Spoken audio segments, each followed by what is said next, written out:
A new world came into existence, the Abyss. As time passed, it filled with all kinds of living beings, but survival came at a cost. War and bloodshed became a way of life. People fought monsters and each other, striking from the shadows if necessary. The only rule was to survive, and for those who did, great treasures awaited. In a certain era, a brutal war raged. A mighty dragon lay defeated on the battlefield, its massive body motionless. Nearby, a man knelt on the ground, coughing up blood. Before he could recover, another dragon emerged from the shadows, its claws gripping him tightly. The crushing force made him spit blood again. Then, as if dismissing him, the dragon let go, leaving him to die. Gritting his teeth, the man whispered that these creatures lacked intelligence, sealing their own fate. Just then, a glowing sphere appeared in the dragon's mouth. He closed his eyes, thinking about the others, wondering if they had survived. At that moment, a radiant golden light flared. A hand clad in golden armor reached out, and a woman in gleaming battle gear stepped forward. "The last death squad has been wiped out," she declared. Turning to her remaining allies, she stated grimly, "That leaves just the four of us. The last hope of humanity." Keldien shut his eyes in silent resignation. Kang Tai crossed his arms, his expression unreadable. A short distance away, a lone figure sat in deep thought, his eyes closed. The weight of their survival, and the future of humanity, rested heavily on his mind. His name was Hansu. Before them, the space-time crystal Okenial began to spin. A great, mystical sphere, it held the power to turn back time. Humanity's final chance after 50 years of despair in the abyss. Kang Tai straightened up, his voice steady. "Only one person can return to the past," he said, though in his mind, the answer was obvious. Kang Tai smirked, rubbing his chin. "Well, clearly, it has to be the strongest among us," he mused. Keldien adjusted his glasses with a sigh. "For once, I thought Kang Tai would say something useful," he muttered.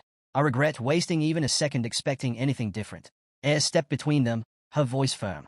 "Enough. Focus. Most of the Valkyries sent to fight the Golden Dragon have fallen. It's only a matter of time before it reaches us." She lowered her weapon, hesitating for a moment. It felt unfair, but they had no other choice. She turned her gaze forward, conviction in her eyes.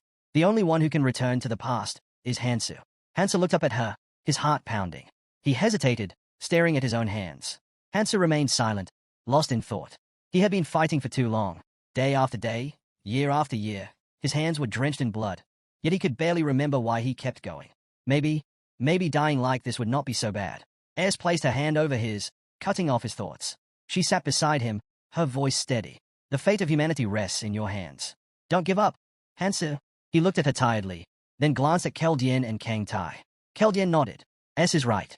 The fact that you're still here, even though you started 20 years later than Yin, proves why you're the right choice. If you had begun just 5 years earlier, things might have turned out differently." Kang Tai grinned. "They've got a point. Even I have to admit your skills are undeniable. But hey, if you really don't want to go, just say so." His grin widened as he added, "Think about it. Going back means getting everything you missed out on." Then, realizing how that sounded, he quickly corrected himself. I mean, you would be the one getting them, obviously, since you're the only one who can go back." Hansa let out a faint chuckle. Then, finally, he stood up. He walked toward the massive, glowing sphere. The moment he stepped closer, an overwhelming pressure crashed down on him. The others tensed. A shadow loomed over them from a nearby crevice. The dragon had arrived. Darkin's roar tore through the battlefield, shaking the ground. Golden flames burst from its mouth. Keldien shouted, "Hansu, stay focused. We'll hold it off." He raised his hands, summoning a powerful shield that shimmered above the party. The moment the flames struck, an explosion erupted, forcing everyone to brace themselves. "Switch," Keldien commanded. Aes and Kang Tai moved instantly. "Hold the dragon while I prepare." Kang Tai gripped his stone, his expression resolute. "Leave it to us." He shot a glance at Hansu. "Now's your chance. Show us what you can do." Aes didn't wait. She charged forward first. Kang Tai followed close behind. Dragons descended upon them from all sides. Aes drove her weapon into the ground, sending powerful shockwaves outward. "Kang Tai, now," she shouted. His weapon ignited in a blazing inferno. Flames surged around him as he raised his sword. "I figured this out a long time ago." With a powerful swing, he struck the earth, causing it to crack and tremble. Then, his eyes widened in shock. A dragon's claw came down hard. He barely had time to react, gritting his teeth as he braced for impact. Hansu instinctively moved to help, but Keldien grabbed his arm. "Your weapon is broken," he reminded him. "Don't let yourself get distracted." Aes turned to him. "Keldien's right. You have to go." She took a step forward, her gaze unwavering. "I know you think we're annoying, but that's not a reason to turn your back on us now." She turned away, gripping her weapon tighter. For once, Just listen to me. Hansa smirked. I'll try my best, he said. Air smiled. Even in a moment like this, he hadn't changed. She turned, leaving the rest to Keldian. Adjusting his glasses, Keldian called out, Hansu. His voice was steady. Listen carefully. Hansa turned toward him as magic began to swirl around him. As Air said, there's no need for pointless killing, Keldian continued. But don't hesitate to cut down the parasites who threaten humanity. Save only those who deserve to live. His gaze darkened. And whatever you do, don't forget about the Berserker King, Clementine Keen. That bastard needs to die. Keldian's eyes locked onto his. Do you understand? Hansa gave a firm nod. Keldian smiled. Good. Now, get ready. The massive sphere began to spin, faster and faster. Hansa took a deep breath, his expression resolute. The others turned toward him, watching as the sphere activated. Keldian clapped his hands together, summoning layers of protective spells that formed a barrier between them and the dragon. White lightning crackled across the space. Then, everything changed. In an instant, Hansu was surrounded by a massive crowd. Confused voices filled the air as people frantically looked around, trying to understand where they were. A green sun hung in the sky, casting light over the crumbling remains of a city. It had worked. Determination settled in Hansu's heart. He had to give this everything he had. He couldn't let his comrades down. All around him, panic spread. Where are we? Someone shouted. I want to go back, a girl screamed. A man grabbed another by the collar. You did this, didn't you? I don't know anything, the other man protested. Let go of me. Hansu watched the chaos unfold. Of course, people were terrified. They had just been thrown into another world. His mind flashed back to the year he was born, the year everything began. It had started with just 100 people. But soon, the numbers surged out of control. Countless people vanished without a trace, swallowed by the abyss. He remembered his own disappearance at 20. One moment, he was holding his phone. The next, it slipped from his grasp as he was pulled into another dimension. This world was the midpoint of the abyss, where countless dimensions converged. Those who arrived first gained skills instantly, driven by raw survival instinct. But this place was nothing short of a nightmare. A lawless, merciless world where monsters ruled. And when enough people from a swallowed world gathered here, the door to the abyss would open. And then, the Great War would begin. Stretching his arms, Hansu exhaled. 5 years. That's all I've got to get strong. He took his first step forward. Then he paused, glancing down at his hands. His strength, his skills, everything he had built up in the past, was gone. He clenched his fists. No matter what, he had to push forward. A sudden scream shattered the air. People gasped in terror, pointing toward the sky. It was splitting apart. A crack widened in the heavens, and something began to emerge. Then, it fell.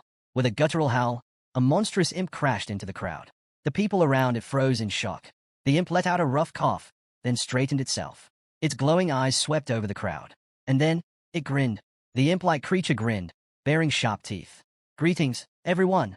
I am your fairy assistant. The crowd remained frozen, listening as the so-called assistant continued. I'm here to give you a short briefing. His eerie smile widened. So, listen carefully. Hansa folded his arms, watching with a cold expression. A briefing? He scoffed internally. This was not an explanation. It was nothing more than a twisted way to push people into killing each other. Welcome to another world, the fairy assistant declared cheerfully. From this moment on, you've been granted an amazing opportunity. Enough nonsense. A man in the crowd suddenly shouted, pointing at the creature. What do you mean another world? Just send us back home. The fairy assistant's friendly demeanor vanished in an instant. His voice turned sharp. Wait until I'm finished, he snapped. The man hesitated. The sudden shift in tone unsettled him. But the assistant continued as if nothing had happened. Now, where was I? Ah, yes. You've all been granted absolute freedom. The creature's eyes gleamed as he listed, no laws, no order, no morality, no ethics. Does not that sound like a dream? His smile stretched unnaturally wide. You are free from all those meaningless constraints. The tension in the crowd thickened. But that's not all, the assistant went on. All physical limits that once held you back, gone. And depending on your actions, you can grow stronger, infinitely. He chuckled, comparing it to the protagonist of a movie. Think of this as your chance to become the hero, or villain, you always dreamed of being. He tilted his head. Isn't that wonderful? Then, with a snap of his fingers, he added, let me show you how it works. The man who had spoken earlier suddenly began to glow. Before he could react, a chunk of his body tore away. Blood sprayed in every direction. A horrified silence gripped the crowd. Then, the screams erupted. The fairy assistant gasped dramatically, placing a hand over his mouth. Oh dear, how clumsy of me, he said with mock regret. I do dislike noisy talkers. Someone in the crowd shouted, run. Panic broke loose as people scattered in every direction. The assistant sighed in annoyance. I said I hate noise. With another snap of his fingers, a girl in the crowd froze, tears streaming down her face. She whimpered, pleading for someone to save her. The assistant's face twisted in irritation. Enough! If you want to live, put in the effort. Then, just as quickly as it had appeared, his anger vanished. A smile returned to his face. Ah, much better. Now, let's continue. A stone with an intricate rune materialized in his hands. This, my dear survivors, is a rune, he explained. You can obtain one by killing living beings. The stone shimmered faintly as he turned it in his hand. There are 8 other types, each appearing randomly. This one is colorless. But if you work hard and grow, you'll collect more and become even stronger. His gaze swept over the terrified crowd. Now, who wants it? A hush fell over the people. No one dared move. Then, one hand rose. Hansu. He stood calmly, his expression unreadable. The assistant's eyes lit up with delight. Oh, how exciting. He immediately floated toward Hansu, beaming. Such enthusiasm. I like you already. The monster extended its hand, and Hansu followed suit. As their hands met, the fairy helper excitedly started rambling about how amazing runes were, how they could alter the laws of the world. The monster chimed in, stating that his muscle capacity had increased from 117 kilograms to 122.3 kilograms. But Hansu remained unimpressed, already familiar with this concept. His indifference dampened the fairy's enthusiasm, who had expected a more dramatic reaction. Clearing his throat, the fairy continued explaining. He emphasized that runes had various effects depending on their type, granting abilities beyond the understanding of traditional science. To demonstrate this once more, he asked if anyone wanted to give it a try. However, he abruptly decided against it. Instead, he left them with an important reminder. Regardless of what attribute a rune enhanced, it would never be a disadvantage. If they wanted to grow stronger and survive, they had to collect as many runes as possible. Tension spread through the crowd. People grew restless, shoving and cursing as they scrambled for the runes. The fairy helper watched the chaos with amusement. He observed the one who had received a rune earlier and figured that most of them didn't need further instructions. Floating toward Hansu, the fairy explained that touching one's right ear would reveal the number of runes they possessed. As he demonstrated, others instinctively reached for their ears, eager to check for themselves. With a smirk, the fairy noted that humans love to quantify things. He then casually mentioned that an average person's stats were around 10, a basic benchmark. Hansu glanced at his status and saw that his strength had increased by a single point. If he kept collecting runes after hunts, he could also enhance attributes related to mana and magic power. Runes could be obtained from any living creature. Prey didn't matter. The fairy's gaze lingered on a sullen-looking boy before shifting to a girl. He reminded her that this system was not much different from the world they had lived in before. Then, as if sensing the growing unease, the fairy helper decided to offer them something that might lift their spirits. Suddenly, objects materialized in their hands. Weapons. The monster told them to forget the past and focus on what lay ahead. The boy stared at the weapon in his grip as the monster's voice rang out once more, urging them to enjoy their new life. Once he was gone, training would begin, and they had better give it their all. A murmur spread through the crowd at the mention of training. But before anyone could process what was happening, a piercing scream tore through the air. Behind them, a swarm of monsters loomed, their grotesque figures illuminated by eerie, glowing eyes. They snarled and bared their teeth, their guttural growls sending waves of fear through the gathered people. Panic set in. Someone hesitantly asked if this was part of the training. The monsters advanced, their steps slow but deliberate. The people froze, paralyzed with terror. Just as the tension peaked, someone raised a hand and urged everyone to stay calm. A girl spoke up, telling them not to panic and to back away carefully. Hansu planted his feet firmly, locking eyes with the creatures. He could feel the fear spreading among the people like wildfire. Someone tried to retreat but bumped into another man, who scowled in irritation. The first man, however, pointed forward, his voice uneasy. Something was wrong. A wall. They were trapped. He pounded on the invisible barrier, demanding to be let out, but there was no response. Others turned to stare in shock, only to realize that the walls were closing in. Their only way out was blocked by the snarling monsters. Then, chaos erupted. The monsters charged. Their shrieks filled the air as they lunged at the terrified people. Instinctively, those with weapons raised them in defense. A boy clenched his knife and yelled that he would not go down so easily. Then, something strange happened. His attention snapped to a man who had somehow slipped through the wall. The man scratched his head, baffled. He had no idea how he did it. He had simply walked through. Another voice spoke up, saying, 49. The number was decreasing. Realization dawned. Only 50 people could escape. Panic took hold. People shoved and cursed, desperately trying to reach the wall. Hansu watched in disdain. There were 100 of them. If they just stood together and fought, they could win. Sure, there would be injuries, but the death toll would not be as high. Last time, around 40 had died to the goblins. That meant only 10 had survived after failing to escape. Not this time. Hansa gripped his knife tighter. He was not about to let things play out the same way. First, he had to clear this area. Then, he would move forward. The goblins lunged. Screams filled the air. Some people begged for their lives. Others fought, their weapons slashing wildly. Blood splattered across the ground. A goblin swung its club at Hansa. He caught it mid-swing. With a swift motion, he slit the goblin's throat. Hansa hurled the monster aside and braced himself for the next attack. The boy took his stance while the onlookers watched in shock and fear. Hansu, breathing heavily, finally stepped away, leaving behind a trail of goblin corpses. Wiping the blood from his cheek, he noted that his body felt just as it had decades ago, an unsettling realization. The boy crouched and gathered the fallen runes, considering himself lucky. His agility had improved by a tenth, but agility was not just about speed. It altered his perception of time, sharpening his reflexes tenfold. What once took moments now happened in an instant. A goblin suddenly hurled a dagger at Hansu. Instinctively, he twisted, catching the blade midair before launching it right back. The dagger struck the goblin square in the head. Dropping to one knee, Hansa barely had time to recover before the remaining goblins charged. They sensed his exhaustion and attacked, their bloodlust driving them forward. Hansa tightened his grip on the cleaver, anticipating their frenzy. As soon as they saw blood, they lost all restraint. With a firm grip, he slashed through them, his movements precise and deadly. One goblin fell, its chest split open. Hansa followed up with a swift elbow strike, then clenched his fist, feeling the surge of strength in his body. Someone in the crowd wondered aloud if he was really fighting alone. Inspired, the spectators rallied, cursing as they rushed to join the battle. Humans and goblins clashed in a chaotic melee. Hansa fought without hesitation, knowing that reckless rushing was not usually necessary. But right now, there was no choice. Another attack came. He countered instantly, unable to afford distractions. He thought of all those who had been kidnapped, not just here, but across the world. The numbers were staggering. The first newcomers were protected in a training zone for 3 months, but after that, they were thrown into battle alongside those who had survived for years. Hansa thought of those seasoned warriors as he drove his blade into another goblin. He spotted another rune, grasping it tightly. Every bit of strength counted. Keljian had made the right decision sending him here. The battlefield was littered with goblin corpses. Someone in the crowd gasped in disbelief at the sheer number of enemies Hansu had slain. The boy stared at the fallen goblins, then at Hansu, who stood before them, exhausted but unwavering. Murmurs spread through the crowd. Some called him a monster. A fairy among them watched in admiration, her voice barely above a whisper. Hansu remained in the center of the shaken crowd, unmoved. The fairy observed the battlefield and nodded in approval. You all did well. It must have taken a lot of effort, she said, glancing at the survivors. And there are still plenty of you left.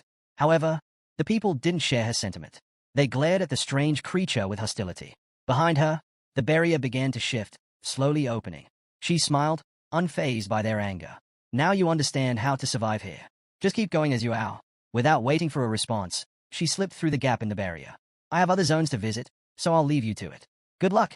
But the crowd was not willing to let her off so easily. Shouts rang out as they tried to drive her away, but she was already gone. Hansu exhaled, wiping the blood from his face. Opening his interface window, he assessed the situation. Compared to everything else that had happened, this was not too bad. He examined his stats, small gains, but still progress. For training purposes, it was decent. His eyes landed on the item in his hands. It looked useful, something worth keeping. A blade, perhaps a token of acknowledgement. He shut his eyes, lost in thought. His priority was clear. Find a way to grow stronger as quickly as possible. He slid his hand into his pocket, thinking back to his comrades. What would they do in his place? Then, a particular memory resurfaced. A conversation with a certain man. The guy had been drinking from a mug, casually mentioning something intriguing. Ever heard of a hidden dungeon? Hansa had repeated the question back, intrigued. The man smirked, explaining that it was located in the training area, a dungeon of increased difficulty. They had clinked their mugs together, the man chuckling. Not gonna lie, I couldn't clear it. No one has. Hansa took a sip, studying him. The man adjusted his collar with a proud grin. You're telling me you only made it halfway and got this strong? He scoffed. If I were a Valkyrie, do you think I'd still be here? Hansa frowned at the remark, but the man continued. If this were the past, I'd definitely give it a shot. If I cleared it, I'd be strong enough to take you down for sure. One thing was certain, the greater the challenge, the greater the reward. The harder the battle, the more valuable the outcome. Does not it make you curious? The man had asked. What's waiting at the end? Now, Hansa stared ahead, his expression serious. His next target was clear. Looking to the side, he considered what needed to be done before attempting the dungeon. The training process followed a set pattern. Hundreds of people grouped together, assigned to different zones, working in cycles. Each area was their battleground for a week. and after 3 months, the cycle would end. Before challenging the dungeon, he had steps to take, and he intended to take them all. Once the second stage of training ended, the safe zone would disappear completely. There would be no way to contact those who had arrived earlier. In the first stage of training, 2 hidden parts existed, but no one had ever reached the end. To clear the hidden dungeon, Hansu needed to obtain both. This was the fastest way to grow stronger. For now, his focus was on finding the hidden part that was closest. His eyes scanned the area, stopping on a moss-covered sign. This was where he needed to search. Before he could begin, a voice interrupted. "What are you up to?" Hansu turned to see a man and a woman in a heated argument. The man insisted he had only suggested they go together, while the woman firmly refused, saying they would be fine on their own. Then the man grabbed her wrist. All around, similar conflicts were breaking out. The so-called strong were taking advantage of the weak. The man smirked. "If you want to survive, you need to cooperate," he said, ignoring the fear in the girl's eyes. "Isn't that what you want? For all of us to make it out alive?" Hansu exhaled sharply. He had no time for this. He needed to find the hidden part within a week, or it would be gone. Just as he turned away, another voice called out, "Hey, wait!" Hansu glanced over his shoulder. A guy with headphones hesitated before stepping closer. "What's your name?" he asked, looking unsure. Hansu frowned. "Do we know each other?" The guy flinched but repeated the question, this time with unease. Before he could answer, another voice cut in. "Have you lost your mind?" A blonde man stormed forward and threw a punch at Hansu. "We were together before we got here. What the hell are you doing?" Hansu caught the movement but didn't react. His eyes narrowed. These two knew his name. How? Then, it clicked. The blonde's furious expression, the guy with headphones. They were familiar. His classmates. Memories surfaced. They had started this journey together. But they had died. He had forgotten about them. Just then, the girl from earlier yanked her hand free, stepping toward the group with determination. Sunlight hit her face, and Hansu suddenly remembered her name. "Yo, am I he?" She approached him hesitantly. Hansu noted that with her appearance, trouble would find her sooner rather than later. The man in the jacket scowled, his face twisting in frustration. "You're seriously ignoring me?" he snapped. His eyes darted toward Hansu, then to his own group. Sweat beaded on his forehead. He had seen Hansu take down an entire gang of goblins single-handedly. But the man hesitated. Hansu looked tired. Maybe. A glance at his gang confirmed it. They were thinking the same thing. If they attacked now, they might have a chance. Taking a step forward, he grinned. Raising a hand, he called out mockingly. "Where are your manners?" We weren't finished talking yet. His gaze settled on Hansu. "So, who's this guy?" He eyed him up and down. "You look pretty rough. Think you can handle much in that condition?" The gang exchanged knowing smirks. Their leader chuckled, turning his attention back to Yo Mi He. "Come here," he said, his voice sickly sweet. "I'm asking nicely." His grin widened. "More is always better, right? So why don't you come to us, before we come to you?" Hansu scanned the gang with a calm gaze before turning to the blonde. With a sigh, he muttered about how filth was everywhere. These guys were still high off their first victory, completely unaware of the real enemy they were up against. Their overconfidence blinded them to reality. As he stepped forward, the gang leader tensed, watching him warily. Hansu's eyes darkened as he asked if the man even understood where this was all heading. Without warning, he shoved the leader back. His grip tightened around his dagger, veins pulsing with barely restrained anger. "Got anything to say?" he asked coldly. Before the gang leader could respond, another man, one in a red shirt, stepped in front of him, raising a hand. He told Hansu to relax. Meanwhile, a large, shaven-headed man smirked. He assured Hansu that they weren't bad people. They even called him boss. With an easy smile, the boss made an offer. Why not join them? Given the current situation, it was clear they all had a role to play. His eyes, however, held a sharp edge. Would not it be smarter to work together? He asked. Hansu studied him carefully. This man had already adapted to this brutal world. He no longer hid his true nature. He thrived here, like a predator in its element. Hansu clenched his dagger, debating whether to take him out right now. Then, Air's voice echoed in his mind. There was no point in spilling unnecessary blood, she reminded him. But she also warned him, never spare the parasites that would harm humanity in the Great War. She urged him to protect the people he encountered, to do what he could for them. Hansu looked down for a moment, lost in thought. These guys? He didn't have time to deal with them now. Besides, people like them had a habit of destroying themselves sooner or later. Turning away, he dismissed them. Not my problem. Get lost. The boss watched him leave, his expression unreadable. When his assistant started to panic, he cut him off sharply.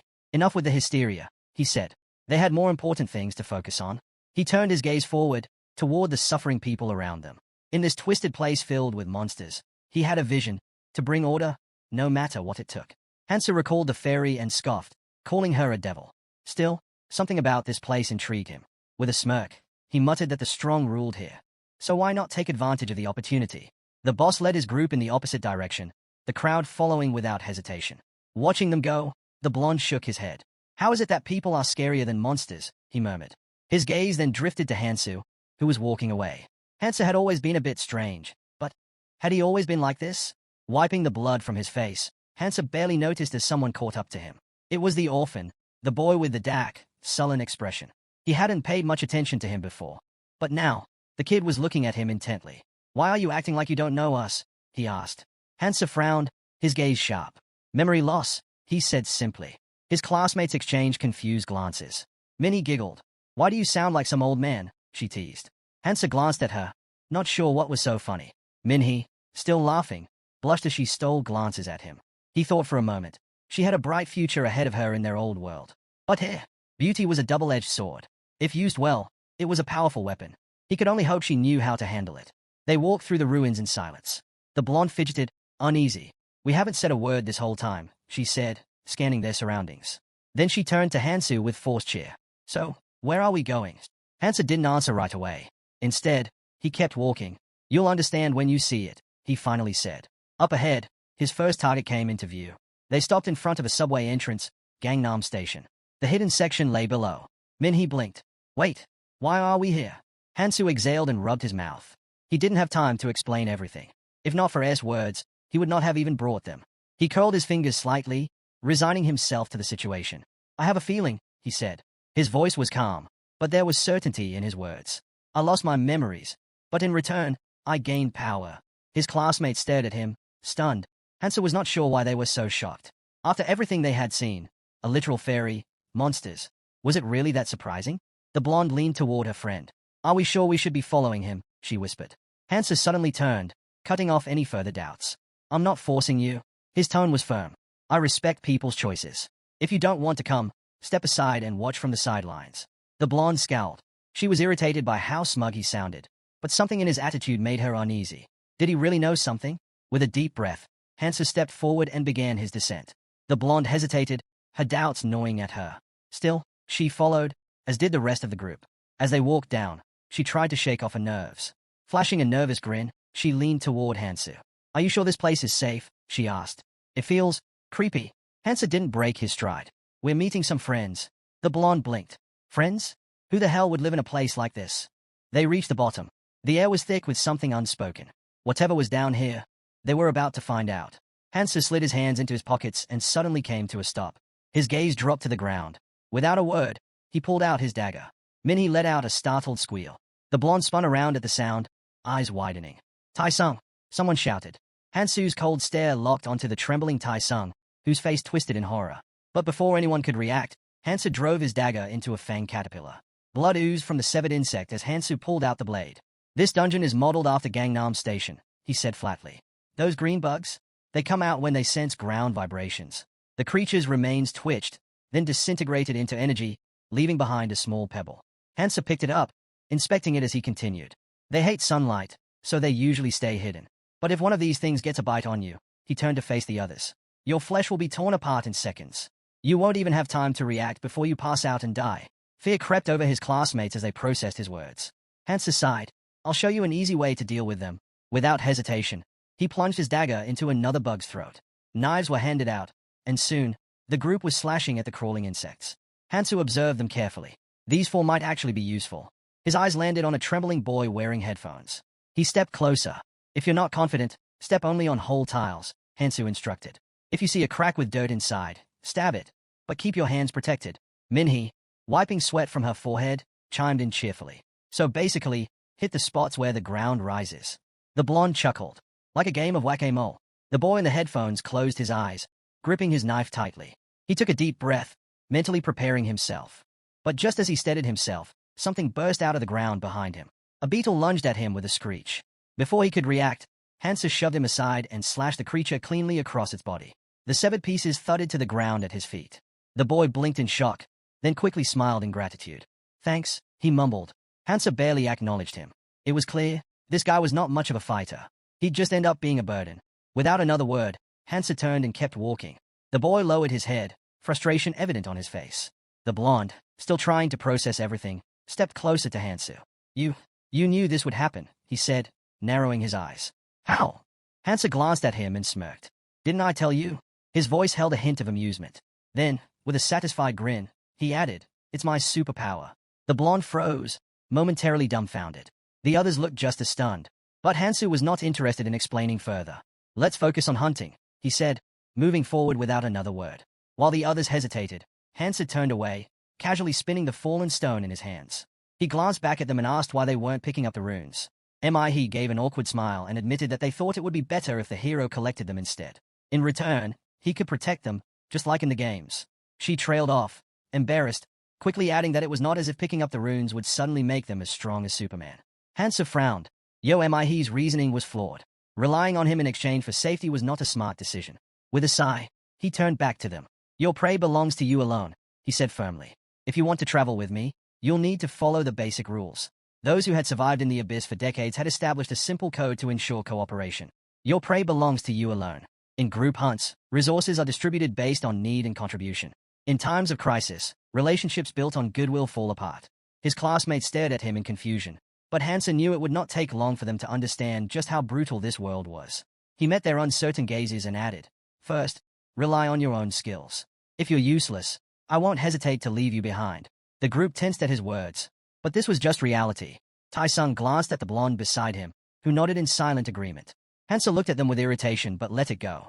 Sooner or later, they'd understand. Soon, they'd be fighting over runes like starving dogs over scraps. Without another word, the group began collecting loot from the fallen bodies. That's when Tai-sung called out, Hey, check this out. In his hands, he held a strange-looking rune, a deep purple stone that pulsed faintly. His instinct screamed that this was different. If he took it, something inside him would change. This was the essence of the Akrul troll tribe. Tai-sung glanced at Hansu, remembering what he'd said earlier about distributing loot. If he made a big deal out of this, it could put him in an awkward position. Instead, he simply smiled and asked, Since I found this, can I keep it? Hansa gave a calm nod. That reaction caught Tai-sung off guard. He had expected some resistance, but the hero seemed unfazed. Hansu studied the rune, recognizing its potential. A solid starting skill. It offered both defense and regeneration, two crucial survival traits. And since it was a passive ability, it didn't require activation. The only downside was an increased appetite. But that problem could be handled easily. As one's strength grew, so did the rune's power. Smart individuals with mastery over magic could gather hundreds of abilities. Keldian, for example, had acquired more than 1,000. And this was just the beginning. Hansa silently observed the group, his thoughts racing. His eyes gleamed with understanding. His situation was unlike anyone else's. Scattered runes lay on the ground, and a hand reached for one. A bright light flared, making Hansa squint. He clenched his fists. Ez let out a sigh and said, as she suspected, the hero's skill limit was 7. Covering her face in frustration, she muttered that if they had known earlier, he could have chosen stronger skills. A limit of 7 was a fatal flaw for anyone else. But Hansu was different. His strength far surpassed this restriction. The abilities he acquired weren't stagnant. They evolved endlessly. What started as basic regeneration from a lizard essence could eventually rival Kang Tai's legendary immortality technique. His speed-enhancing rapid dash could transform into something as formidable as Keldian's signature move, Rupture of Space. It was because of this ability that Hansu had earned the nickname 7 Stars. While others spent 20 years honing their skills, he caught up in a fraction of the time. That was why he had been chosen to return to the past. A small smile crossed his lips before fading. He couldn't afford any missteps. His choices mattered now more than ever. Ez warned him to be careful with his skill selection. If everything went according to plan, he would breeze through training like it was nothing. Meanwhile, Men examined Tai-sung's rune with fascination. He decided to take it. The moment he did, the rune melted, releasing a surge of light.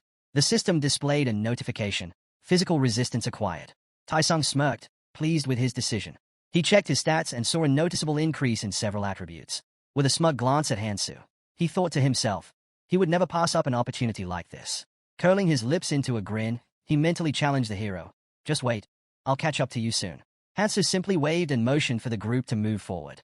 Tai-sung slung an arm around his shoulder and warned that things were about to get even more dangerous. Let's stick together, he suggested.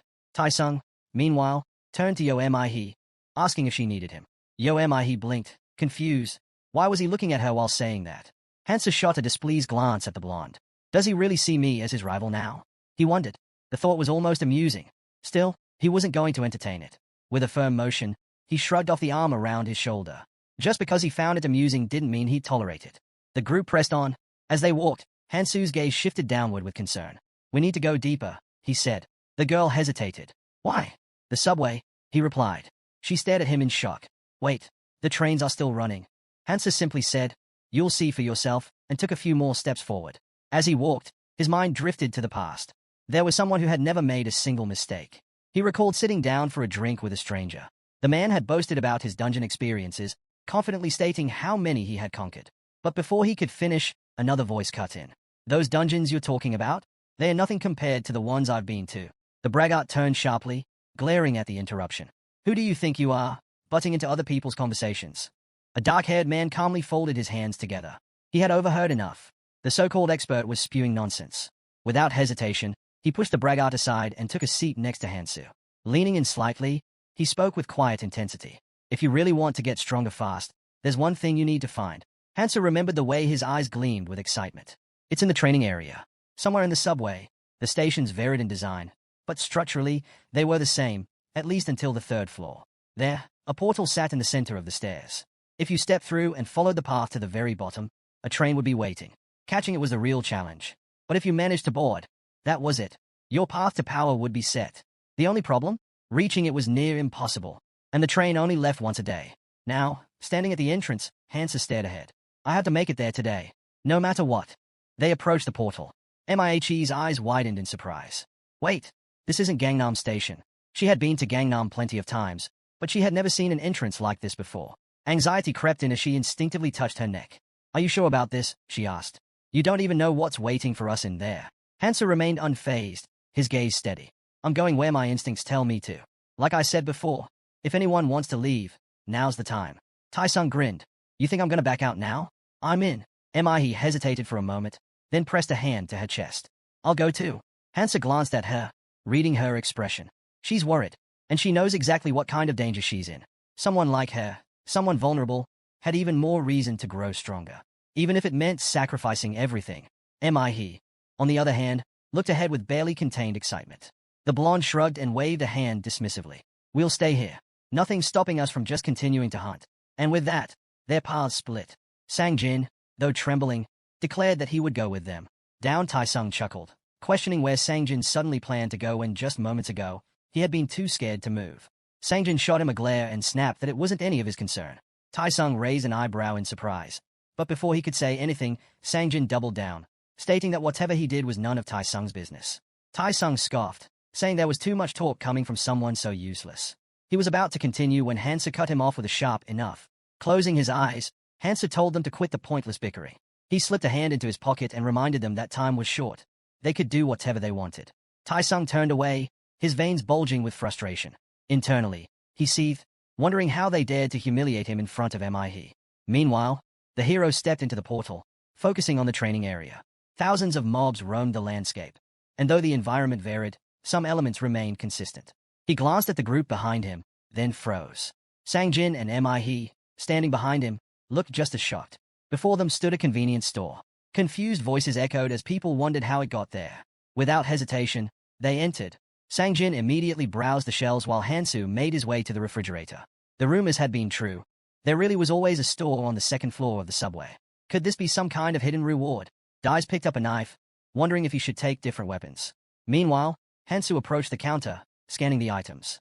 He recalled someone mentioning that this place was more like a supermarket than a convenience store. It really had everything one could need. Picking up a pot, he placed it on a scale. The cashier, puzzled, asked what he was doing. Hansu, weighing the bag in his hand, simply replied that he was cooking. Mihe, surprised, asked what exactly he was making. Without hesitation, Hansu poured greenworm blood into the pot. She immediately recalled how he had collected it, by squeezing the blood from corpses with his bare hands. Now, with a faint smirk, Hansu began tearing into the green goblin's skin. The moment their flesh made contact with the green blood, it became highly toxic. Goblins had evolved to resist the poison of green worms, making their own venom exceptionally strong. Dais grinned, inhaling deeply. Smells amazing. Give me a piece, he said eagerly. Hansa shot him an annoyed look. It's poison. Dais instantly recoiled in fear. Why didn't you say so earlier? Hansa scoffed. You were the one sniffing around for the scent. Mihe watched him curiously. I never would have thought to do something like this, she admitted. How do you even know how to make poison? Hansa glanced at her before replying flatly, it's my ability. My head is full of knowledge. Tai-sung narrowed his eyes, sensing that Hansa was dodging the question. In reality, Hansu's mind had nearly burst while trying to memorize everything. He recalled Keljien's words from the past. Going back in time would be meaningless without knowledge. Keljien had slammed his hand on the board, emphasizing that this information was crucial. It wasn't just about finding items. It was about knowing how to strengthen them. Keljien tossed the pointer over his shoulder and said that if the hero had any brains, he would understand why all of this was important. He warned him not to share this information with anyone. Slamming the board again, he told them to memorize everything. Knowing the future wouldn't prevent destruction, it would only accelerate the downfall of the abyss. Then he looked directly at Hansu. You must not become Prometheus, he warned. Only share your knowledge when absolutely necessary, and only according to the plan. Hansu stared at his reflection. Without knowing the exact proportions and brewing time, this recipe was worthless. That was fine. He poured the thick purple liquid into a bottle and smeared poison from a small tube onto his dagger. Mihe's eyes widened as she watched the venom drip from the blade. Can we have some too? She asked hesitantly. The hero extended his hand. Sure, but it'll cost you half a power or stamina rune per use. Tai-sung glared at him. You're seriously charging us? Why are you being so petty? Hansu turned his back to him. I could give it to you for free, he admitted. Then, lowering his head slightly, he added, but in the long run, I don't think that would be a good idea. The group fell silent. Hansu understood. One-sided relationships never lasted. Mihe hesitated before nodding. Fine, I'll give you the runes later. But at least let me try it first. Hansu turned to her abruptly, handing her the tube. Be careful, he warned. If this gets on your skin, it's going to hurt. A lot. Tai-sung clenched his jaw. If the hero kept acting like this, he wouldn't even get a chance to steal the poison. He eyed Hansu carefully. What if I use it first and give you the runes later? Sangjin cut in. Same for me. One by one, the group took turns passing the tube around. Hansu ignored them and focused on his own preparations. After a while, he slung his backpack over his shoulder and picked up his bags. This should be enough. As he turned, Mihe approached. We're ready, she said. Then she noticed his expression. Why are you looking at us like that? Hansu scanned them from head to toe. His classmates were loaded down with supplies, bags, weapons, anything they could carry. He sighed. Are you guys heading out to fight? Or trying to become bait? He sat down and crossed his arms. If you don't want to spend the rest of your lives fighting, bury most of that stuff now. If you take everything, others will come after you. The group hesitated, realizing the truth in his words. Mihe glanced at him. At first, she had thought he was just quiet. But now, she could see it. He wasn't just strong. He was an exceptional fighter. Embarrassed, she quickly patted his hand. Then, as if just realizing something, she looked up at him. Hey, why don't you have superpowers? Mihe reached for the bag on the ground, lost in thought. Hundreds of millions of people had vanished, yet not a single one had ever been found. Until yesterday, she had held on to hope. But now, she realized she might be stuck here for the rest of her life. The weight of that truth crushed her. Falling to her knees, she clenched her fists. I don't want to die. Her hands trembled, but she forced herself to look straight ahead. If survival meant doing whatever it took, then so be it. She glanced at Hansu. Standing next to him, she felt something. But before she could process it, he met her gaze. Embarrassed, she quickly looked away. They both turned forward again in silence. Tai-sung shot Hansu a look of irritation. You act like the center of the universe, he muttered before tossing his bag to Sangjin. Hey, carry it. Then, stepping ahead, he turned back toward Hansu. That superpower you mentioned earlier. He narrowed his eyes. Can we get one too? Hansu glanced up. Maybe. The three of them froze, stunned. Their faces flushed with anticipation. Seriously? Hansu nodded. Yeah, some people develop abilities here that they never had before. His gaze darkened as he recalled a warning from Keldien. Be careful. There were people in this world who had awakened powers they didn't possess in reality. Keldien had spoken at length about it, but in the end, his message had been simple. Eliminate anyone who becomes useless to you. Hansu frowned, irritated by the memory. The weight of those words pressed down on him. Tai-sung sensed something was off. Watching Hansu's expression shift, he smirked. You've gotten pretty cold. Huh. He stepped closer. Still mad at me? You were pissed at me when we first got here. Hansu didn't answer.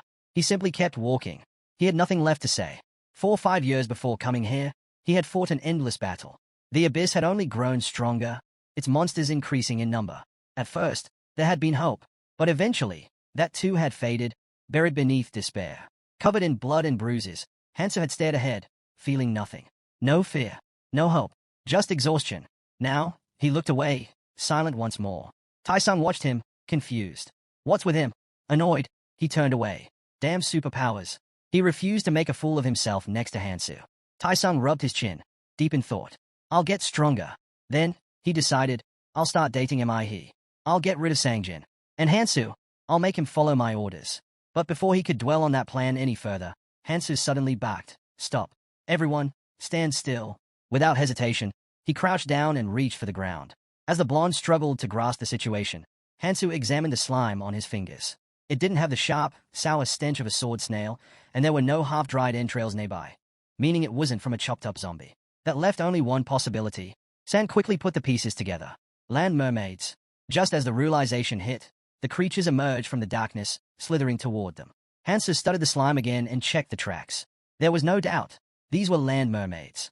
They moved slowly, but once they injected their prey with paralytic venom, they would drag it through the tunnels. However, Hansu knew that if they acted fast, they could take them down in seconds. A sinister grin flickered in the shadows, but Hansu wasn't fazed. He had a plan. Taisung narrowed his eyes at him. "Quit acting like you know everything." Hansu ignored him and turned to the group.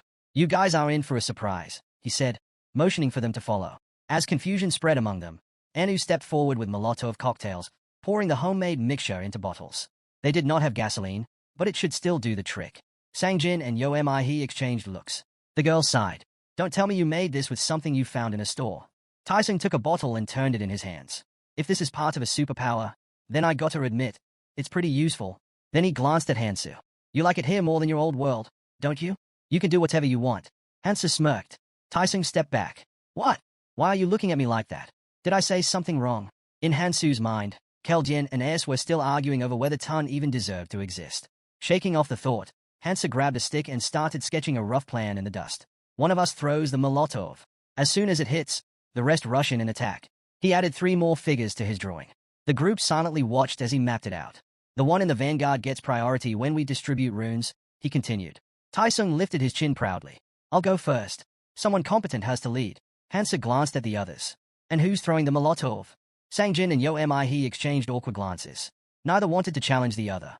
Yo Mi suddenly put on a pitiful, cat-like expression, and Sangjin flinched, looking away. The sight of her pleading gaze practically set him on fire. Before things got out of hand, Hansu cut in. "We'll take turns." Shadows stretched across the station floor as the squad moved forward. Sangjin tried to gauge how far they had come. He did not want to turn back. But deep down, he wondered, did they really want him here, or was he just tagging along to avoid being left behind? The group moved forward in silence. Sangjin nervously gripped the Molotov in his hands, then fidgeted with the straps of her backpack. Noticing her unease, he glanced at her just as Hansu came to an abrupt stop. "They're close," Hansu warned. The sickening sounds of something slithering through the darkness reached them. Hansu shifted into a fighting stance. Yo Mi flinched. "Throw it," Hansu ordered. Her hands shook as she lit the cloth, repeating to herself that she couldn't afford to slow them down. The flames quickly spread, the fire consuming the fabric. She took a deep breath, steeled herself, and hurled the bottle forward. The glass shattered just as a mermaid lunged from the shadows. Flames exploded over its body, and it screeched in agony. "I did it," Yo Mi whispered, barely believing it herself. Hansu didn't waste a second. "Move," he commanded, charging into the fray. "These things spit paralytic poison," he reminded them as he plunged his knife into the nearest monster. Taisung watched, stunned, as Hansu leapt from one mermaid to the next, slicing through them with terrifying efficiency. Runes burst from their bodies. That bastard's trying to take them all. Taisung thought bitterly. He was still fuming when another mermaid lunged at him. Snapping back to reality, he swung his sword, slashing the creature down. Blood splattered across the ground. He glanced at the corpse, then at his blade, a smug grin forming. "Damn, this poison works well." Nearby, Hansu gathered the runes. "That poison was worth it," he said, unfazed. Taisung caught his reflection in his knife and smirked. With this power, he'd catch up to Hansu in no time. Another bottle smashed into a mermaid's skull. Another was sliced apart. The battle raged on, fire and blood mixing with the monster's shrieks. Hansu thought to himself that using Molotovs against creatures covered in flammable poison was the perfect strategy. The dull edge of his blade didn't matter. He drove it deep into a mermaid's shoulder. It let out a piercing scream as its wound began to smoke. "That's exactly why I prepared the poison," he thought. Behind him, Taisung fought with exhilaration, his focus shifting as 2 runes dropped near a corpse. He reached out greedily. They were his. A sudden splatter of slime hit his leg. Pain shot through him as he collapsed to the ground. His leg convulsed violently, and humiliation burned through him. Everyone saw. The mermaid loomed closer, its grotesque face growing larger in his vision. Fiery, predatory eyes flickered in the darkness. "Get away from me!" Taisung yelled, trying to scramble back. Yo Mi rifled through her bag. "I'm out of Molotovs," she muttered, then turned to Sangjin. "We're switching." Sangjin's hands trembled as he flicked the lighter.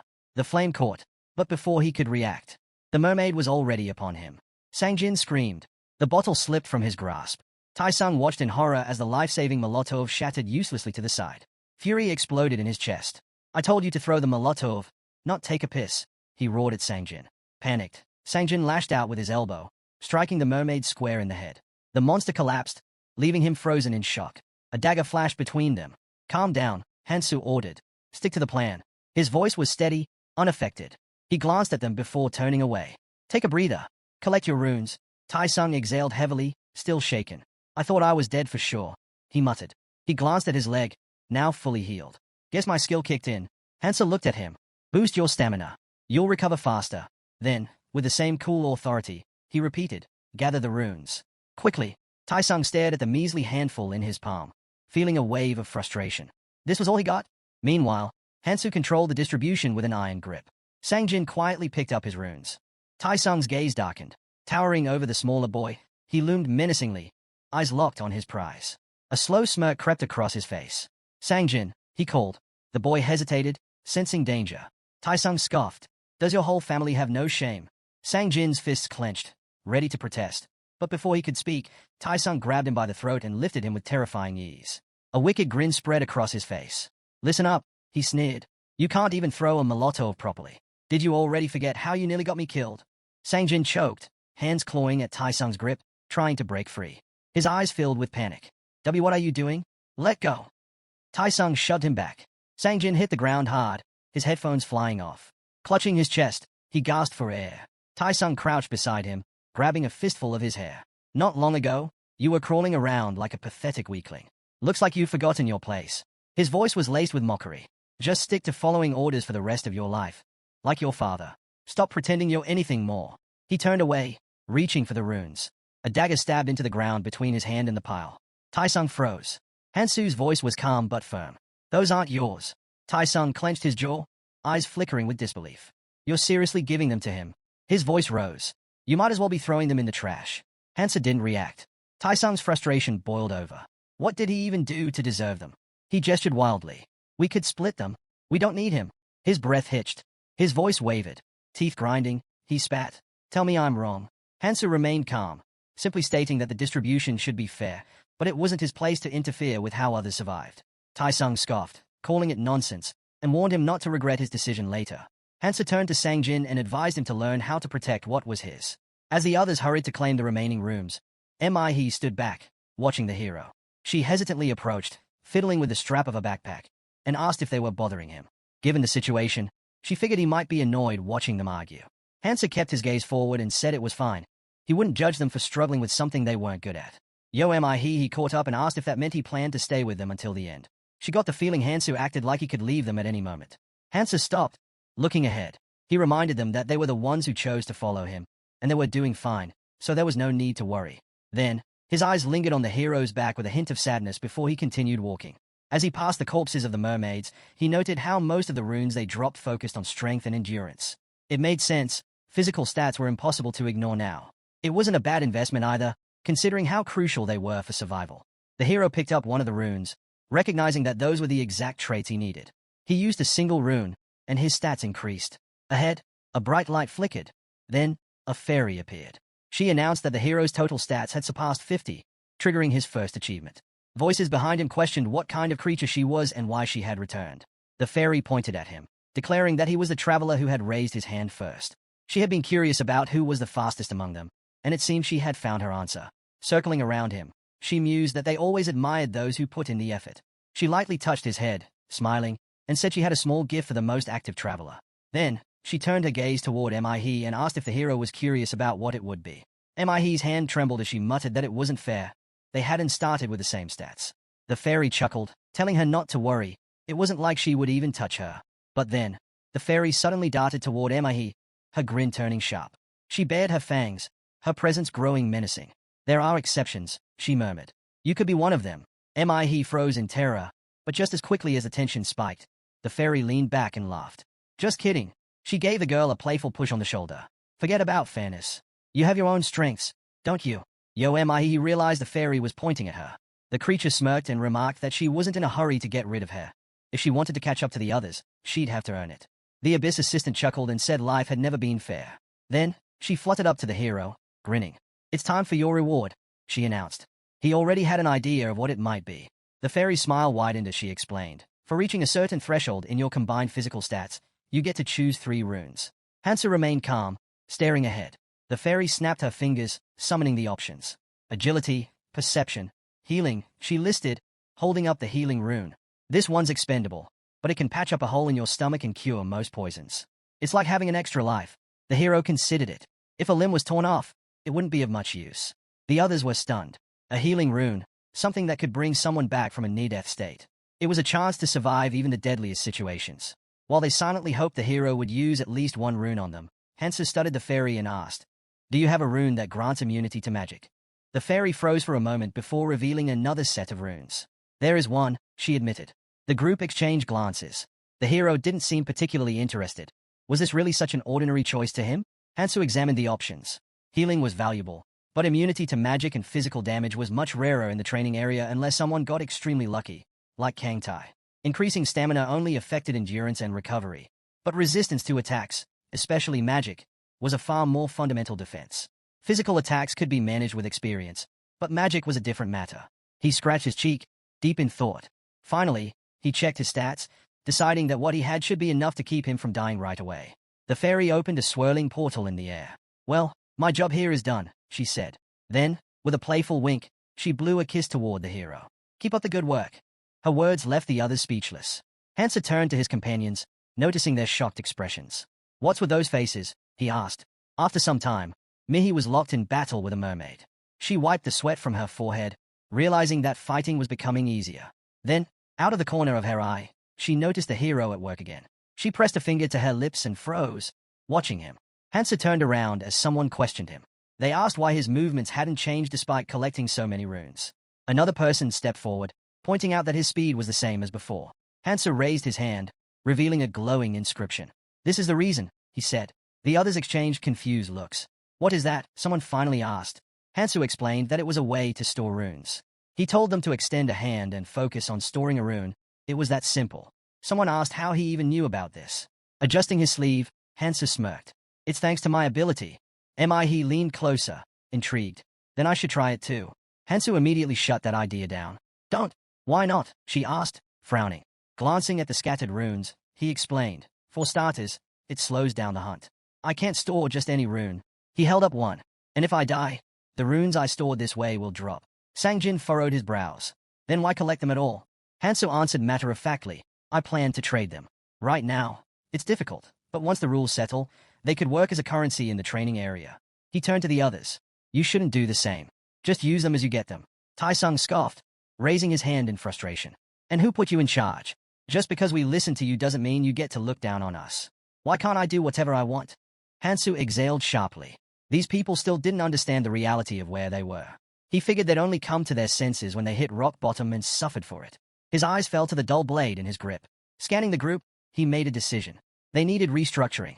Everyone watched him cautiously as he finally spoke. "Listen carefully." The hero's gaze was sharp as he laid out their options.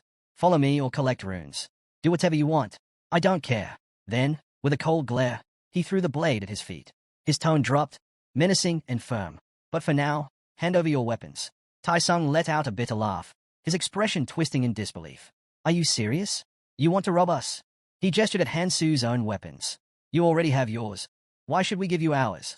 Hansu gestured toward the blade at his feet and scoffed. "We can't fight with this." He shook his head. "It's too crude. Useless, really. And I need extra weapons." That set off Tai-sung, who exploded in frustration. But Hansu remained calm, his voice unwavering. "Do you understand me?" The boy clenched his fists. "You think I'll just let this slide?" he shouted. "What are we supposed to fight with if you take all our weapons? We're not just going to stand here doing nothing."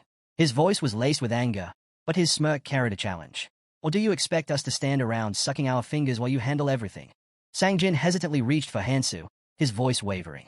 "I'll give you everything because—" "Shut up," Dais cut in sharply, stepping between Hansu and the others.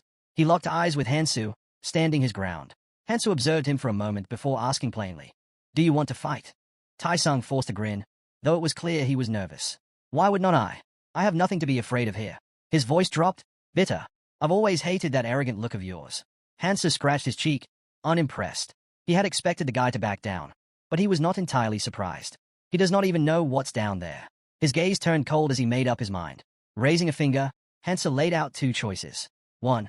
You leave and handle everything yourselves. Then he pointed at the group. 2. You step aside and watch me do it alone.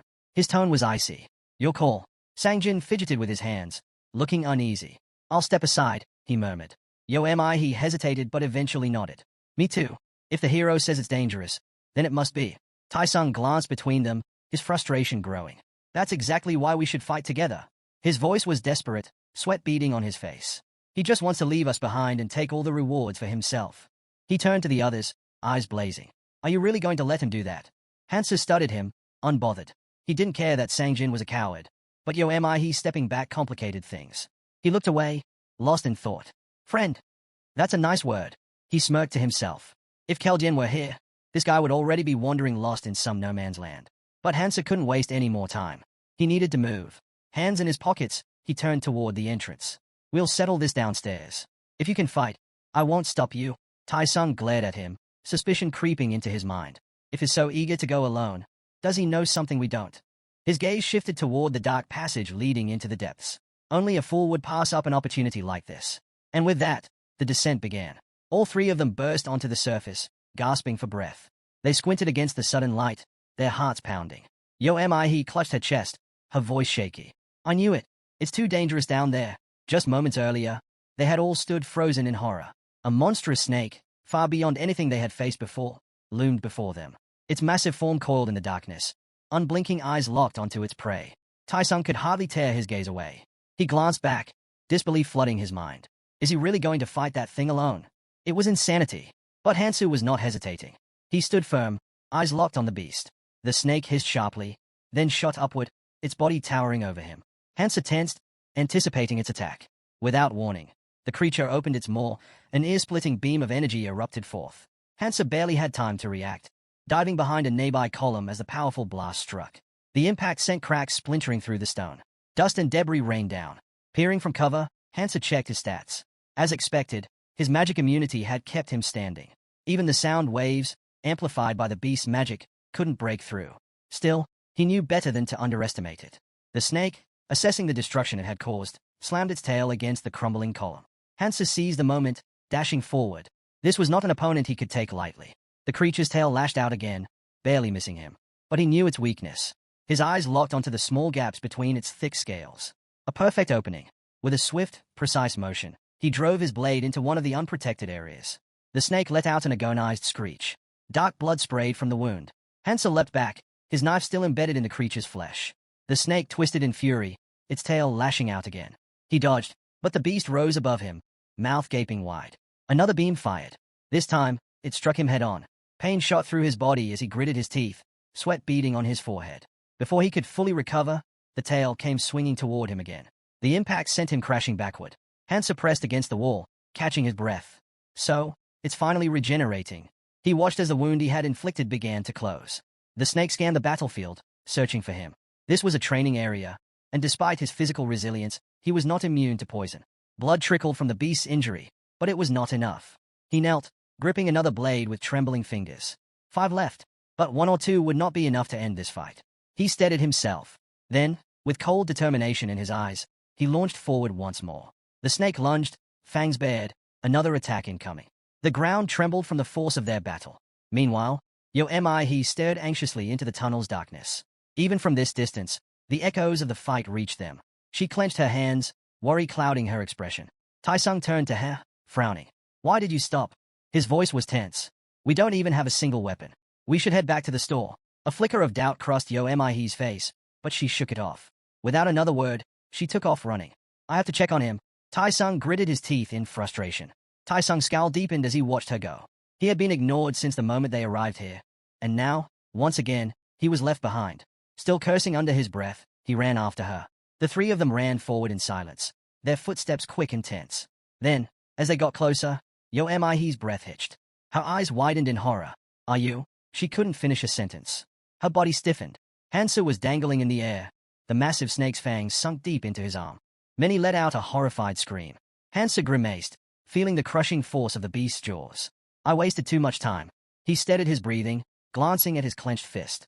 But in his free hand, he still gripped a knife. Without hesitation, he drove the blade straight into the snake's mouth. The monster screeched, its jaws snapping open in pain. Hansa fell, landing with a controlled roll as the massive creature writhed. 3 daggers were now buried deep in its flesh, and though the fight was over, his arm throbbed from the bite. He glanced at his torn sleeve and sighed. I'll need to change. Still, thanks to his stats, it would heal soon enough. He knew that as monsters evolved, they gained resistance and enhanced regeneration. Poison became ineffective, and relying on skills too much only made things harder. But at earlier stages, paralyzing toxins worked well. Without that, I would not have lasted this long. Adjusting his grip on his knife, Hansu watched as the snake's body finally collapsed. Its glowing eyes dimmed and faded to black. He was the first to rush forward. Are you okay? Hansa barely spared them a glance as he walked past. You're still here? He hesitated before frowning. I was worried about you, but I guess I didn't need to be. She eyed his arm. How bad is it? Hansu exhaled. Just a scratch. Already healing. Tai-sung stood frozen, staring at the dead snake. His mind reeled. He took that thing down alone. He had always known Hansu was strong, but this was something else entirely. The gap between them was overwhelming. How am I supposed to compete with that? Meanwhile, Hansu crouched beside the monster's corpse, his lips curling slightly in amusement. He reached down and plucked something from its remains. Tai-sung stepped forward. What's that? Hansu held up a rune, letting the dim light reflect off its surface. He examined it, recognizing the power it held. A shockwave rune from a needle snake. Not a bad reward. He slipped it into his pocket. It would be useful, but only if he had a magic rune to activate it. Tai-sung watched, clearly impressed. That rune must be valuable, considering the size of that viper. His voice carried a hint of envy. You planning to use it? Hansu shook his head. No point. His skill limit was 7, and this was not something that fit his style. He preferred abilities that were unconventional. Before he could pocket it fully, Sangjin suddenly stepped in, eyes glinting with interest. Then give it to me. Tai-sung drove his elbow into the guy's chest and warned him not to even think about using it. He would not be able to anyway. Instead, he demanded the hero hand it over to him. Sangjin rubbed his sore chin and pointed out that Tun was already there. Annoyed, the blonde turned to him. You really think you'll be useful with this? Have you already forgotten your mistakes? Sangjin lowered his gaze, embarrassed. He muttered that with a powerful rune, he could match, even surpass, him. Tai-sung immediately shot back, rejecting the idea. He stepped in, trying to calm things down. Hansu, irritated by their argument, finally spoke up. What are you two doing? He raised his hand, revealing the rune. Did I ever say I was giving it to either of you? If I'm parting with this, I'd rather sell it. If you want it, fine. I'll even give you a 5% discount. He smirked. Make me an offer. The 3 were stunned. Tai-sung hesitantly asked if they could pay in installments. Hansa shrugged. If someone's willing to vouch for you, sure. You can guarantee it for each other. He turned away for a moment before stepping forward. I'll take it, she said, placing a hand on her chest. That was expected. None of them trusted each other, leaving her as the only reasonable option. Hansa handed her the rune. Earlier, he had noticed her quietly picking up a rune of magic. She hadn't needed to hide it. After all, she was the one who had taken down the monster. But it was not surprising. In a world like this, the more cards you kept hidden, the better. As the rune exchanged hands, Hansu observed He more closely. She was far more ambitious than she let on. She turned to him. There are 3 runes for agility and perception, and 7 for strength and endurance. Hansa nodded. I'll take 6 strength runes, with a discount, of course. He smiled, thanking the hero. You're generous. Then, he turned back to the others. Don't take this the wrong way, but if you get used to getting things for free in a place like this, you won't last long. Nothing comes without a price. His gaze fell on the rune in his hand, but there was no time to dwell on it. They had to move. As they walked, Hansu's eyes landed on a cluster of Zeuterium deposits. He approached the strange growths and broke off a piece for himself. The others watched him closely, trying to figure out if he was using his ability again. He and Sangjin flanked him, observing his every move. Hansa suddenly straightened and stepped back. Without a word, he drew a knife and turned his attention to the massive snake they had taken down. And Sangjin watched, mesmerized by what he was doing, while Tai-sung, confused, asked what the two were staring at. Hansa didn't answer. With precise movements, he sliced open the snake's body. Its organs spilled onto the ground. Tai-sung watched the hero in confusion as he pulled out the pot once again. Someone asked if he was planning to make another poison, but this time, it was something different. Hansa gathered the materials, scaled from the needle snake. They were tough, but not strong enough to be used as weapons on their own. That meant he had to create one himself.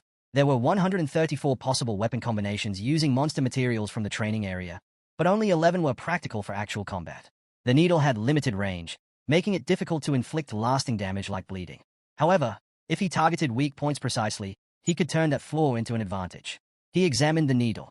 The tip was slightly dull, but since it was handmade, there was no other choice. Sweat dripped down his face as he combined the ingredients. A bright light flared, signaling the fusion process. The hero knew how much effort alchemists put into discovering the best weapon combinations, especially early on. It had taken them countless hours, but the result was worth it. He sharpened the blade, reinforced it for better armor penetration, and made a few modifications to ensure it could pierce the monster he needed to defeat next. Finally, he wrapped the handle in leather and took a step back, assessing the finished product. Now this looks like a real weapon. As he stood, Tai-sung stared at him intently. If you had used a cocoa lizard instead, you could have made something even better, he commented. But the needle snake isn't bad either. Honestly, I doubt you'll find anything stronger than this for now. He eyed the sword, clearly impressed. Then, after a moment of hesitation, he spoke again. Can I buy that from you? I'll give you all my runes for it. He could tell how much effort the hero had put into making the weapon. Based on that alone, he was certain it was better than anything he had. Hansa considered it for a moment before replying. This isn't just any weapon. But since you're that interested, I'll sell it. Then he added, I can't make another one. I'm out of materials. Tai-sung clicked his tongue in irritation. Selfish, he muttered, running a hand through his hair as Hansa packed up his things. Hansu, unfazed, simply thought ahead. There's something better waiting for me. I just have to be patient. His eyes drifted toward the glowing doors ahead. That had to be their next destination. The carriage doors opened. Inside, there was electricity and an empty space. Their ever-confident Mr. I can do anything had gone quiet. That could only mean one thing. There would not be any fights this time. Which meant a reward was waiting for them. As the group stepped into the carriage, the hero frowned and asked why they were even getting in. Need to get out. Irritation flashed across his face as he turned to them again. I said, this carriage is for one person. Get out. He calmly took a seat, making it clear the conversation was over. Sangjin furrowed his brows. You're mistaken, right? There's plenty of space in here. How could it only be for one person? He ran a hand through his hair in disbelief. Tai-sung threw up his hands. And what rule says you're the only one who gets to go? After everything we've been through together, why do you get to decide? Hansa let out a long sigh, exasperated. Tai-sung clenched his fists. If it weren't for us, you would not have even made it here. Hansa scanned their faces, unimpressed. Pathetic. He understood why they wanted to take this opportunity. But they were missing one crucial thing. He stood up, his expression unreadable. You're right. There's no rule saying I have to be the only one. Then, with a loud clang, he slammed his sword against the floor. Because there are no rules in this world. He gestured toward the exit. So, you can either leave now, or stay here and argue with me. Then, turning to Tai-sung, he pointed the needle at him with a smirk. If you want, go find a lawyer and try to file a complaint against me. His grin turned sharp, almost mocking. Now, make your choice. Tai-sung's jaw tightened as fear crept into his eyes. He hesitated, his mind racing. The train pulled away, leaving the three of them behind at the station. Tai-sung clenched his teeth, testing their strength. A string of curses left his mouth as he glared in the direction the hero had gone. His thoughts swirled. Was that guy really serious? He looked around, taking in his companion's uneasy expressions. He acts like he's in his 40s, but everything he does is absolute madness. A thought crossed his mind. If the three of us attacked him together, we might stand a chance. If we won, we'd get all his items. His fingers twitched toward the handle of his knife. And if we lost, we could just beg for forgiveness. He would not actually kill us, right? It was worth considering. Then, he recalled the hero's cold gaze, the sheer presence that made him freeze in place. His body refused to move. A shiver ran down his spine as realization sank in. No, he would not hesitate. He'd kill me on the spot. With a deep breath, he forced himself to relax. As they parted ways, he muttered, we'll see each other again. Beside him, Mi absent-mindedly stroked her hand. We shouldn't have pushed him so hard, she said quietly. She adjusted her hair and sighed. And we definitely shouldn't have provoked him. He's been helping us all this time. Then, without looking back, she turned toward the exit. Let's go. Tai-sung stared ahead in silence, his thoughts firm. There was nothing wrong with wanting to grow stronger. If anything, it was necessary. The man before him was consumed by negativity. But was not that the whole point of coming here? To push past limits? Tai-sung resolved to strengthen himself no matter what. Piecing together everything he had learned so far, the structure of this place became clear. First, the train made stops at 20 stations. Second, each stop held a random artifact. Third, there was no turning back. Once a station was passed, it was gone for good. Hansa sat with his hands folded, deep in thought. The entire system seemed designed to create psychological pressure. Even if he made it to the final stop, survival was not guaranteed. Caution was essential. When he opened his eyes, he had already arrived at the 12th station. A quick inventory check: Laroon circlet, kettle claws, steel glove. 8 weapons in total. Decent for a beginner, but not particularly useful to him.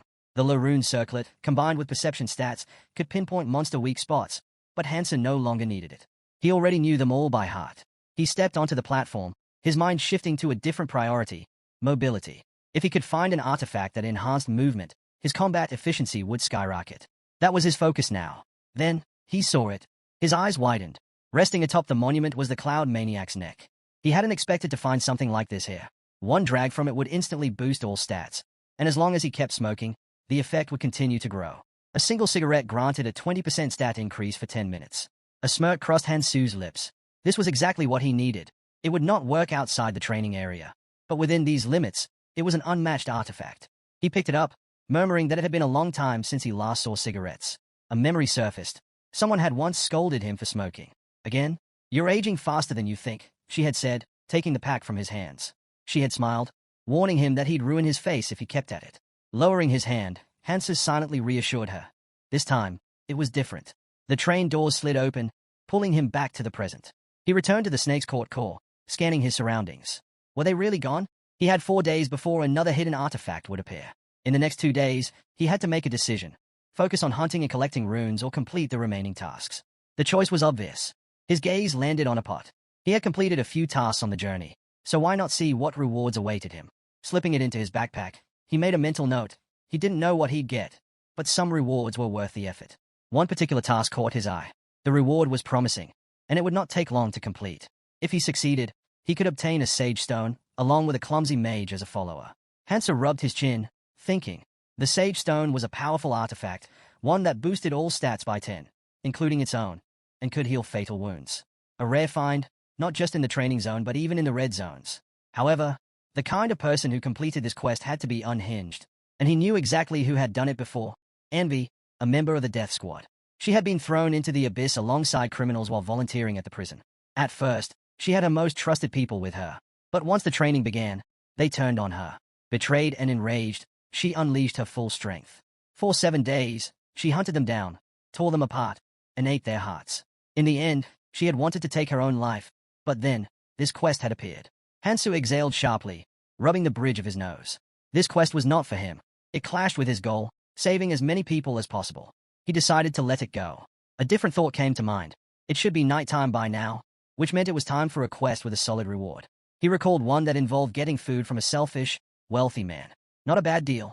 Moving forward, he focused on his priorities, completing the quest and managing his stamina. There would be no time to rest. He entered a looted store, hoping to find something to eat. The shelves were stripped bare. As he moved further in, he noticed a hole dug into the floor. He muttered that his so-called companions were nothing but scoundrels. Tossing his backpack over his shoulder, he glanced up at the sky. The moon would be rising soon, and they had the audacity to pull something like this. He smirked. Let's see how brave they really are. The sun had set over the ruined city. In the dim light, people in jackets were unloading boxes while a group of survivors watched from behind cover. Someone whispered, frustrated, "How can they just take everything?" A girl clenched her fists. "We have to stop them." A blonde-haired guy hissed back. "We don't have time for that. The second they hear us, they'll run. I didn't even get a chance to grab anything. They even took my cash." He shook his head. How did they move so fast? From behind a stone, another survivor peeked out nervously. "They might be stronger than us." Usually quiet, murmured, "There's too many of them. They outnumber us, even if our stats are higher." Someone else muttered, "Hansu isn't back yet. We shouldn't take risks." The blonde girl gave her boyfriend a stunned look. Since when does Sangho talk this much? Meanwhile, across the way, a man named Sango waved at them with a smirk. The entire group tensed, stepping back. The blonde narrowed her eyes. "Is he waving at us?" Tai-sung scoffed. "They're just trying to provoke us. Ignore them. There's no point in taking the bait." He turned and started walking deeper into the alley. "Let's go. We need to find food and supplies somewhere else." The others hesitated, watching him with uncertainty. The blonde girl still didn't understand why that guy had waved, but regardless, he had done his job well. Suddenly, someone emerged from the alley. Sangho squinted, trying to make out who it was. Before he could react, Tai-sung spoke up casually, saying the group needed food. He suggested checking the subway, flashing a smile as he added that they should grab supplies before anyone else got there. Offering to show them the way, he seemed confident. "CHP 11 done." The blonde, however, was not convinced. If Hansa had to fight those guys for food, It would not be an easy battle. They were too many. Maybe asking for help was a better option. Sang-ho grinned. And why should we trust you? He accused the blonde of trying to manipulate them into fighting. Tai-sung's patience snapped. He stormed up to him. Do you even understand the situation we're in? Sang-ho bristled in anger. But before he could respond, bam, a fist slammed into his face. He hit the ground hard, yelling in pain as blood trickled from his nose. The attacker smirked. Why would I need to set a trap for weaklings like you? Sang-ho gawked at the cocky blonde, stunned. Tai-sung stepped back, unfazed. I'm giving you a chance. Think about it. Meanwhile, the group of heroes had taken shelter inside a building. The door creaked open, and the girl gasped as she saw Hansu walking toward them. Her cheeks flushed. He had only just returned, but she already felt relieved. Tai-sung smiled to himself, satisfied. No need to be nervous. No one knew he had orchestrated this, and even if he was caught, he'd find a way to slip out of trouble. Hansu entered the building. The girl quickly explained the situation. People had looted the convenience store. Hansu nodded. I saw them on the way here. He walked over to the table. How much food do we have left? A small handful of supplies sat in front of him. We tried to gather as much as possible. Someone started, but Tai-sung interrupted with a slight smirk. Things happen, but now that you're here, do you think we can get everything back? One of the guys shifted uncomfortably, swaying slightly. It won't be easy, but I can help. Hansu, unfazed, pulled out a chair and sat down. Let's eat first. A vein twitched on the blonde's forehead. Did Hansu just snort at them? Frustrated, he loomed over Hansu. This does not feel right. His smile turned nervous. Do you really have no shame at all? Hansu shot an irritated look at the hero, but the blonde stepped in, arguing that they had risked their lives for this food. So why shouldn't they ask for something in return? Turning to the hero, he demanded a trade. If the hero had something valuable, then maybe, just maybe, he'd consider sharing. Then, with a smug grin, he casually mentioned that the food was gathered for everyone. Tai-sung raised a hand in disbelief. Were they really just going to give it away for free? He reminded them again. This food came at a cost. Their lives were on the line for it. With a smirk, he added that even among friends, fairness was important. Meanwhile, Hansu, who hadn't lifted a finger in the struggle, chimed in. Nothing comes for free, he said bluntly. The pair in blue jackets nodded in agreement. Tai-sung saw an opportunity. If he could rally everyone to his side, the hero would be outnumbered. He glanced at the hero, who remained silent and brooding. With a sarcastic sigh, Hansu scoffed. Too bad, he muttered. Then he turned to the hero and pressed him. If he had nothing to offer, what was he planning to do? Tai-sung's grin widened. Come on, you must have found something useful in there, he pressed. The blonde eyed the hero expectantly. Tai-sung made his move, pointing out that the hero had just walked out of a hidden area. Surely he had something worth sharing.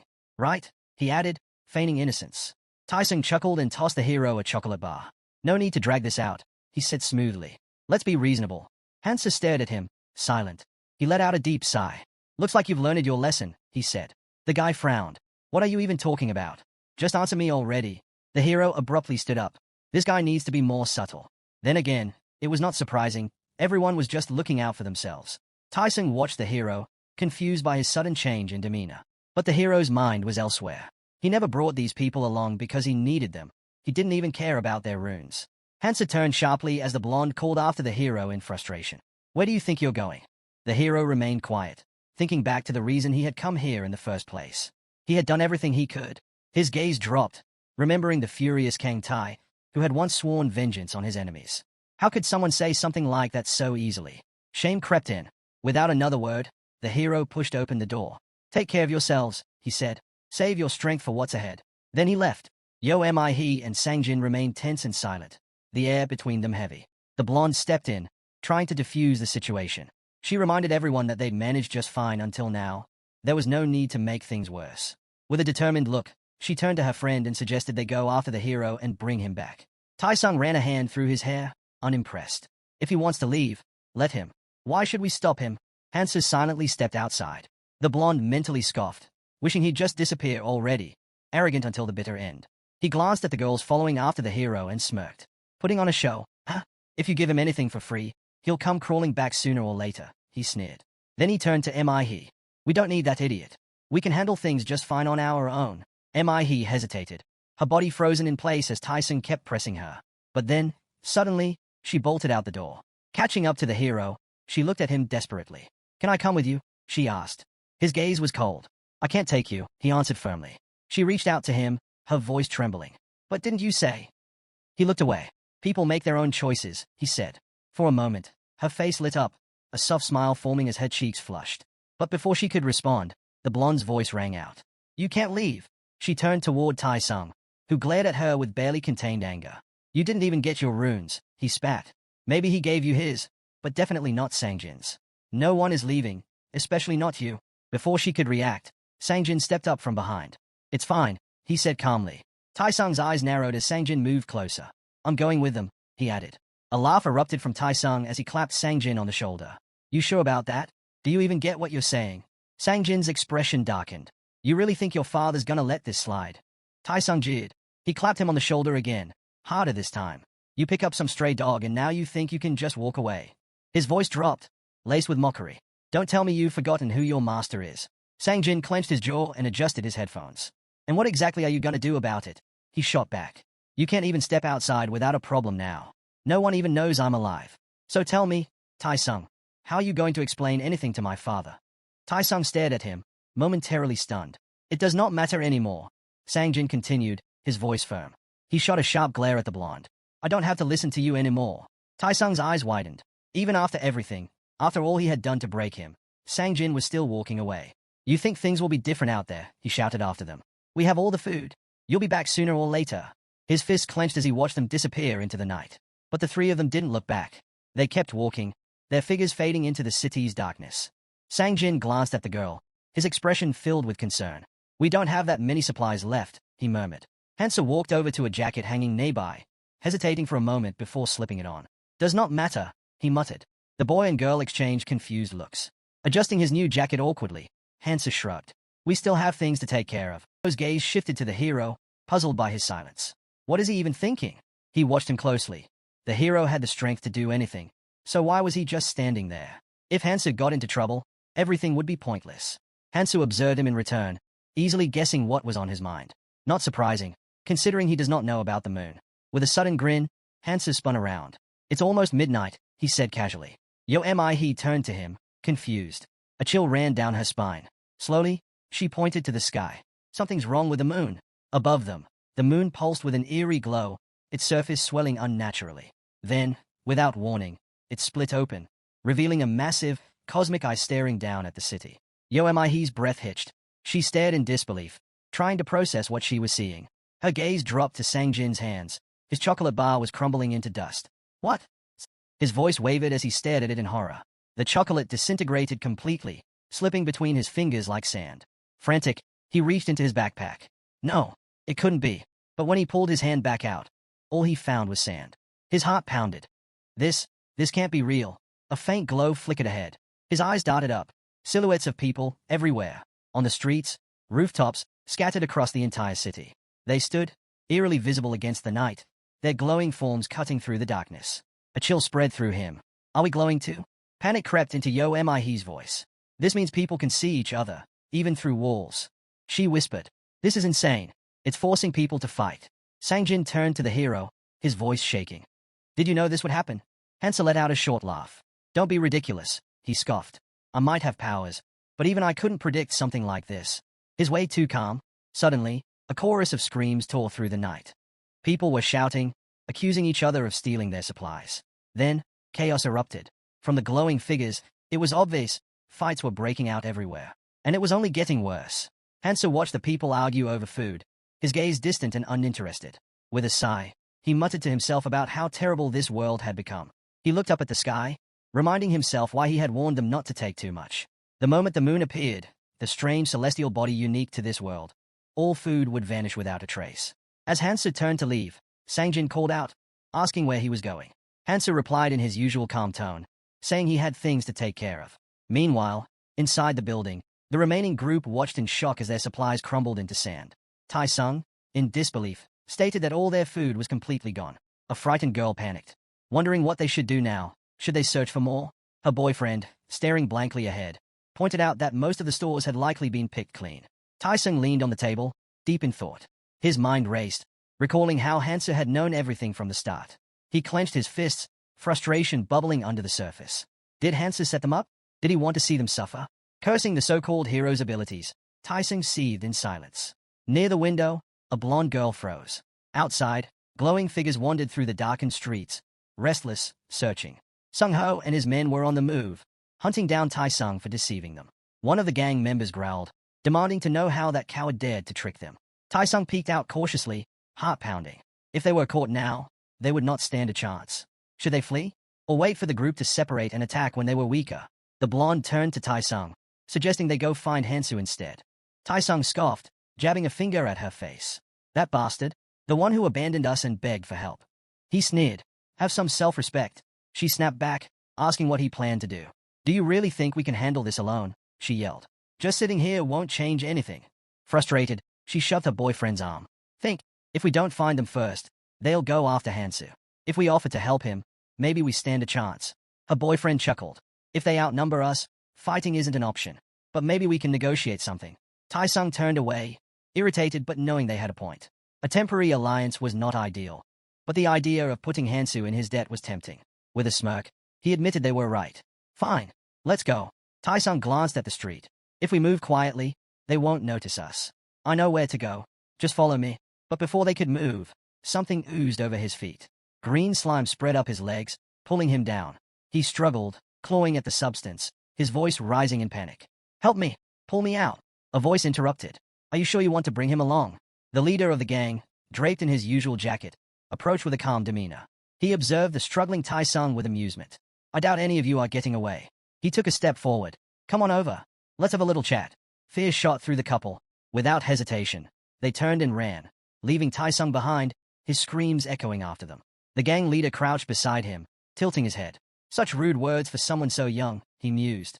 That, my friend, is Oren's duct tape. While you were busy scheming, we weren't exactly sitting around either. He sighed, almost disappointed. Things are so much less entertaining when there's no challenge. Straightening up, he glanced around. Enough talk. There are only 3 of you. Where are the others? Tai-sung remained tense and silent, but the man in front of him didn't hesitate. He swung his leg. Pain exploded through Tae-Seung-ji's body as blood splattered onto the ground. A scream tore from his throat, his leg now badly wounded. Tai-sung, panicked, threw up his hands. I'll tell you everything. Anything you want to know, I'll talk. He stammered, promising to reveal where the others had gone. The boss turned to Sang-ho. Good. At least he understands his position. He smirked before adding. But first, someone wants to have a word with him. Sang-ho's grin widened. The boss suggested they settle this before moving forward, and Sang-ho eagerly stepped closer. Looming over the injured Tai-sung, he taunted. How's that leg? Feels pretty bad. But I won't feel better until I return the favor. Tai-sung gritted his teeth, cursing the so-called friends who had left him behind. The boss gave a casual nod. Just don't overdo it. Sang-ho laughed, motioning to his men. You heard him. Don't go too far. A moment later, Tai-sung was on the ground, blows landing relentlessly. He shielded himself as best he could, watching through blurry vision as the couple vanished into the distance. He couldn't believe they had abandoned him so easily. His mind burned with fury. I'll kill them all. Meanwhile, the couple hurried forward, unsure of where they were headed. Then, in the middle of nowhere, they spotted something unexpected, a pot of meat soup bubbling over a fire. Hansu and his group sat around it, eating in silence. The couple stopped, staring at the scene. What are you guys doing? The man asked. They glanced at the steaming broth. Is this a picnic? The blonde suddenly realized what was happening. Her lips twisted into a bitter smile. He knew. Hansa had known about the food situation all along. She took a step forward, but before she could get too close, Hansa stood up. Without hesitation, he raised his sword and flicked it toward her face. She froze. The blade hovered inches away. Mouth still full, Hansa spoke through bites. Don't come any closer. He turned his back on them, uninterested. The couple bristled. What's with this childish act? The man demanded. The blonde snapped. What did we ever do to you? This was all Tae-Seung-ji's fault. The man narrowed his eyes. What happens if we step forward anyway? Hansa smirked. Then my ability says things won't end well for you. The man scoffed. Oh yeah? Does this ability of yours tell you everything? Lowering his sword slightly, Hansa responded. It tells me enough. Like the fact that you just led danger straight to us. The couple spun around in alarm. From the darkness, a voice chuckled. You're pretty sharp, hero. A squad of men in jackets emerged, their boss wearing a slight smile. Hansa watched them silently. The blonde trembled, sweat dripping down her face. Hansu's mind drifted to the strange rules of this world. He pictured a bag of food, one held by a selfish, wealthy person. The conditions to claim it were simple. Cook and eat as much as possible while the moon was in the sky. It sounded easy, but there was a catch. Beside the fire, freshly sliced meat lay on a wooden board. Only the person who ate the most, without sharing a single bite, would be granted the reward. In a world where people fought tooth and nail for scraps, the task's cruel humor was evident. Those who refused to share would win, and those who did would lose everything. Hansa casually stuck his knife into the soup, pulling out a piece of meat and bringing it to his mouth. Even with all eyes on him, he remained calm. This was not the time to show hesitation. Footsteps approached. The jacketed gang members dragged in the battered Tai-sung, his body covered in fresh bruises. The blonde gasped, "Are you okay?" But Tai-sung cut her off with a furious scream. "Shut up!" His glare burned with rage. "Why did you leave me?" The couple shrank back in fear. The blonde stammered. "We ran to get help." Tai-sung scoffed. "Help? Don't give me that crap. If it weren't for you two, I would have."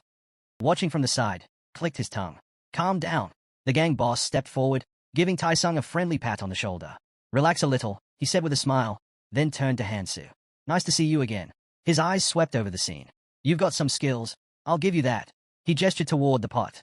"But tell me, where'd you get that meat?" Hansa didn't even look up. He simply pointed at the scattered remains around them. "Meat's everywhere. Why ask me?" He scooped another bite.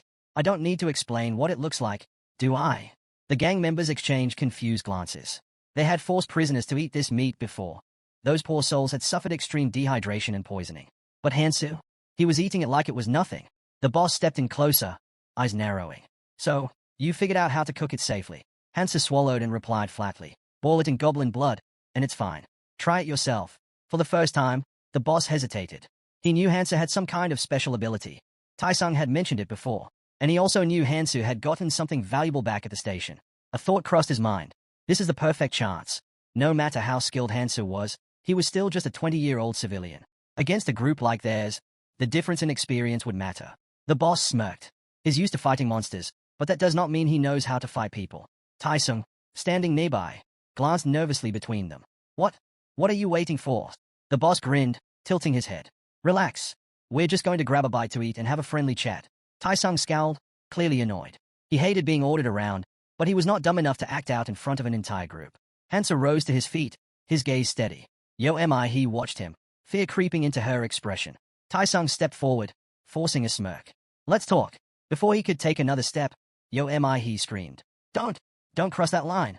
Tai-sung clenched his fists, telling everyone to shut up and wait. Hansa slowly raised his sword, declaring that this was the end. In his mind, he asked her not to blame him for what was about to happen. Tai-sung looked at the hero in confusion, only to be struck down.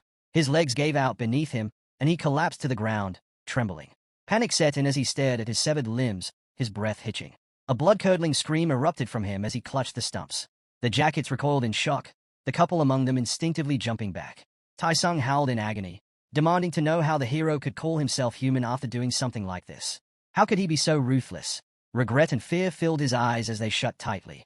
But his screams didn't stop. "All this, just for a piece of meat," he cried out. Sangjin's mouth fell open, sweat beading on his forehead.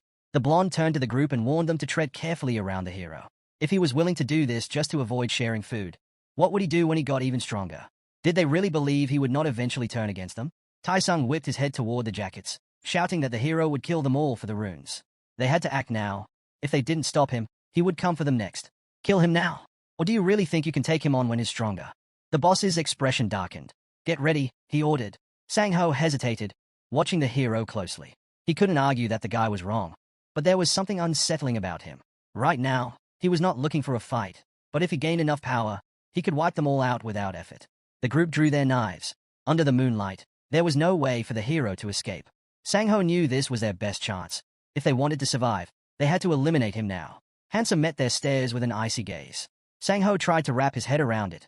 What kind of student had eyes like that? What had he been through? Hansu exhaled, glancing at the crowd. A memory surfaced. Ayres and Keldian used to argue constantly, even after deciding to work together. Ayres always warned him not to make unnecessary enemies. But Keldian had a different philosophy. If an enemy stands before you, crush them completely. Because if you don't, you'll be the one crushed. Hansu smirked. He looked down at his hand, runes glowing faintly against his skin. With a grin, he pulled them out. The jackets shouted in alarm. "What kind of trick is this?" Sang-ho barked an order. "Kill him." The men charged. Hansa gripped the hilt of his sword tightly. If they wanted to start this, then before the night was over, he would finish it. He pushed off the ground, landing on his toes before launching himself toward them. His movements were so fast that Sang-ho winced, unable to comprehend how he was moving like that. Hansa spoke calmly. "This will hurt." Without hesitation, he struck the first enemy, then charged into the crowd, knocking them aside like ragdolls. Pain groans filled the air as bodies hit the ground. The boss stood frozen, his eyes darting around the battlefield. Had the hero absorbed all the hidden runes? If this continued, panic seized him. Don't run, he screamed at his men. We outnumber him. Use it to your advantage.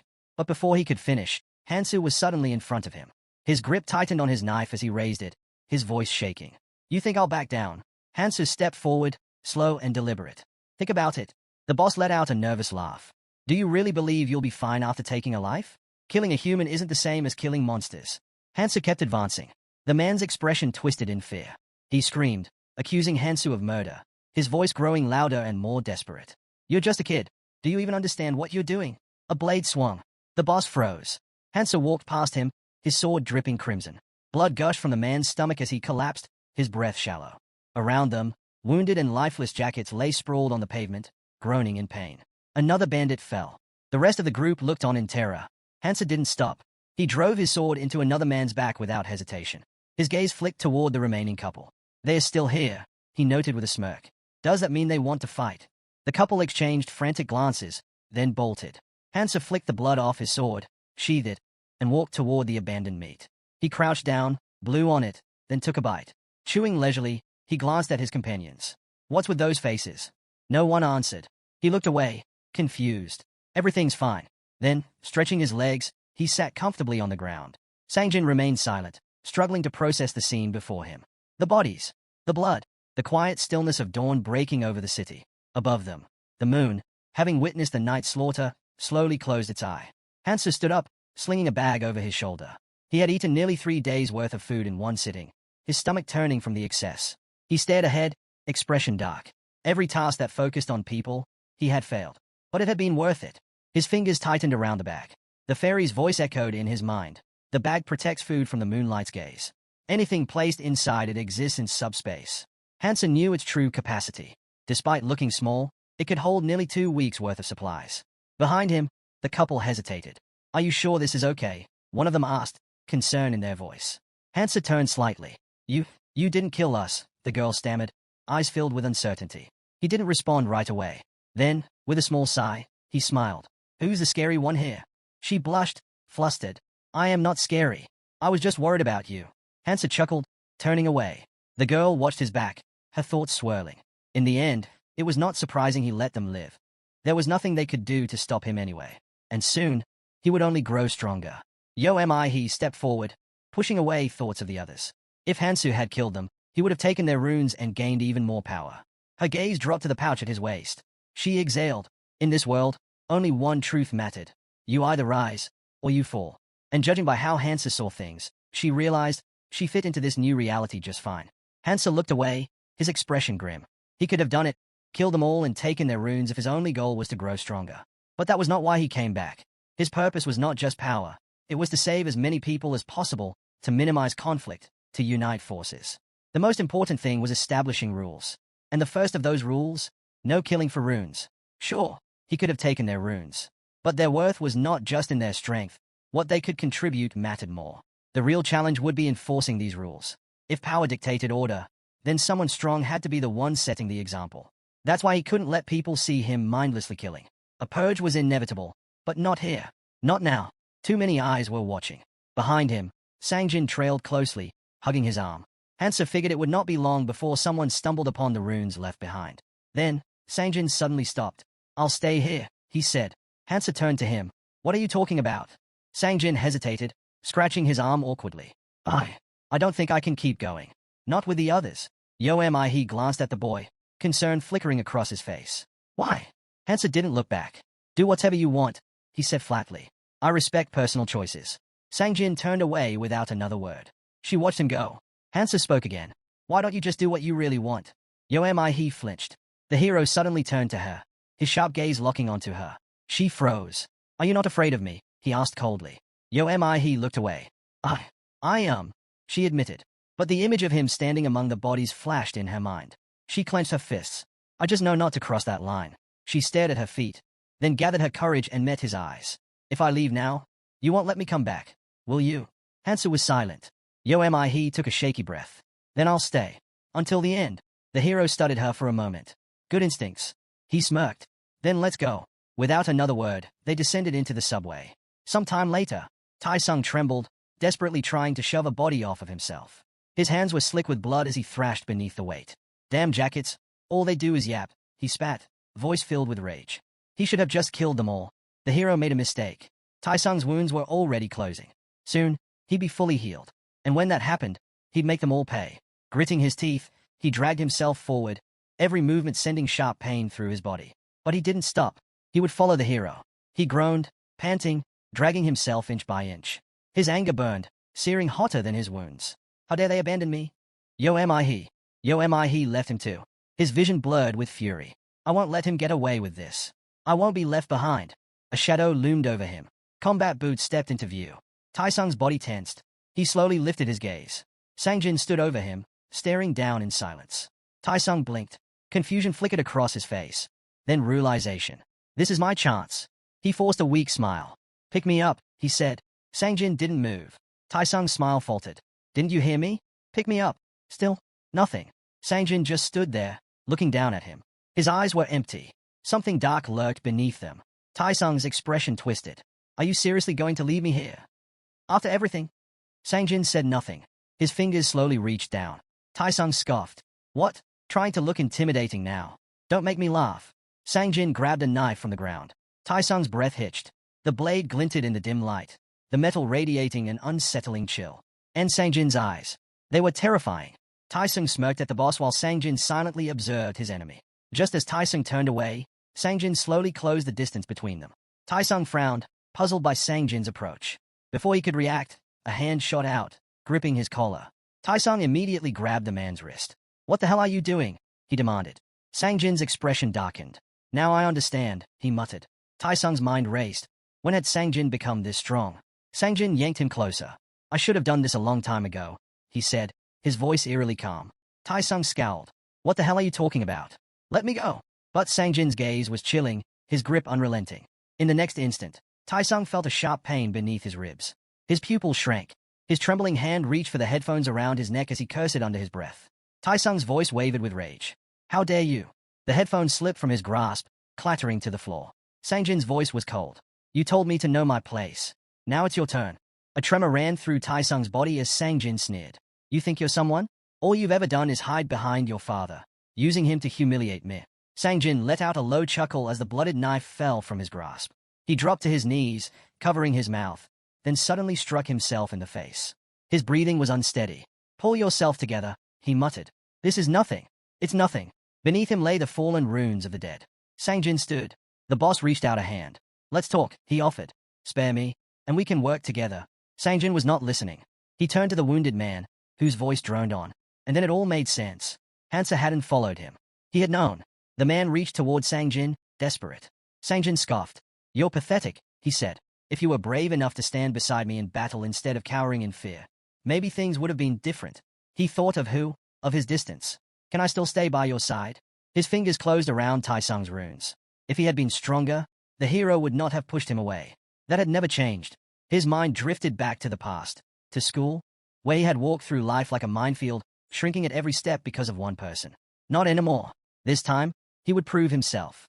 Sangjin stared ahead, determination burning in his eyes. He would grow stronger, just like the hero. If he had to use fools to catch up, so be it. As he walked forward, leaving a trail of blood behind him, he muttered to himself, one day, he'll see me differently. Above the ruined city, mutated birds circled. One of them let out a piercing screech. On the ground below, He stood firm. Taking a deep breath, she unleashed a powerful scream, shaking the air. The birds around her plummeted to the ground, lifeless. Just as she turned at the sound of rustling wings, she spotted a lone bird still in flight, diving straight at her. A blade flashed in front of her, slicing through the creature before it could reach her.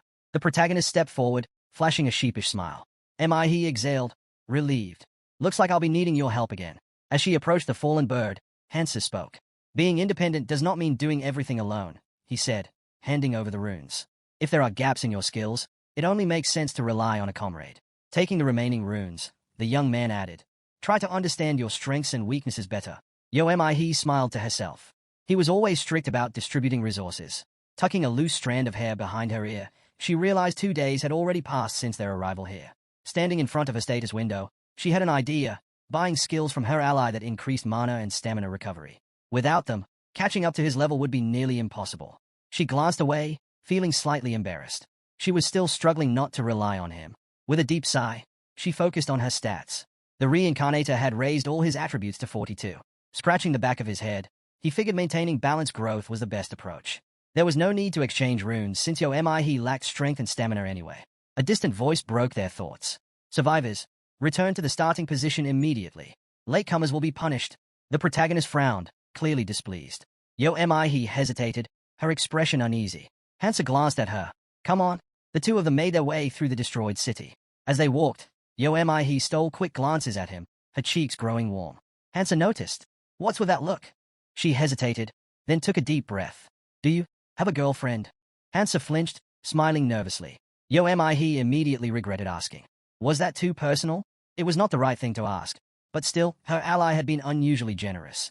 Hansa looked down, tension flickering across his face. He clenched her shaking hands. She had wanted to ask something else entirely. Glancing to the side, the reincarnator realized she was nervous but speaking honestly. He thought about Kang Tai. He'd probably find this question amusing, even if it was just small talk. An image flashed in his mind. His embarrassed comrade, the unimpressed Keldian, and the exasperated S. At first, he had been too afraid to even speak. She opened her mouth to ask something else, but in the end, she simply looked down and stayed silent. The protagonist introduced his beloved. Though, in truth, they had not yet met. Even so, he couldn't afford to lose her again. He raised an eyebrow, puzzled by his words. I don't remember that, she said. Her friend gave no response. She lowered her head, and the two walked forward in silence. They arrived at a parking lot where the survivors had gathered. He glanced around, recognizing many familiar faces among the crowd. Her eyes widened, something felt off. A fairy beamed, surveying the group. Is everyone here? Nearby, a devil spread his arms and sighed. Unfortunately, we got here too quickly. Wasting no time, the assistant stepped forward. I have two pieces of good news for you travelers, he announced. The crowd tensed, eyes filled with dread. Raising a single finger, the monster closed his eyes. First, if you can hold out for 72 more hours, you'll be free to leave. The fairy clapped his hands together. Wonderful news, isn't it? His voice was bright and cheerful. The survivors, however, stood frozen in horror. The devil's gaze darkened. Why aren't you reacting? With their faces pale and eyes wide, the people hesitantly started to clap. The assistant smirked. Ah, that's more like it. I'm glad to see you all so happy. Then, with a snap of his fingers, he declared, Now, it's time to introduce tonight's star. The ground trembled. Pebbles scattered across the pavement. The crowd stiffened as a massive shadow loomed over them. A monstrous altar towered over the ruined city. He's eyes widened in shock. What is that? A massive claw struck the bars of a cage, rattling the structure. The monster inside let out a deep growl. The fairy grinned.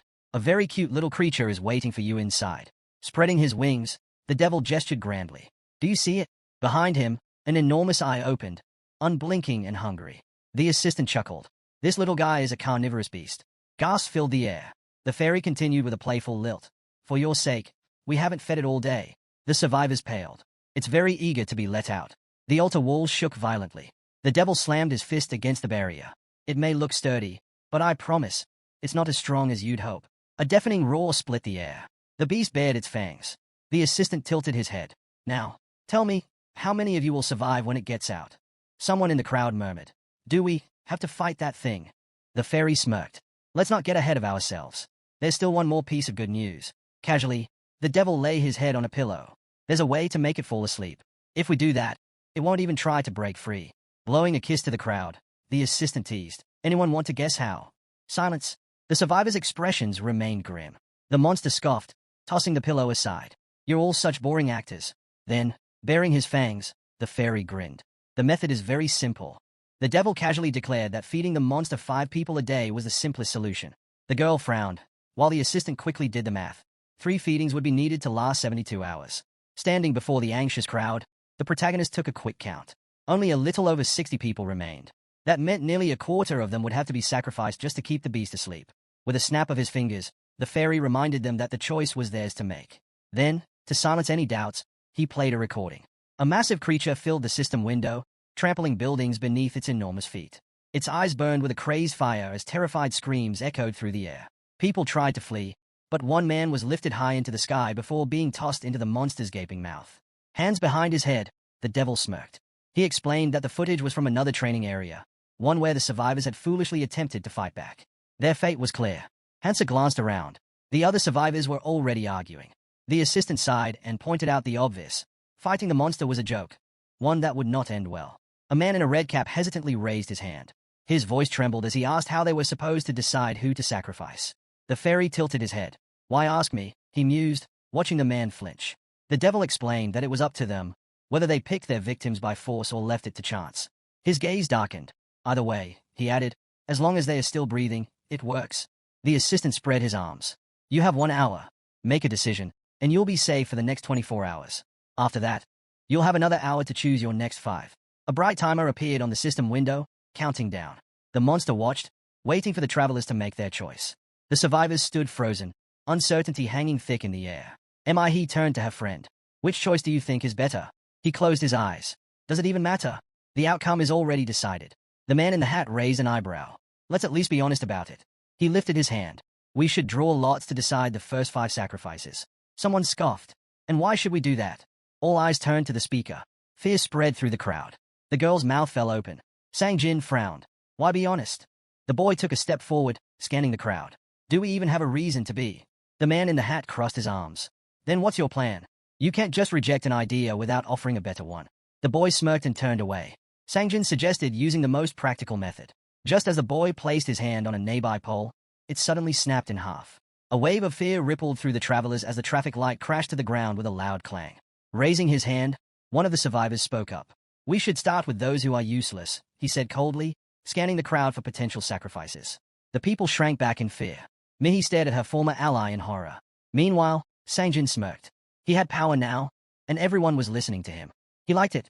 Spreading his arms, he reminded them that they had no time to waste. Another 100 people had already vanished, and those ahead of them were out of reach. Taking them down one by one would be impossible. The protagonist crossed his arms, his gaze fixed on the burning altar that trembled in the distance. The boy stepped forward. We need to stick together, he said. If we end up fighting that monster, we'll need every advantage we can get. The survivor scoffed, gesturing toward a weaker man in the group. Then we shouldn't waste resources on dead weight. Sang-jin frowned. Isn't it only logical to send the weakest into the beast's mouth first? Hansa looked up when they turned to him for his opinion. The heroes stood facing each other, tension thick in the air. The boy thought back to Tis, his past self, and realized he was not the same anymore. He had changed. Looking at his former comrade, he knew he didn't want to make an enemy of him. If he wanted a fresh start, he needed allies. A smirk formed on his lips. Sang-jin was sure his friend would make the right decision. His judgment had always been perfect. Raising his hand, the boy said, That's not a bad method, but I have a better idea. He stroked his chin thoughtfully before continuing.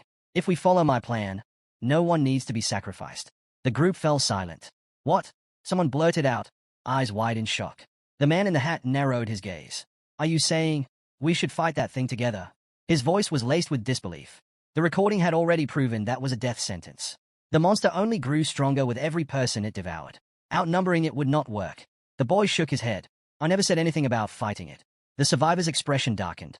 Then what do you suggest? His voice wavered with fear. The reincarnator smirked. Simple. I'll fight it alone. A stunned silence followed. Mouths fell open. Sweat beaded on tense faces. It was impossible. No. Insane. The fat man threw up his hands. What nonsense is this? This isn't some goblin horde. Pointing at the boy, he reminded everyone that time was running out. The blue system window displayed the countdown. 49 minutes left. Sang-jin clenched his fist as the others debated their next move. His gaze flickered toward the boy, wondering, had his former comrade truly become strong enough to face that monster alone? The survivor studied the protagonist, waiting for an answer. Hansa rolled his eyes. I want to fight it, but right now, it's not that simple. Sang-jin's expression shifted. Even someone like him needed help in this situation. A grin spread across his face. Then let's do it together. The strongest among us should step forward and fight. The boy scowled. At least let me finish talking first. He pursed his lips, trying to organize his thoughts. The survivor raised a hand. All right then, what's your plan? The young man closed his eyes, considering his options. Meanwhile, a girl glanced at her friend, silently wondering if she'd be included in the plan. But deep down, she already knew the answer. There was no chance. Finally, the reincarnator spoke. If I boost my strength and endurance by 30 points, I can take this thing down one-on-one. Murmurs spread through the crowd. Eyebrows raised in surprise. A woman's eyes widened. Two survivors narrowed their gazes, skeptical. Then, the protagonist made his offer. Give me your stat-boosting runes, and I promise I'll destroy the monster. From the altar, the creature stirred, parting its massive jaws. Hansa placed his hands on his belt, waiting. The travelers hesitated. He needed 60 runes, but who was willing to give theirs up? The boy remained confident.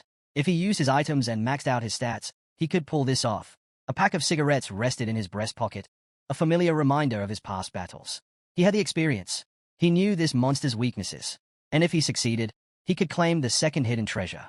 Even seasoned warriors like Keldian and Kangtai had failed to obtain it. Clementine had figured it out. But even the king of berserkers, despite being perfectly suited for the challenge, had barely survived in the end. Clenching his fist, the boy told himself, this time, he had to be faster, stronger. The treasure was at stake. Looking down, he said, I don't care who hands over the runes. Just give me what I need, and I'll head to the altar immediately. Looking down, he said, I don't care who hands over the runes. Just give me what I need, and I'll head to the altar immediately. The timer ticked down. 41 minutes left. The fat man scowled. Wait a second. If these weaklings have that many runes, why aren't they stronger? The survivor spread his arms. Then let's settle this. Everyone, hand over your runes. If we can't agree, we'll draw lots. The tension in the air thickened. Someone scoffed. Selfish bastard. The survivor turned sharply toward the voice. A man stepped forward, his eyes cold. Why should we just hand over our runes to you? If we start with the weakest, you'd be the first one gone. A woman approached, sizing him up. The gap between the strong and the weak was staggering. Smirking, she tilted her head. Or is it just because you don't have that many runes to begin with? Her words hit their mark.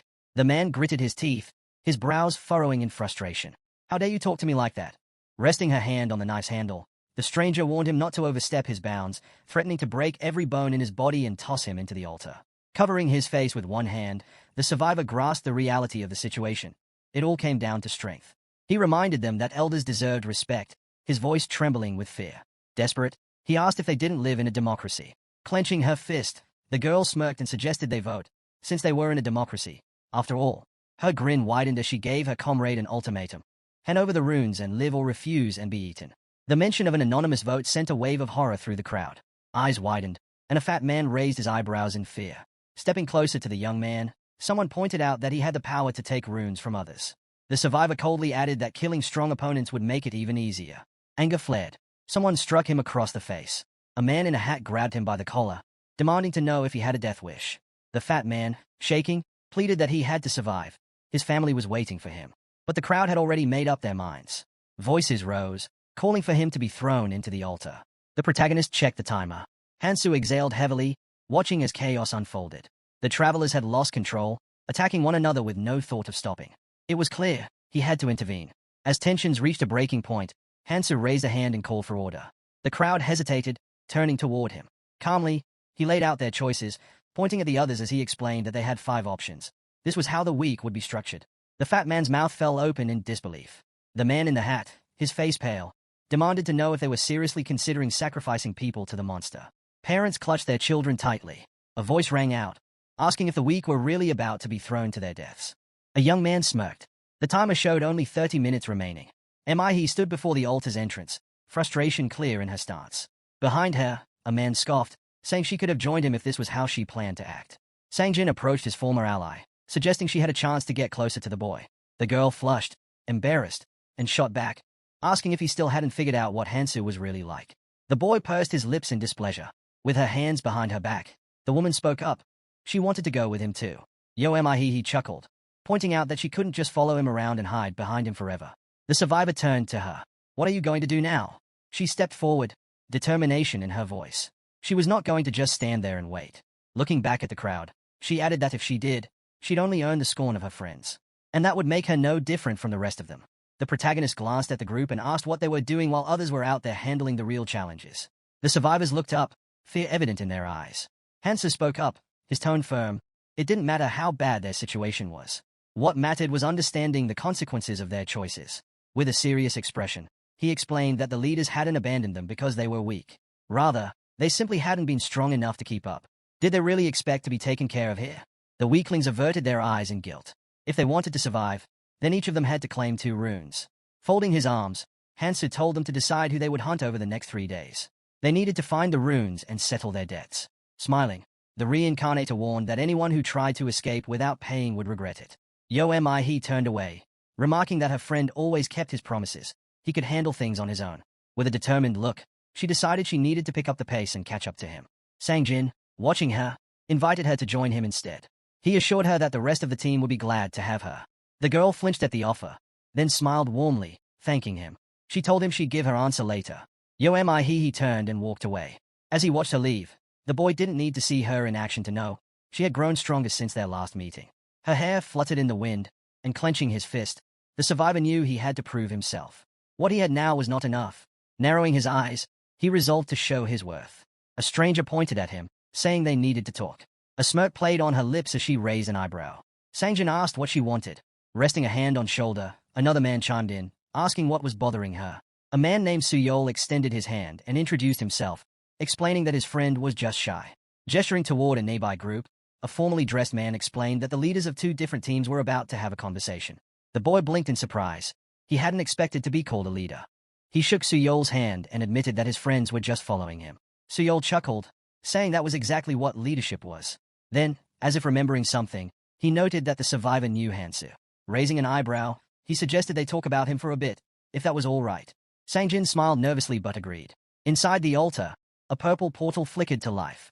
A dispenser sat on the floor. Goblin poison would not work against a carnivorous beast. Gripping his sword, the protagonist realized he had to use paralyzing poison instead. Slipping on his rosary, he prepared for what was ahead. Hansu considered the effects. It restored stamina and enhanced strength, making it a valuable asset, even if it was only obtained through hunting. Tossing the rosary into his mouth, he decided it would help in the upcoming battle. As he descended the stairs, he assessed his chances. The odds weren't in his favor, but there was no other option. What he had now was not enough to take on this creature. The monster opened its mouth wide, releasing thick steam. Reaching into his pocket, Hansu pulled out a pack of cigarettes. He was going to need plenty of cloud snacks for this fight. He clenched one between his teeth, looking down for a moment. It had been a long time since he had done this.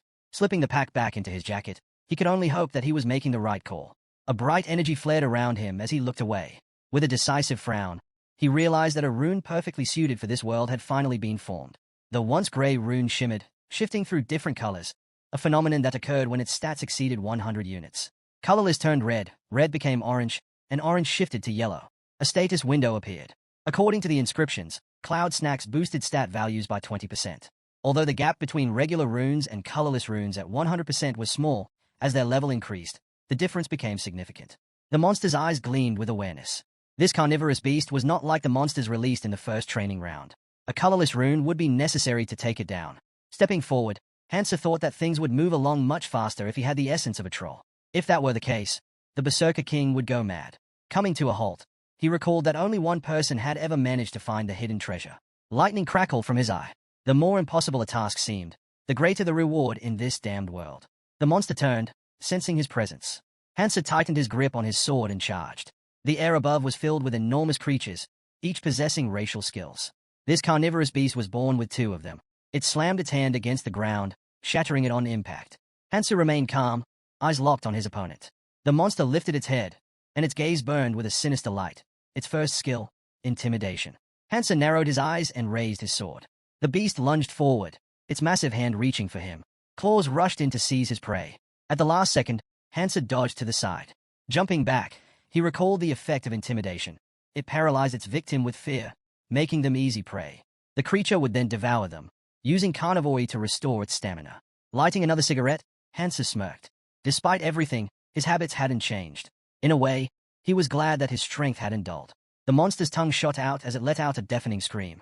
Usually, after carnivory, the next skill followed, blood-drinking swamp, a technique that drained every drop of blood from its victim. The beast's red eyes widened, locking onto him. It was time to see who would survive.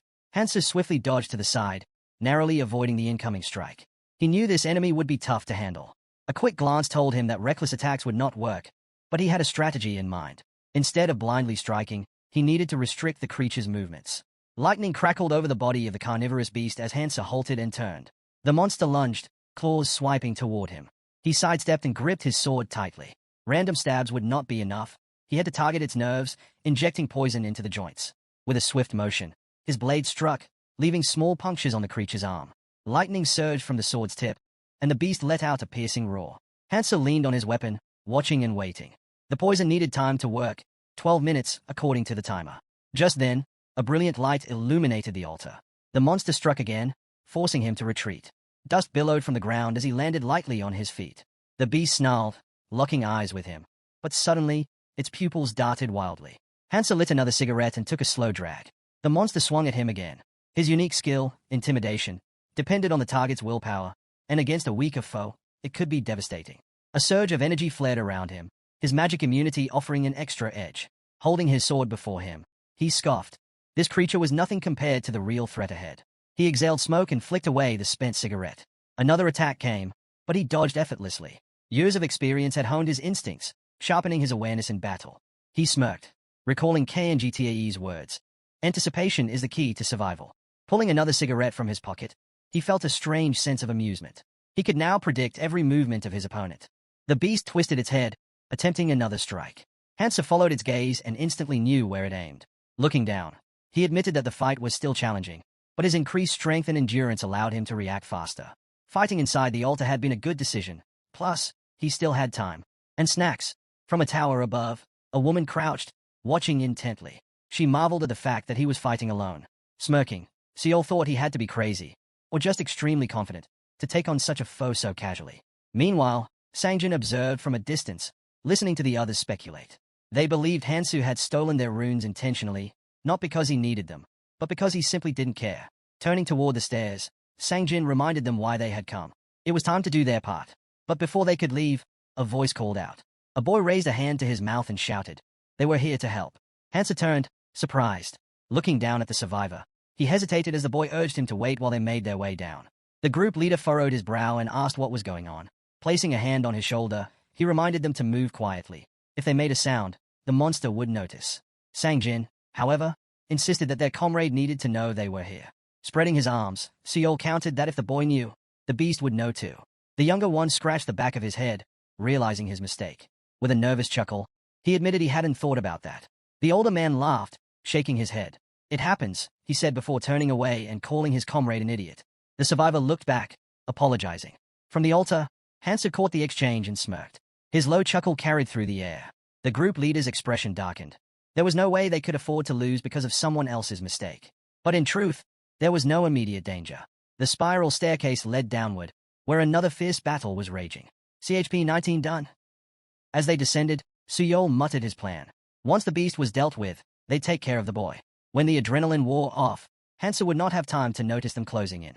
However, as he observed Hansu's battle, his unease grew. This man was dangerous.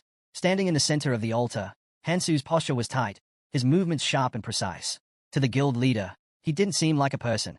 He was more like a predator that remained calm only when fully satisfied.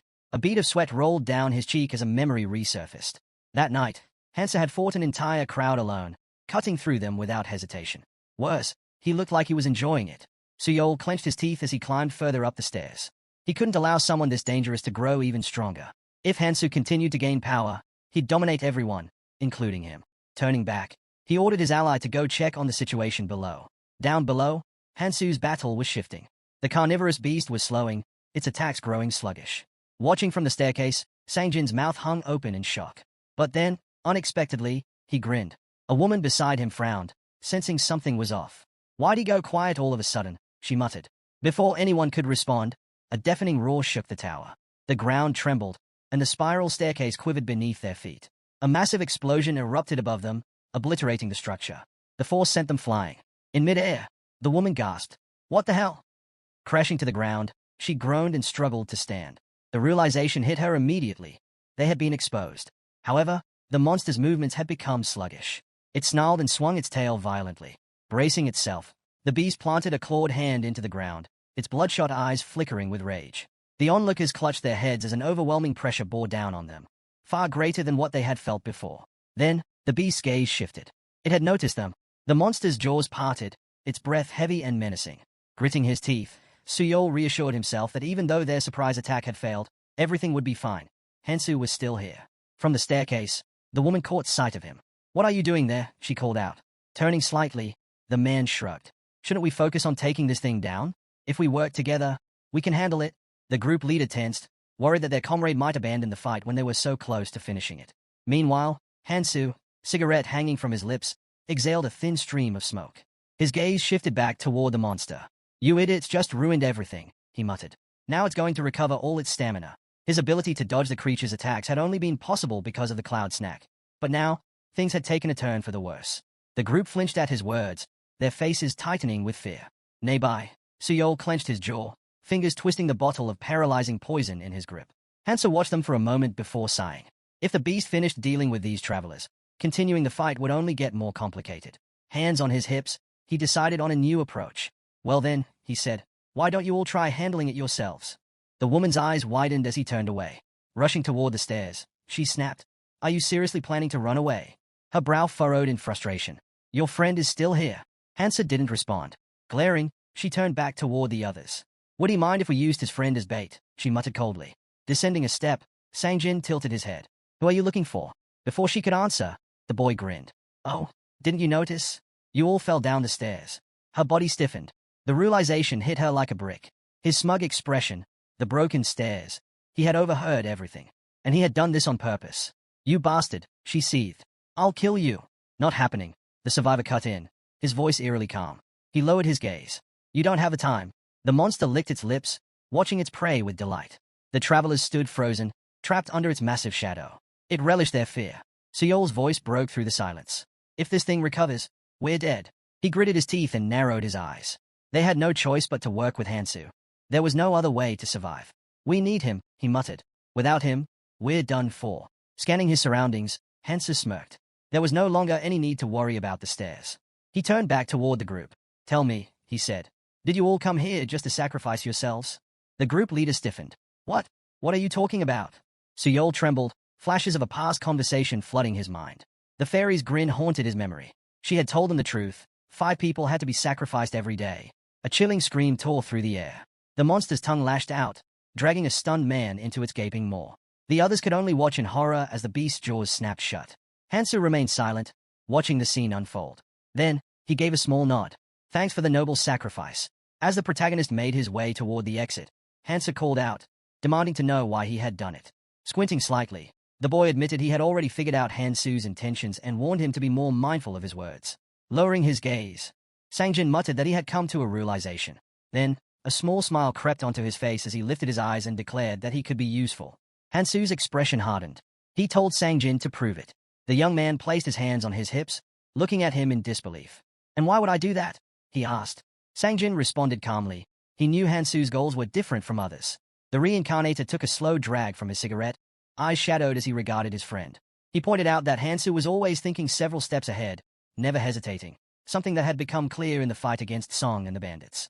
Despite their overwhelming victory, the wounded enemies lay scattered across the battlefield, alive. Hansu had chosen not to finish them off, even though it could cause trouble later. His gaze darkened as he recalled the moment when the altar loomed over the city. Hansu had the strength to eliminate every rival, yet he didn't. Instead, he had raised his hand, calling for a truce. Frowning, Hansu's voice sharpened as he questioned the logic behind it. Why spare them? He asked. It's not like you. Sangjin held his gaze in silence before extending his hands. Then stain them with blood instead of me, he offered. The boy then asked Hansu to take him along, to travel together. Closing his eyes, Hansu let out a small smile but said nothing as he walked past. He admitted he had no answer after everything that had happened. Clenching his fists, he justified his past actions. There had been no other choice at the time. That was why he had been caught. But next time would be different. He vowed never to let it happen again. Watching him go, Sangjin made a silent promise.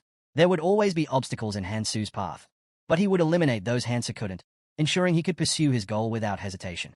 With a stern look, Hansu resolved to follow him, to grow stronger. His gaze remained fixed on his friend's back, willing to do whatever it took to walk beside him and understand his true purpose. Then, as if sensing his thoughts, Hansu suddenly turned around, eyes narrowing. And if circumstances don't allow it, he asked, what if you fall behind? The two locked eyes in heavy silence, as if foreshadowing a trial ahead. A knowing smile tugged at Sangjin's lips. Then I'll become stronger, he promised. And when I do, you'll accept me as an ally. Hansu closed his eyes for a moment before giving his final words. Then leave. The boy froze in shock, unable to comprehend why his friend was still refusing. Desperate, he rushed after him. Just give me one chance, he pleaded. Let me fix my mistakes. Hansu crushed a cigarette under his boot, glancing back. You misunderstood me, he said calmly. Without another word, he turned and continued toward the exit. Just before leaving, he suggested they meet here again tomorrow. Taking out a fresh pack of cigarettes, he added, the monster won't be here by then. Sangjin furrowed his brows. What do you mean? He asked, confused. Hansu didn't answer directly. Instead, he looked down at his cigarettes, then told Sangjin to take the leftover runes from the fallen enemies.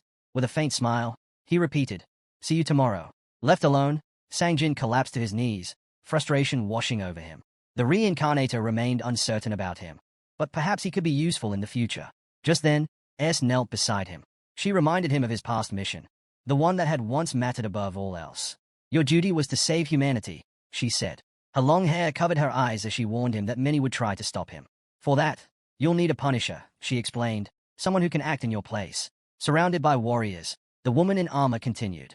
Every monarch had a punisher, someone to stain their hands in blood so their master could remain focused on the goal. She raised a dagger before crossing her arms over her chest. Hansa had once considered Andy for that role. Sangjin had already been a punisher in his past life, wielding a glowing rune just as he did now. Despite his doubts, Hansa decided to give him a chance. When the second training began, the survivors would be scattered, dissolving into blue particles and flung to distant places. Hansa knew that when that moment came, his perspective might change. He glanced back with a smirk. If he could secure a punisher with multiple hands and 8 cloud snacks, then it was a worthwhile investment. Turning away, he reminded himself that failure was not an option. His focus now was obtaining the second hidden treasure. Meanwhile, a massive carnivorous beast roared, its chest struck by multiple blows. The conditions for claiming the hidden treasure were simple, but not easy. Hansa leaned on the hilt of his sword, watching debris crumble from the ceiling. There was only one requirement. The monster had to be defeated before it could destroy the altar and break free. Clenching his teeth, the protagonist drove his sword deep into the fallen beast's chest. No one else would dare attempt this challenge. At the end of the room, a golden portal shimmered into existence.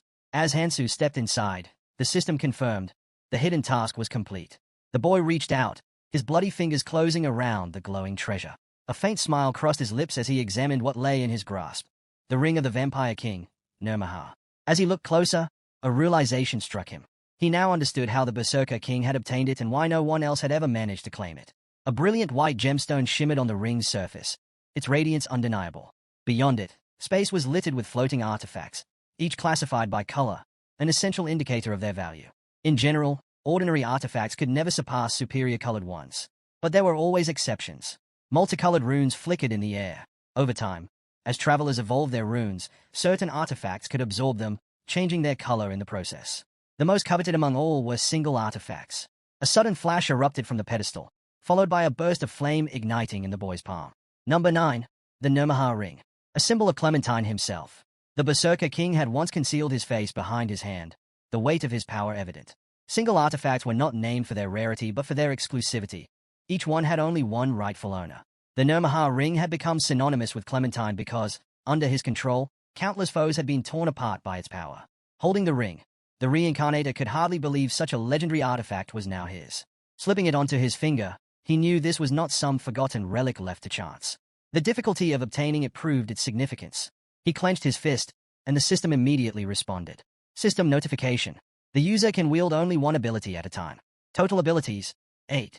Currently, the ring is colorless, only one ability can be activated. A sudden surge of energy burst forth. Power of Destruction. This ability disabled an opponent's skills and traits, even passive ones. A red warning message flickered in the air, indicating the effect's time limit. But that didn't matter. The mere ability to nullify an enemy's power at will gave him an undeniable advantage.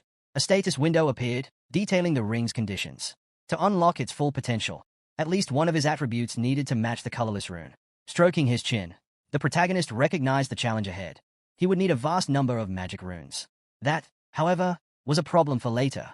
Hansa stepped through the golden portal, emerging onto the street. Ahead, she spotted him, her eyes widening in delight. "Did you really kill the carnivorous beast?" she asked, running up to meet him. But before he could answer, a low, guttural roar echoed through the air. The girl's expression shifted to horror as a massive shadow loomed over her. The timer had expired. The altar that once stood before them had vanished. Hansa simply looked at her, his voice calm. "I thought I told you about this." A smile played on his lips as he reminded her. "I promised I'd take responsibility for destroying it." A faint blush dusted her cheeks before she quickly turned away, flustered. Sangjin looked up at the sky, reassured that he had been right to trust his decision. Then, glancing down, he said, "We still have some time before the next training begins." Turning toward the gathered survivors, he made his next move. "Let's go hunting," he told her. She hesitated, lowering her gaze. "I was thinking of going a different way," she admitted. The protagonist glanced back in surprise but didn't lift her gaze to him. The woman spoke calmly, saying she was not good enough to stay by his side forever. Eventually, she would have to rely only on herself. Closing her eyes, she added that the boy had suggested they go together.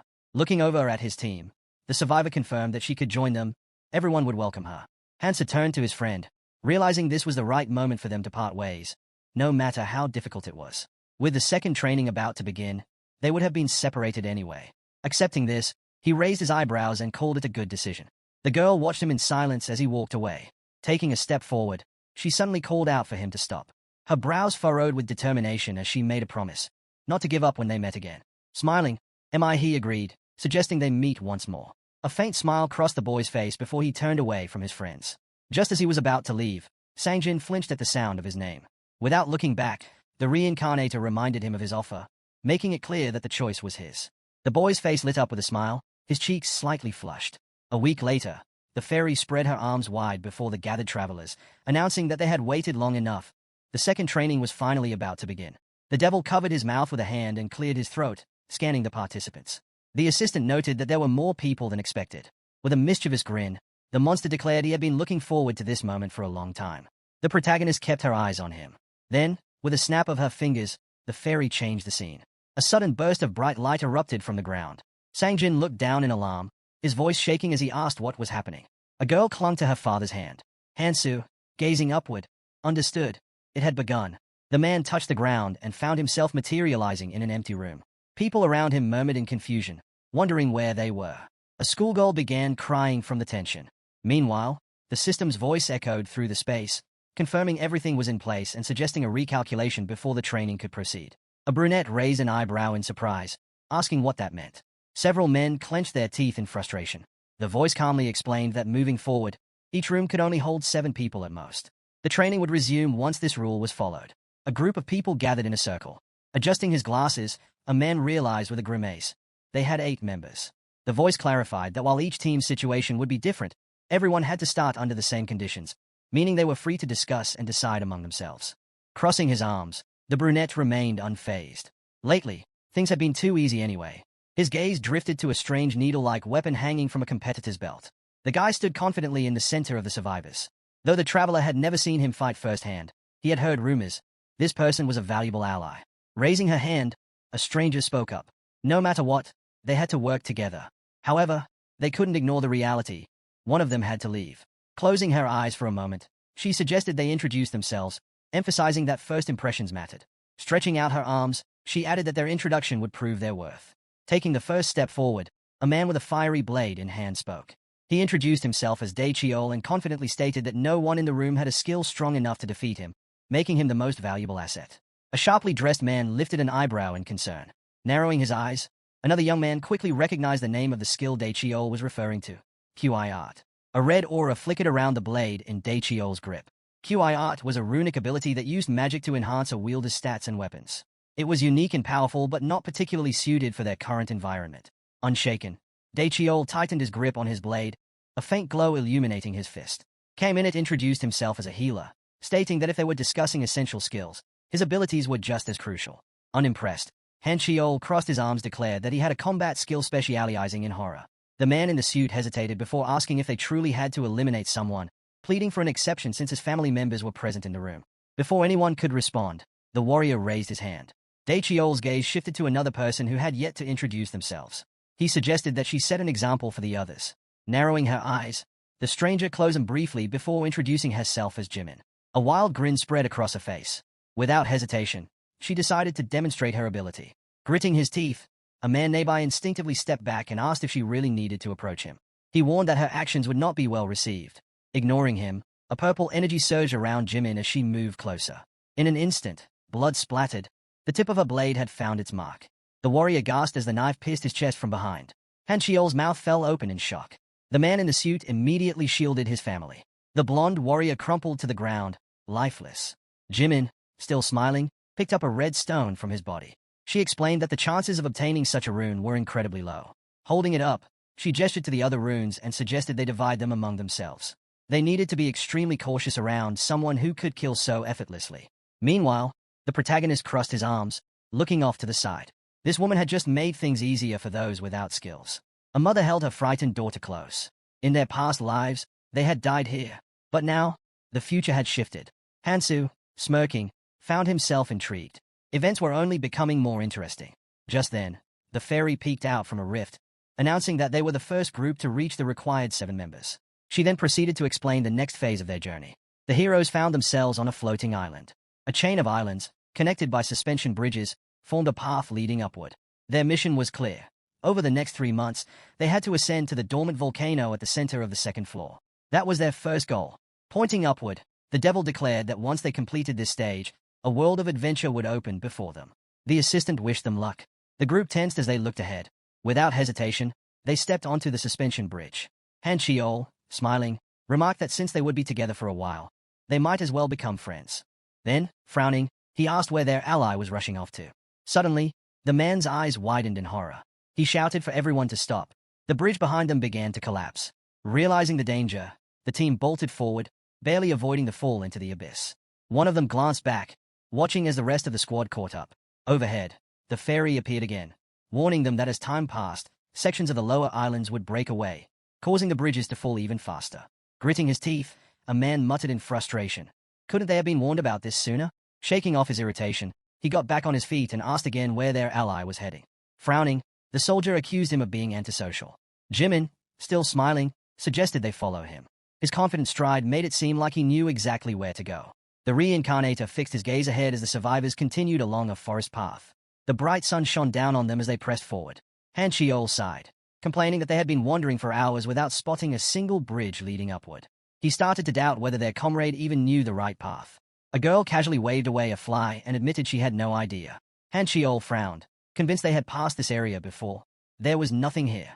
Noticing their leader chewing on something, the soldier asked what he had been eating all this time. The protagonist held up a piece of oak bark, explaining that it acted as an antidote for fawn. Han Chiol raised an eyebrow. Why would you need an antidote now? Before he could answer, a massive snake slithered along a tree branch, its tail suddenly dropping down. At that moment, Hansa grabbed his ally by the collar and yanked him back just as the serpent lunged forward, mouth wide open. Squinting, Hansa smirked. Found it. The team managed to dodge in time. Looking up at him, one of them asked how he had known the beast would attack. Still chewing on the bark, the young man shrugged. Superpowers. The soldier raised his eyebrows in confusion. What is that supposed to mean? Before he could finish, the snake sank its fangs into his hand. With a grunt, he shook it off and hurled it away. A knife embedded itself into the reptile's neck, causing it to thrash violently. The rune snake's mouth gaped open. The system's voice echoed, explaining that the nature of these creatures depended on the ever-changing patterns on their heads. Glancing at his bite wound, Han Chiol realized that the enemies weren't giving them a moment to recover. If this kept up, his body would not last. His gaze shifted to a couple with their child. Frustrated, he asked why they weren't fighting and told them to stop hiding behind others and join in. Tension flickered in the man's expression as he adjusted his suit. I have people to protect. I can't risk my life for strangers. The soldier clenched his fists. That shouldn't matter. We're all just trying to survive. He turned toward his comrade standing by a tree and scowled. And what about you? You don't have families. So what's stopping you? K-Minute adjusted his glasses, his voice calm. If something happens to me in battle, how do you plan to heal without my help? Han Chiol scoffed. You think I carry this sword for decoration? Raising a single finger, the healer stated his price. 3 power runes or 1 magic rune per treatment. Han Chiol's eyes widened in shock. That's insane. Jimin, unimpressed, turned toward the group. Are we really just going to stand here arguing about payment while others are fighting? The soldier gritted his teeth. Was he the only one who thought this whole situation was a mess? The man with glasses raised his hand impatiently. Less talking, more moving. Han Chiol narrowed his eyes. Getting cocky just because you can heal? Huh. Before he could respond, a voice called out to them. How do you like the place? The soldier glanced down and sighed. Better not talk about it. Then, he asked, how's it going on your side? An icon of 2 machine guns flashed in the air. A voice responded, not too bad. We've got a rescuer up here. Another voice chimed in. Keep an eye out for useful recruits on your way. We need to expand our ranks. Han Chiol scratched his head in frustration, unsure of what to do. He wanted to go forward, but bringing along a man who claimed to have superpowers felt like a risky choice. Ahead of them, Jimin raised her sword, holding it steady. The cunning doctor averted his gaze, while a woman gently stroked her daughter's head. A man nervously scratched his neck as a voice echoed in his mind, reminding him that survival was the only thing that mattered. It promised they would meet again. Han Chiol turned back, noticing the symbol on his ally's hand. He thought about how little time had passed, too little for a monarch's traits to fully awaken. A golden crown shimmered in the air. Monarchs, like the king of the berserkers, all had distinct personalities that made them natural leaders. A girl stood before a crowd, raising a flag. Monarchs granted their clans a unique symbol. Some received rings, others magical marks. Those who bore these symbols shared a deep connection, allowing them to communicate telepathically. A sword plunged into a snake's body. There was a limit to how many people a monarch could mark, which was why they carefully sought out the most worthy individuals. Picking up a rune from the ground, the young man resolved to grow stronger. If he ever had to compete with them, he would need to be prepared. Looking to the side, the reincarnator realized that a leader needed power. Only then would people follow. The ground was littered with the corpses of snakes. Taking a step forward, a squad member hesitated. Had they truly left the monster's territory? It didn't seem like it. If anything, their numbers had only dwindled. Pushing aside a bush, the protagonist's eyes narrowed. Ahead, the mutated snake's lair awaited. In a small clearing, a fallen tree lay in the distance. His goal was close. Wrapped around the tree was a massive runic snake, its face marked with a strange symbol. Just as he took a step, a man in a suit raised a hand, urging him to stop. "Do we really need to fight that thing?" he asked. "We could just slip past without being noticed." Lifting an eyebrow, the young man responded coolly. "I'll handle this alone. If you want to move ahead, go on without me." His ally turned away in frustration. "That's not what I meant," he said. "Why would you do something so reckless? We're supposed to move together." The reincarnator's gaze darkened. "I never planned on going with you in the first place," he stated. Moving through the bushes, he added, "You were just heading in the same direction as me. Now it's time to go our separate ways." Jimin closed her eyes. There was no point in arguing. The suited man's eyes widened in shock. Han Chiol watched his ally closely, his hand resting on his chin. He couldn't just leave him behind like this. Clenching his jaw, he considered dragging the boy along by force. "Why?" he asked. The doctor scoffed, his lips curling in disdain. "Because," he said, "he's the only one who never once asked me for healing. People like him, those who are used to the battlefield, don't listen to anyone." Kang Minute turned away, his tone indifferent. "People like him don't last long," he added. Han Chiol glanced back, frustrated. Losing someone that talented was a shame, but controlling him would have been just as difficult. Meanwhile, the devourer snake sank its fangs into a tree trunk, its jaws stretching wide. The beast moved cautiously, avoiding its enemy whenever a certain magic rune was active, yet attacking when others were in effect. The only exception was agility. When that rune activated, the symbol on its forehead shifted. Seizing his chance, the protagonist struck several times with his sword. Standing before the bloodthirsty creature, Hansen noted that while this snake was faster and stronger than ordinary reptiles, it was still no match for a true carnivorous beast. As it retaliated, its resistance rune activated, dampening the damage. Lighting a cigarette, the boy exhaled slowly. A drawn-out fight would not put him at a disadvantage, but it would cause unnecessary trouble. The rune snake bared its teeth. The key to victory was clear. Instead of focusing on the monster, he needed to target the trees in the center of the clearing, its lair. Without hesitation, he dashed forward. The moment he attacked the lair, instinct would drive the snake to defend it, leaving itself open. As predicted, the beast abandoned its defense, lunging after him. Han Chiol stopped abruptly. A flurry of blows struck the giant reptile. Moments later, he turned away smugly as a massive corpse slumped to the ground behind him. It ended faster than he expected. Among the fallen leaves, an egg lay trembling, the egg of the rune-eater snake. He picked it up, pressing a rune to the shell. Cracks formed. A tiny eye peeked through before a newborn snake emerged, its small body nothing compared to its adult kin. But this one was different. Its eyes shimmered as runes fluttered around it. The little creature swallowed a rune, then immediately spat it out. That was its ability. After consuming any 3 runes, it could spit out 2 of the owner's choice. Some might call it wasteful, trading 3 for 2. But Han Chiol didn't hesitate. Carefully stroking his new companion, he decided that obtaining the right runes was far more important than hoarding them. Strengthening his magical and physical resistance came first. Looking down at the tiny beast, he gave it a simple command: rest. He had a goal to achieve, and with this creature's help, he'd get there. It was time to move forward. "Nearby," a girl asked. "Where do we go from here?"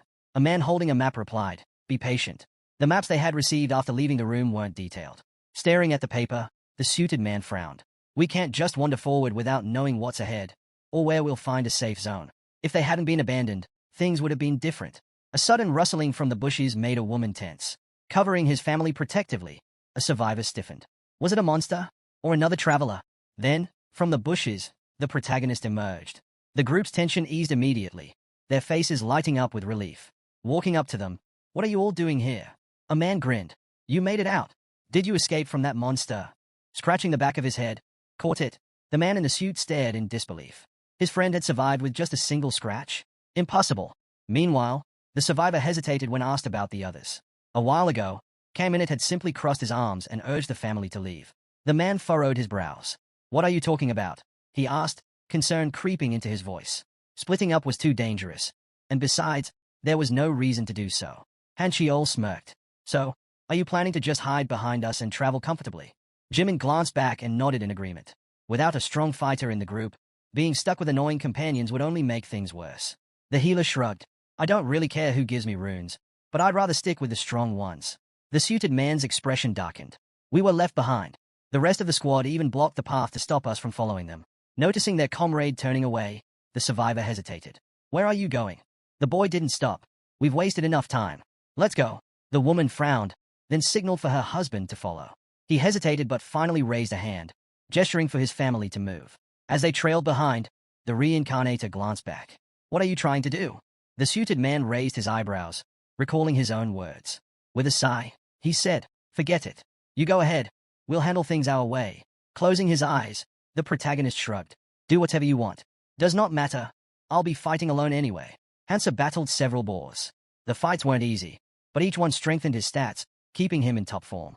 Releasing the rune-eater snake onto the grass, he watched as it devoured a rune. Strengthening his resistance first had been a smart choice. Taking another stone in his hand, he thought, this should make things easier. From the bushes, his family observed him quietly. He realized they needed food. The girl blushed slightly, embarrassed at how much stronger he had become. The woman, on the other hand, was simply relieved. At least he didn't seem to care about them. The schoolgirl hesitated. Should we fight too? Her father shook his head. That would be foolish and reckless. Staying safe is what matters. The fact that we're still together, that's already a blessing. Ahead, the reincarnator ran forward, and the others hurried after him. Where are you heading now? Stopped in front of a dark tunnel. Sunlight streamed down, casting a glow on his face. The survivor shielded his eyes from the brightness, squinting at the sight ahead. There were more people. Many more. The man stared. Wait, have they been heading here this whole time? Behind him, the family broke into smiles, relief washing over them. They had survived. Han Chiol turned around, and Hansu's expression darkened the moment he saw him. The soldier immediately understood. Judging by his condition, the rumors were true. He really had taken down a carnivorous beast on his own. Meanwhile, the fairy leaned on her hand, clearly annoyed by the commotion from the latecomers. Deciding she'd had enough, she slammed the door behind them. With that, the tunnel was sealed off by a massive stone, cutting off any way back. Not far away, the devil snapped his fingers, proposing another large-scale event. Suddenly, the scene shifted, and the survivors found themselves on the shore of a mountain lake. At the first-floor dock, the assistant welcomed them, relieved that about 75 people had made it this far. Then, a monstrous figure appeared, announcing the next event, a battle for tickets. Blue tickets materialized in front of the travelers. These were their only means of escaping the collapsing island and reaching the next one. The fairy spread her arms, explaining the situation. Some islands were overrun with monsters and surrounded by lava, while others, the central and southern islands, held valuable treasures. However, getting there would not be easy. Rules were in place to make things interesting. In the lake, several boats were available, each capable of carrying 3 people. To travel, a group needed at least 3 tickets. However, if 3 people used 3 tickets, they would each end up on separate islands. A diagram displayed the distribution pattern. Some boats would reach the outskirts, while others could land in the central zones. One particular island was marked with a question mark, hinting at an unknown fate. On the other hand, if 2 people used 3 tickets, they would arrive on the same island but would not be able to choose where. Han Chiol and Jimin listened carefully as the devil explained one final rule. A single person could go anywhere if they had 3 tickets. The revelation left the family stunned. The assistant peered through his telescope, scanning the islands. He warned that they would begin collapsing from the outer edges inward, and the difficulty of survival varied greatly depending on where they landed. The more advantages they secured now, the better their chances later. The countdown had begun. Only 30 minutes remained before the starting island crumbled. 25 boats were scattered across the crater. The fairy grinned mischievously, reminding everyone of one simple truth. Survival was the only thing that mattered. And the more chaos, the more entertaining it would be. As expected, panic broke out. People started attacking each other, desperate to snatch tickets for themselves. A young man frowned, realizing there was no stopping the inevitable. Before he could act, someone called his name. Nearby, a man in a suit knelt on the ground, his head bowed. He pleaded with his ally, asking him to help his family, just this once.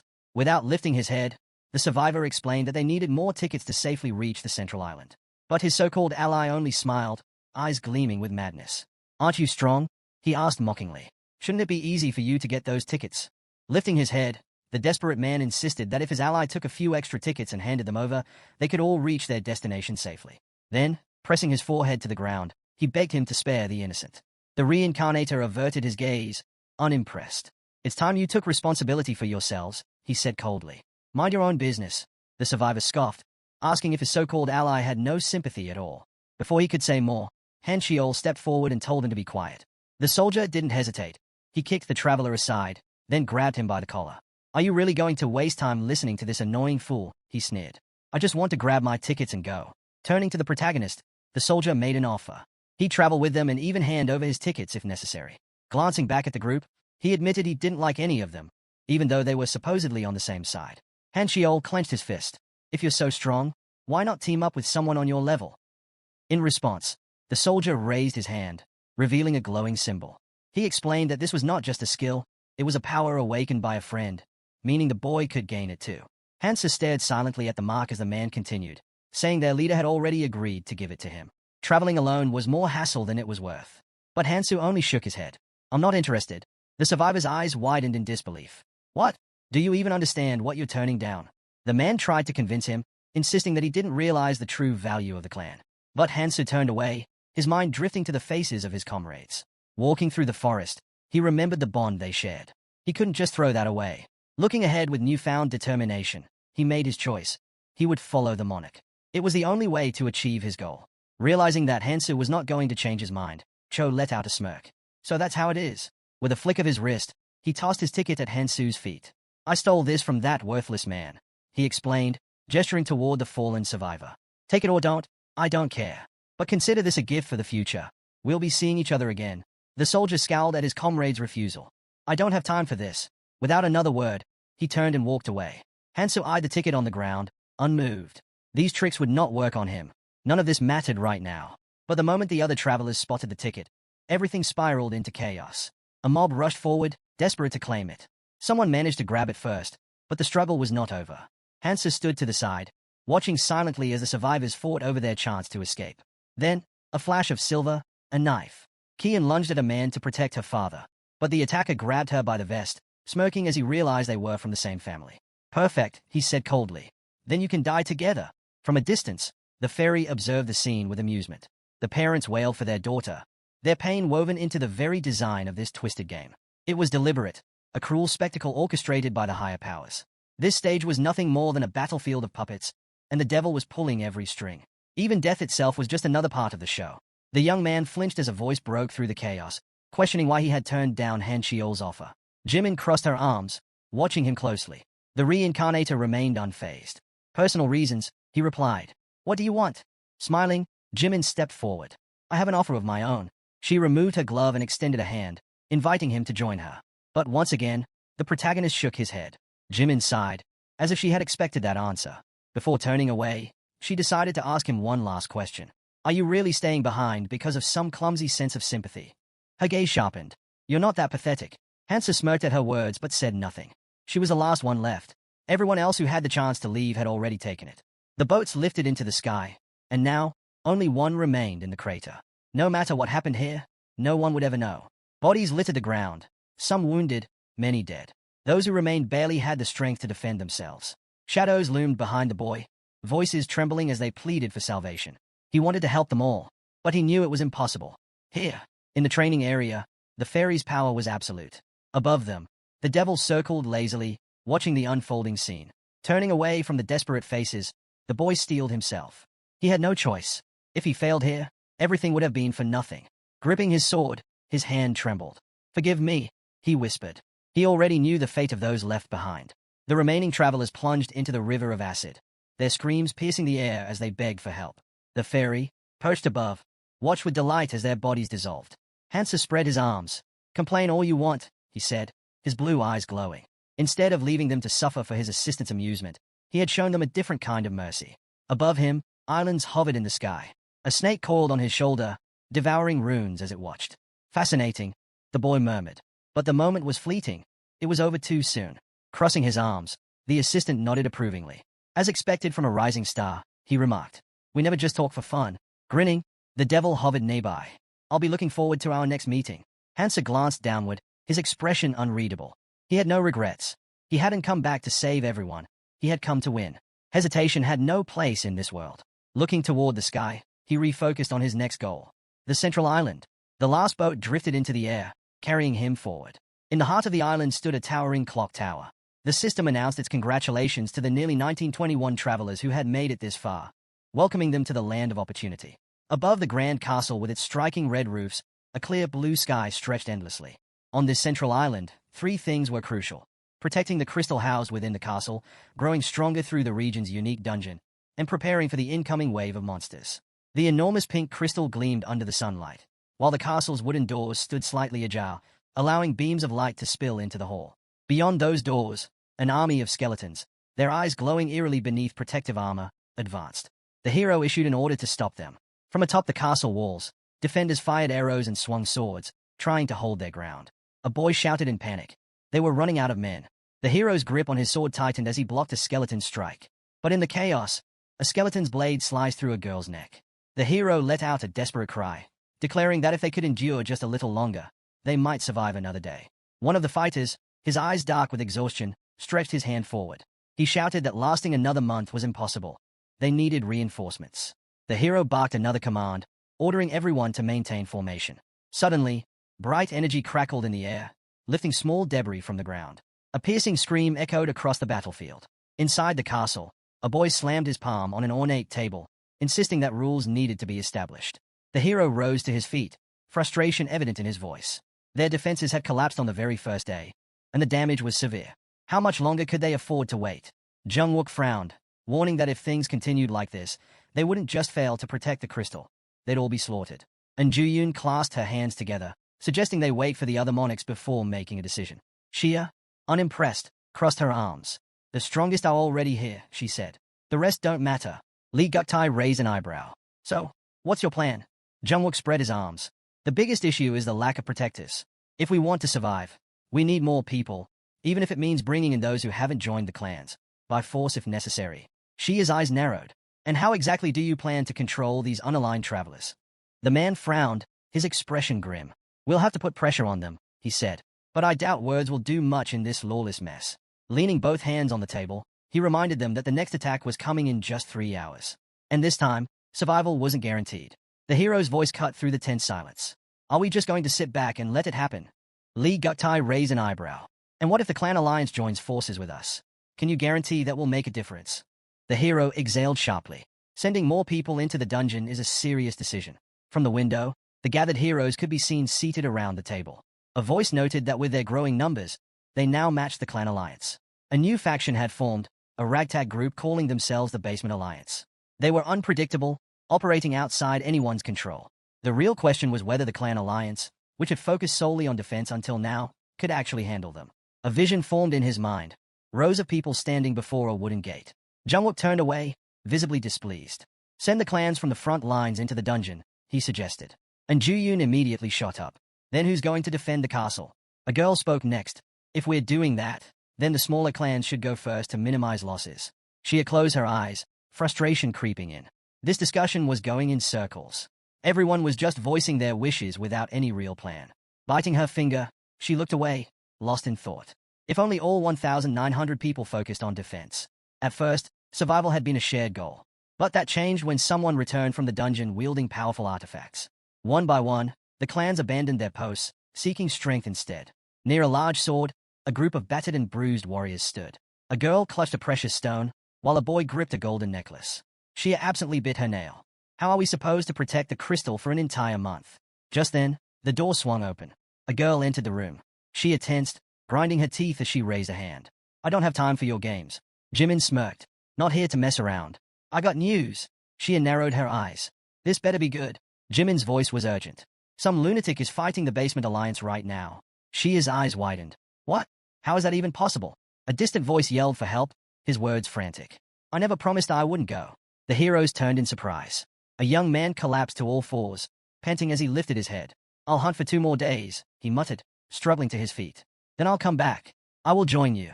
But first, I need to get stronger. Around him, the others froze. Their eyes locked on the shimmering energy trailing through the air. A sudden impact. The guy staggered backward, gasping. His shoulder burned where he'd been struck.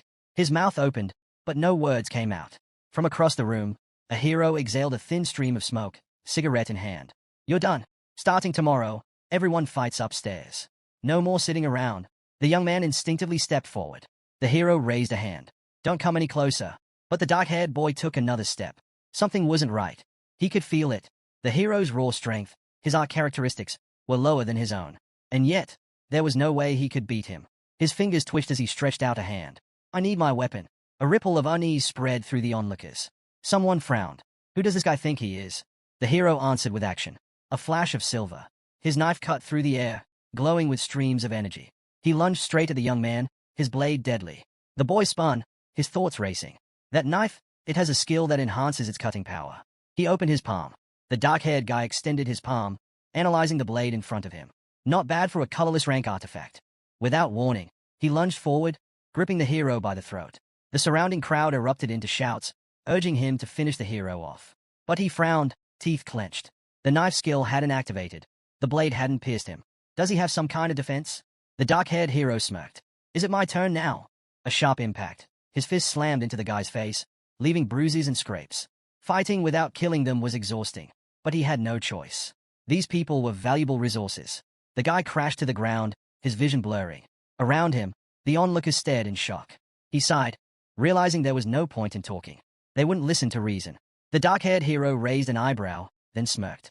Guess I've got one last cigarette left. That should be enough. Meanwhile, Jungwook and Shia stepped outside, only to freeze in place, their expressions shifting in surprise.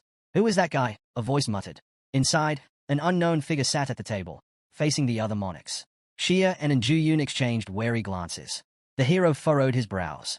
So this is the guy Han Chiol mentioned. But what was that magical beast on his shoulder? The dark-haired stranger crossed his arms. Starting tomorrow, the Basement Alliance and the Clan Alliance will merge. We'll alternate between defense and hunting. If anyone has a problem with that, speak now. Hansa scanned the room, his gaze settling on the assembled leaders. You can't expect people to follow orders without being part of the system. We need to bring in as many capable individuals as possible. If they refuse, we'll make them join. Outside forces will follow our commands, no exceptions. Shia's eyes widened. This benefits us more than it does him. What's he really after? Li Guktai raised an eyebrow. And what do you want out of this? The guy smirked. Funny, a man with this much power stirs up chaos, yet claims he has no personal motives. The protagonist exhaled, his expression unreadable. As long as the basic rules and systems are in place, I have no reason to interfere. Li Guktai narrowed his eyes. You say that. But what happens if you change your mind? What if one day you decide to take out the alliance? Hansa stood abruptly. I don't have time for pointless arguments. His lips curled into a grin. But since you're all so paranoid, his body shimmered. Then, in an instant, he vanished. Jungwook stiffened. He's gone. The heroes instinctively reached for their weapons. Shia's voice cut through the room. Stay alert. He's probably planning an attack. Li Guktai scowled, drawing his sword. It's just a basic invisibility skill. He can't have gone far. A sharp presence. Hansa reappeared behind him, pressing a blade against the boy's throat. His voice was calm, but laced with amusement. Did you really think I couldn't attack if I wanted to? Li Guktai's eyes widened in disbelief. Was this really just a trick? Or had the boy actually summoned a dragon strong enough to shatter his senses? He couldn't wrap his head around how easily he'd been deceived. Meanwhile, the protagonist recalled something he had gained just before arriving here. Since the pattern had continued so far, he saw no reason to break it now. Li Guktai dropped to his knees, his hands braced against the floor. Hansa closed his eyes and told everyone to calm down. He had no ill intentions. Now was the time for unity. Each of them had a role to play, and if they focused on their part, they could make this work. That was the plan. Li Guktai slowly rose, pressing a hand to his throat as if still processing what had happened. Hansa walked down the castle corridor, lost in thought. They had been at odds for so long that forming an alliance wouldn't be easy. But there was still time. He wouldn't force it. This was just the beginning. There were bigger matters to handle later. Just then, Jimin appeared in front of him, stopping him in his tracks. She told him to wait. She didn't like being ignored. Hansa frowned. Jimin raised an eyebrow, reminding him of their previous conversation. This time, she expected a different answer. Soft particles of light flickered in the air between them. She had asked before if he wanted to join their alliance, but now, she was extending a real invitation. Stepping closer, she placed a hand on his shoulder. What do you think? She asked. Traveling alone must be lonely. Or, do you already have someone? Hansa's expression darkened, and he turned away without answering. Jimin studied him carefully. I heard you were with a girl named Mi at Gangnam Station, she said, watching him closely. His reaction told her everything she needed to know. With a small smile, she brushed past him. Well, It doesn't really matter, but it'd be nice if you joined our clan. Hansa froze, weighing his options. Jimin turned back, raising an eyebrow. You're not even going to pretend to listen, she scoffed. Then, with a smirk, she called him an annoying bastard and walked away. From a castle window, Hansa could be seen sighing. Outside, on the crumbling castle walls, injured fighters sat scattered across the battlefield. A commanding voice ordered the bodies to be gathered. There were still vital supplies they needed. Those with support abilities were told to step aside. Hansa raised an eyebrow as he turned to the sergeant. The southern wall is holding up, more or less. The man nodded. Good. I've ordered the wounded to be taken below. The rest can get some rest. Then, looking at Hansu, he asked, how's your clan holding up? Hansu exhaled. This time, we managed to put up a proper defense. Every post is secure. Initially, the Basement Alliance members had been hesitant to work together, but they had done their part well. The exhausted warriors sat in silence, catching their breath. Hansa gazed at the destruction before them. Thanks to them, we avoided major losses. The sergeant gave a weary smile. Still, we can't afford to get careless. His gaze drifted to the mountains of shattered bones. If we're up against something worse next time, do we even have a choice? The protagonist stood atop the castle wall, wiping the sweat from his face as he turned away. Incredible, a nearby hero remarked. You fought all those enemies on your own. The sergeant chuckled, imagining himself asking Hansa directly, but he already knew the boy would just dodge the question. If only the kid had some proper manners, he might have even considered inviting him to join the clan. But, well, that was between him and whatever gods were watching. Still, looking ahead, the sergeant had to admit, at this rate, they might actually be able to fend off attacks time and time again. Suddenly, the boy's voice cut through the moment. Sergeant, there's something in the air. A figure emerged from behind the white clouds. The fairy assistant. She smiled as she stepped forward. Waiting for me? She asked playfully. The group tensed. Her sudden arrival couldn't be a good sign. Have you all enjoyed your rest these past 2 days? She continued. The heroes exchanged uneasy glances. Surprise flickered in their eyes as they raised their heads, realizing that whenever she showed up, it only meant one thing, trouble. Sensing their tension, the fairy let out a soft giggle. Oh my, you all seem so bored. Let's change that, shall we? With a clap of her hands, a mischievous smile spread across her face. Starting today, demons will be joining the battlefield. The announcement sent a wave of unease through the group. These creatures are far stronger than the undead you've faced so far, she admitted. But don't worry too much. Unlike the undead, demons will give you something valuable when you kill them. She waved a hand, conjuring an illusion, an enormous, menacing demon surrounded by glowing gems. These, she said, pointing to the bright crystals at the demon's feet, can be exchanged for incredible artifacts. There's even a shop exclusive to this place. Murmurs spread among the group as system pop-ups appeared before them. The heroes gawked at the windows flashing before their eyes.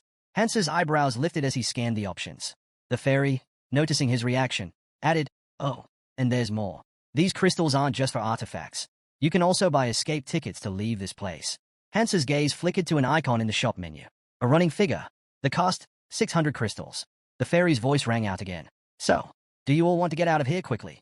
The boy frowned. Wait, so if we gather enough crystals, we can just leave. A nearby hero pointed at the details. It says up to 5 people can go together. The fairy let out a gleeful laugh. That's right. So give it your all and start collecting. Before anyone could process her words, a surge of red energy burst forth in front of the castle gates. A demon's hand, long, black claws glistening under the light, emerged from the swirling portal. Then came the smile. Twisted, inhuman, unsettling. The creature arched its back and let out a deep, eerie laugh. Incoming, a hero shouted as the demon took a step forward. The crowd stiffened. No one moved.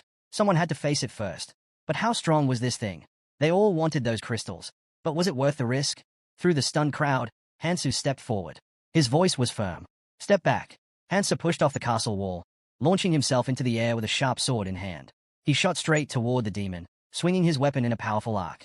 The demon raised its hand, effortlessly stopping the attack. A grin spread across its face as it gathered bright energy in its free hand. Hansa barely managed to jump back as the demon's arm swung forward, sending a shockwave through the air. He exhaled sharply. This was expected, even if the creature was a degraded version of a true demon. He narrowed his eyes. Normal attacks won't be enough. And worse, he was out of cloud snacks.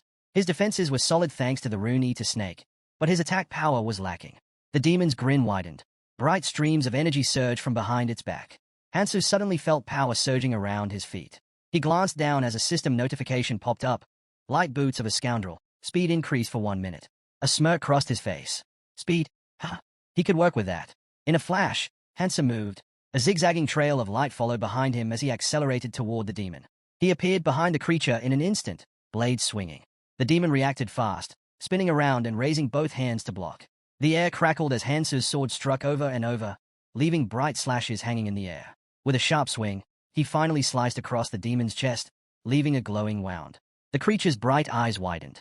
Its hand shot forward, releasing a blazing energy attack. Hansu braced himself, gripping his sword and blocking the incoming blast. A brilliant explosion erupted across the battlefield, sending stone fragments flying. From behind his sword, he frowned. His Nomoha's ring of destruction had activated. Any skill or power that touched his weapon was instantly neutralized. From the castle walls, the soldiers looked on in shock. Is he really fighting that thing alone? One murmured. The sergeant's brows furrowed. Just how much stronger has he become? Next to him, a soldier turned to Han Chiol. We can't let this chance slip by. Han Chiol looked up. You're saying we should join the fight? He hesitated. Is that really a good idea? Jungwook frowned. If we don't, others will. Do you really want to sit back and watch? As if on cue, warriors leapt from the castle walls, shouting. There's only one demon. We're not standing around for this.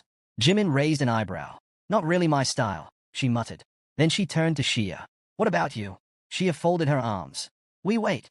Jimin's brows rose. Oh? So you do want to see what Hansu can do? Down below, a group of heroes rushed toward Hansu, weapons drawn. He turned his head, glancing at them. His eyebrows shot up. Impudent. This wasn't a normal fight. The demon could activate its racial skill at any second. If they interfered now, they'd only make things worse. He didn't have time to deal with reckless travelers. The protagonist stood firm before the towering demon, its glowing eyes piercing through the darkness. Observing closely, he suspected something was off. The creature hadn't used any abilities yet. That meant either hesitation or a hidden limitation. The demon arched a brow, watching intently. The hero recalled that demons possessed unique racial skills, unpredictable and varied. His mind raced. Did this one have an area of effect attack? As if to answer, streams of bright energy gathered in the demon's palm. Without hesitation, the protagonist turned to his allies. Fall back. You won't survive if you stay too close. A bespectacled man hesitated, brows furrowed. I got a bad feeling. Should we just stand back and let you handle this? The hero raised an eyebrow. What are you saying? We need to be close enough to land the final blow. The demon grinned, power surging in his hand. Without warning, he unleashed his racial skill, Hellfire. A blazing arc carved through the air, leaving a trail of searing destruction. The hero swiftly raised a shield, calling out, I have an artifact. This should protect me from minor flames. Another fighter scowled. If I deal the final hit, the reward is mine. But before anyone could act, the hero's voice rang out. Run! Flames erupted, engulfing everything in their path. As the fire spread, terrified screams filled the air. The group scattered, fear overtaking them. The demon strode forward, relentless. The protagonist stood his ground, resting his sword on his shoulder. He tightened his grip, then let out a low chuckle. Hellfire! Ha! Nearby, Hansu tightened his hold on his gleaming sword. It was time to unleash the full power of the ring. He swung his weapon, slicing through the inferno, leaving a streak of light in its wake. A powerful surge of energy burst forth, destruction slash. Gasps echoed around him. What was that? He cut through the flames. Hansu narrowed his eyes. The battlefield was scarred with deep craters, fire still smoldering on the scorched earth. A shiver ran through him. This wasn't just any enemy. Right here, right now, he was the only one capable of fighting this monster. The demon stretched out a clawed hand, flames spiraling around him. His grin widened, his burning eyes locked onto the protagonist. He lunged forward, his razor-sharp talons slashing through the air. Hansu's eyes widened, his breath hitching. His hands trembled as he took in the sight. The hero standing firm, sword planted in the ground. He clenched his fists. Is he really just a traveler like us? They had all started this journey together. So why was the gap between them so immense? Hansu swung his sword, cutting through the incoming stream of fiery energy. They needed a strategy. If this dragged on, they'd lose every advantage they had. Jungwook frowned, scanning the battlefield. Behind him, Sergeant Xia covered her mouth in shock, while Jimin smirked. The demon let out a guttural roar, raising its hands as streams of energy crackled around its body. The protagonist lifted his gaze, locking eyes with the monstrous figure before him. A man in a cloak raised his hand, signaling everyone to prepare for the next wave. The clan members had to regroup. The shift in battle had begun. Jimin leaned against the wall, arms crossed. A voice cut through the silence. If you're waiting for him, you're wasting your time. She turned away. What are you talking about? Han Chiol sighed, rubbing the back of his head. I'm saying it's pointless. I've waited here before, and it never led to anything. Jimin glanced at him. Who exactly are you waiting for? Han Chiol's eyes narrowed. Hansu. Who else? Han Chiol closed his eyes. So, Were you sent here by the monarch? The hero's expression shifted. Be honest with me. We're alone here. You know as well as I do that the clan alliance is on shaky ground. His gaze sharpened, and I'm sure you know why. Jimin studied him for a moment. Why are you telling me all this? Han Xiao gave a small shrug. Isn't it obvious? I wanted to present you with an offer from our side. Before he could say more, his eyes flickered to the side, suddenly on edge. He turned away sharply. Jimin raised a brow. What's wrong? I thought I was being watched. Li Guktai stood by the window, observing the city below.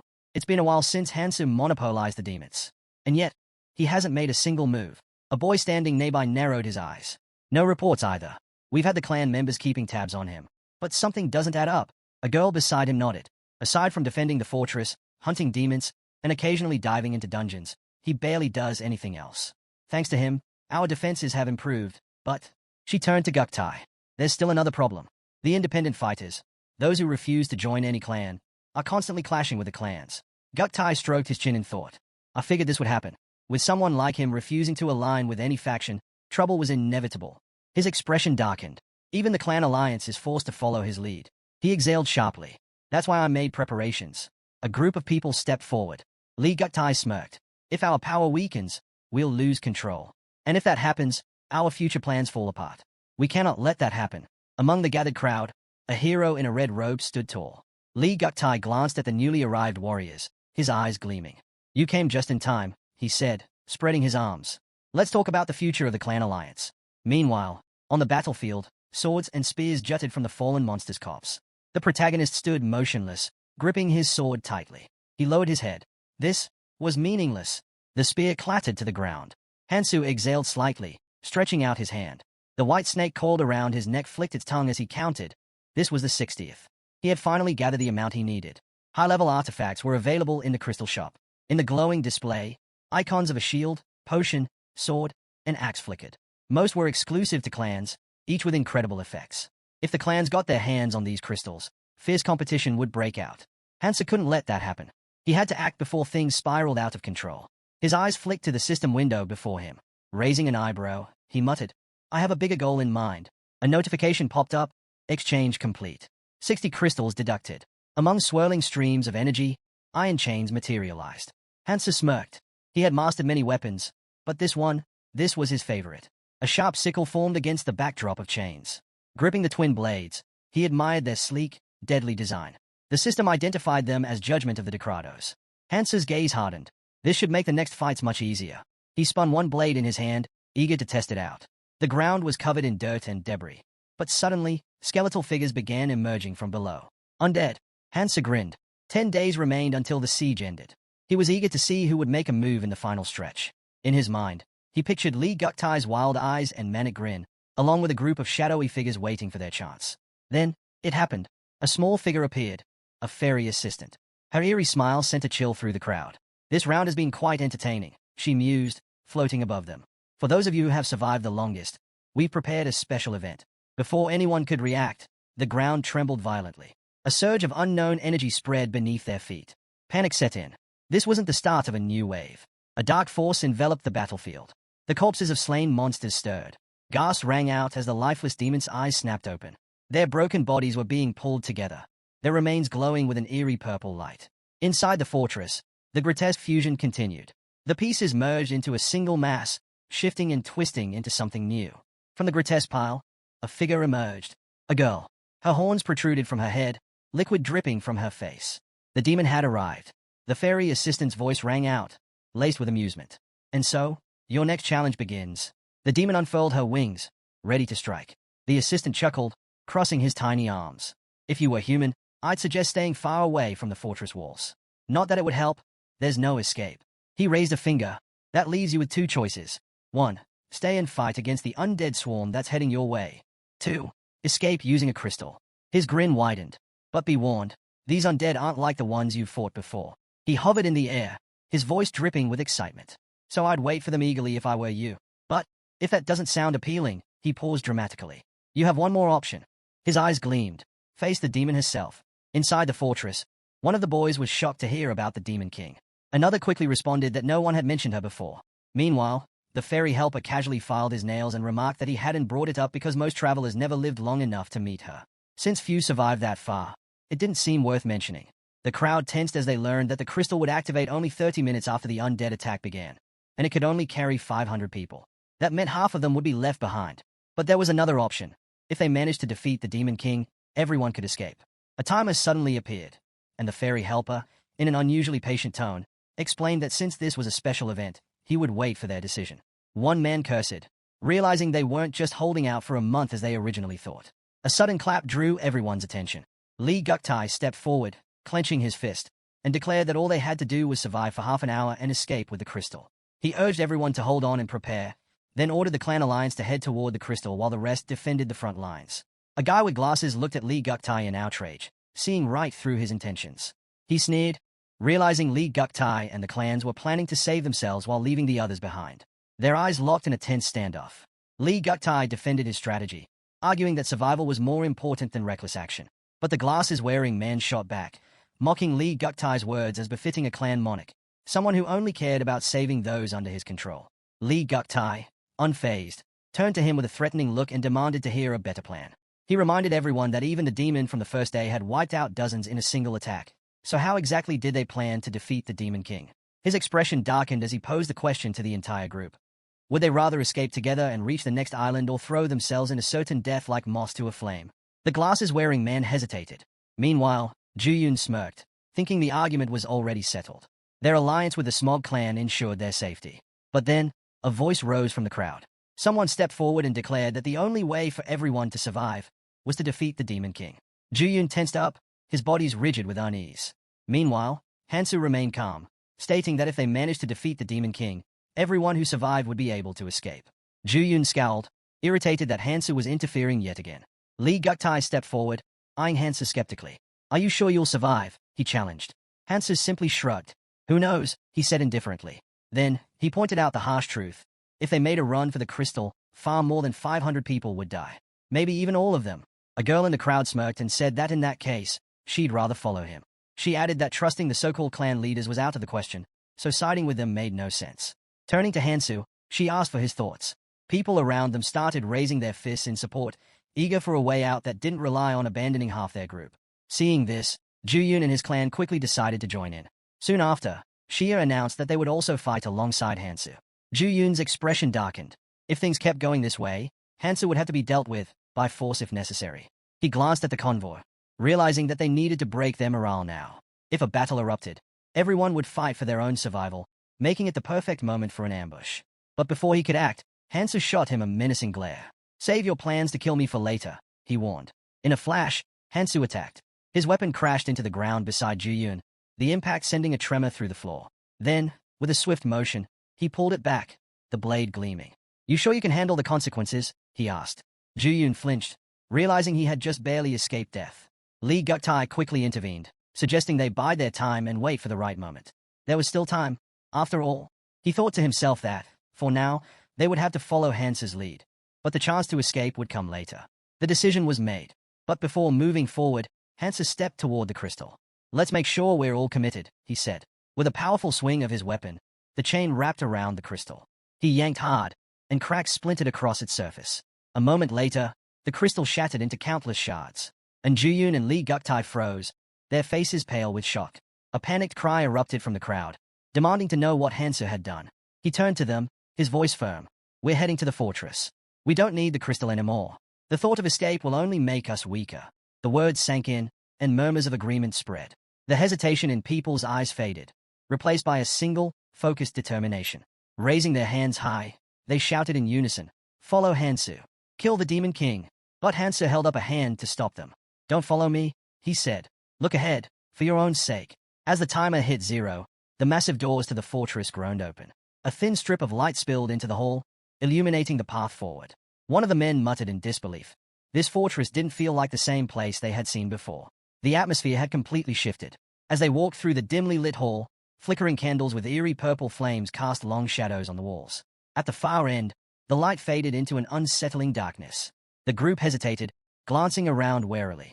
Then, at last, he appeared. The Demon King's voice dripped with amusement as he lamented how long it had taken them to arrive. "You've come all this way for some fun," she teased. "I can't just let you leave now." Before anyone could react, the massive doors behind them slammed shut.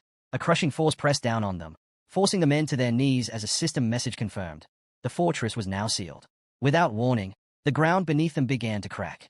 Rocks tumbled to the floor, and as it collapsed, the men screamed. A horrified voice shouted a warning. Something was crawling up from below. Then they saw them. Grotesque creatures with gaping mouths full of jagged fangs let out piercing screeches. One of the men echoed their screams, his voice laced with terror. A demon lunged at him, its claws slashing toward his throat. But a chain shot forward, intercepting the attack. Hansa tightened his grip on his weapon. "Stop panicking," he commanded. "These things aren't any different from the monsters we've fought before." He turned toward the frightened man, his gaze sharp. "Pull yourselves together." He knew the real battle wasn't with these creatures. It was with the demon himself. As if to reinforce that thought, the ground rumbled. Rocks lifted into the air, and towering pillars of fire erupted throughout the hall. From within the flames, armored demons emerged, their glowing eyes brimming with magic. Someone shouted for everyone to move as the purple flames spread. Hansa braced himself, deflecting the attack with his chains. "We have two enemies here," he barked. "Split up and deal with them."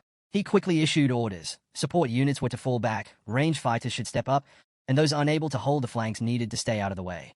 Jungwook hesitated, warning that a reckless charge could put them at a disadvantage. But Hansu wasn't listening. Without waiting, he launched himself into battle. "Left side, I'm going in first." His mind analyzed the enemy in front of him. This gatekeeper demon was modeled after the Abyss's guardian, meaning it was far stronger than most, but its movements were predictable. Hansa smirked. That was all he needed. His chains twisted and lashed out, striking with crushing force. He didn't stop. Blow after blow rained down on the demon as he thought about something far more important. This was his chance to unleash the full power of Judgment of Dekratos. His chains extended, stretching for tens of meters. With a precise movement, they wrapped tightly around the demon's massive sword.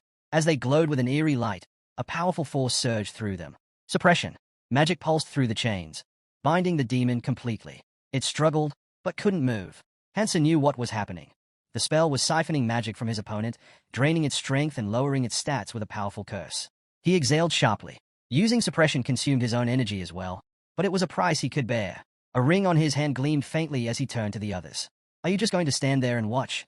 The warriors around him hesitated, shaken by the sheer force of his attack. Jungwook smirked, refusing to stand by any longer. He commanded his subordinates to prepare for an all-out attack, demanding they bring glory to their clan's name. Shia quickly turned to her own forces, instructing those with weaker resistance to support from the rear. Without hesitation, the warriors charged forward. Explosions erupted across the battlefield as both sides clashed.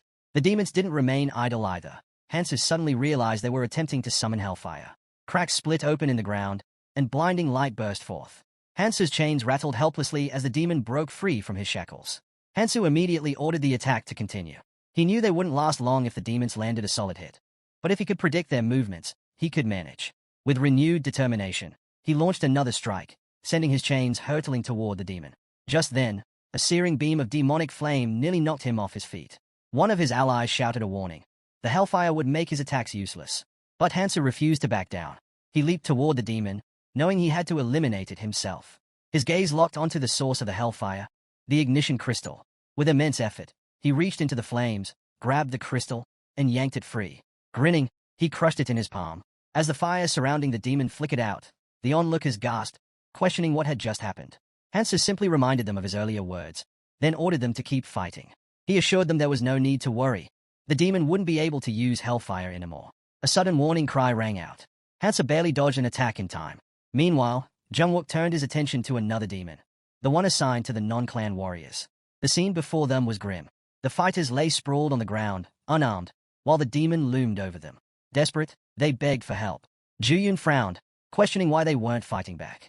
The group hesitated, saying it was too dangerous to intervene. They turned to Hansu. Wasn't it his responsibility to deal with this? They didn't know what to do. Lee Guktai smirked, sensing their hesitation. To him, this was an opportunity. Stepping forward, he called out to Hansu, accusing him of sending people to their deaths. It was all his fault things had reached this point. Pointing directly at him, Lee Guktai declared that Hansu should take responsibility. A warrior still battling nearby snapped at Lee Guktai to stop talking and start fighting. Frustrated, he kicked Lee Guktai aside, yelling that his clan was doing nothing while everyone else fought. Lee Guktai merely smirked, challenging those around him. Did they really think he was holding back because he was weak?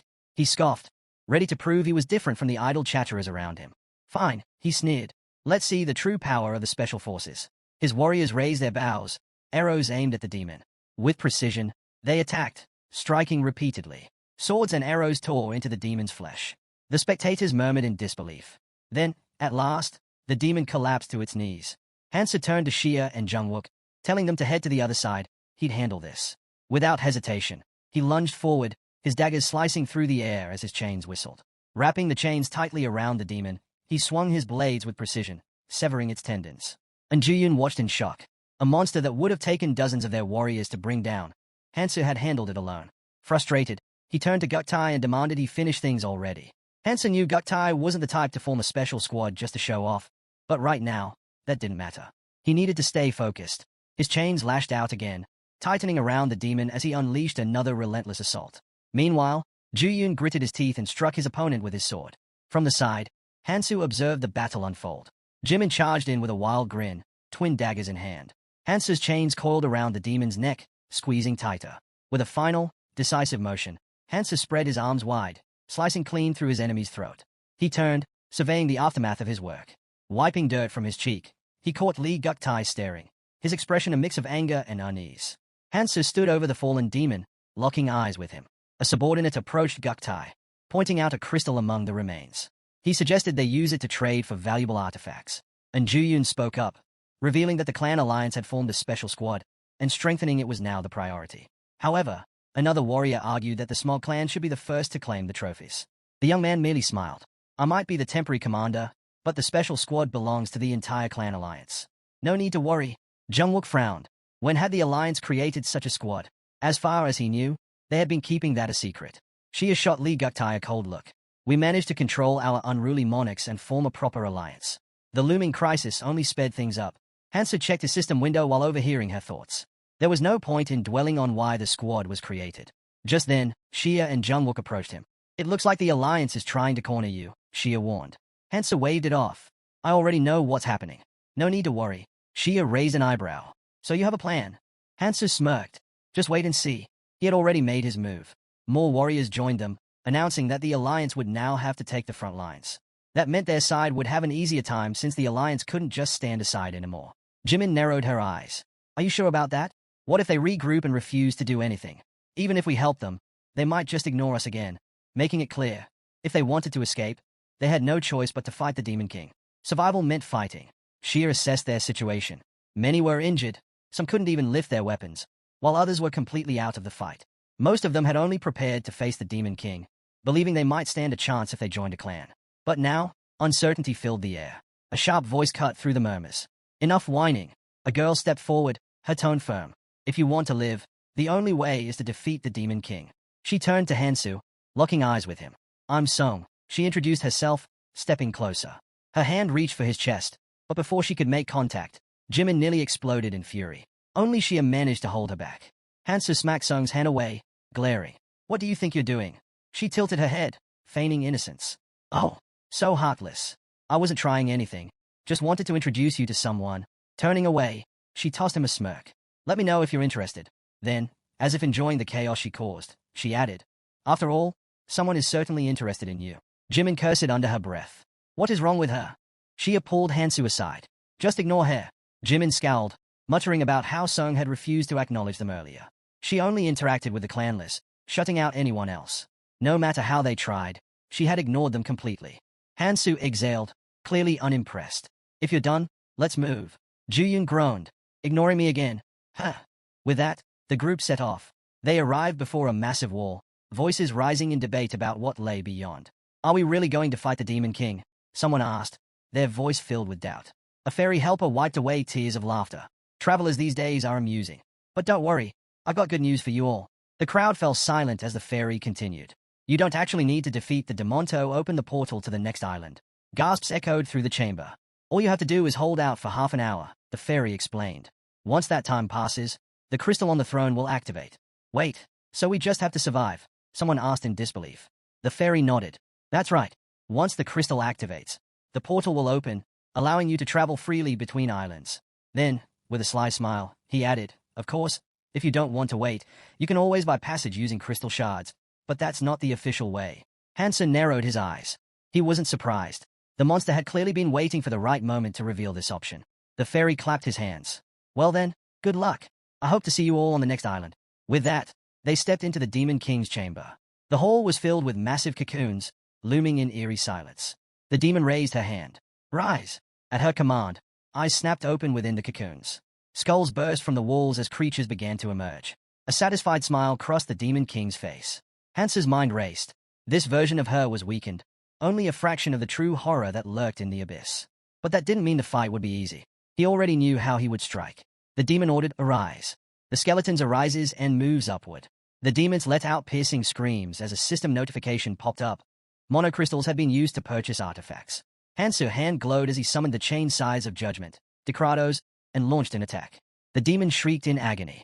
Tightening his grip, Hansu strategized, preparing to wield two unique skills of judgment Decrados, separation and return. Instantly, multiple copies of his sides appeared before him, and he unleashed them at the Demon King. Those struck, the demon didn't falter. Instead, he smirked as the replicated weapons trembled in his grasp. Waving his hand, he cursed Hansu, filling the space with red light. The chains, seemingly alive, lunged toward his.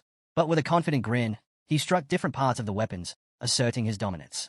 Then, with a commanding voice, he summoned another demon and ordered it to tear the humans apart. More demons swarmed the battlefield. Hansu turned to the others. I'll handle the Demon King. Take care of the summoned creatures. Guktai, the leader of an alliance faction, ordered his men to stay out of the fight. Jimin, frustrated, scoffed, figures they'd sit back and do nothing. Hansu understood their hesitation but needed all the help he could get. At least hold the demon off for a bit. Jimin bristled.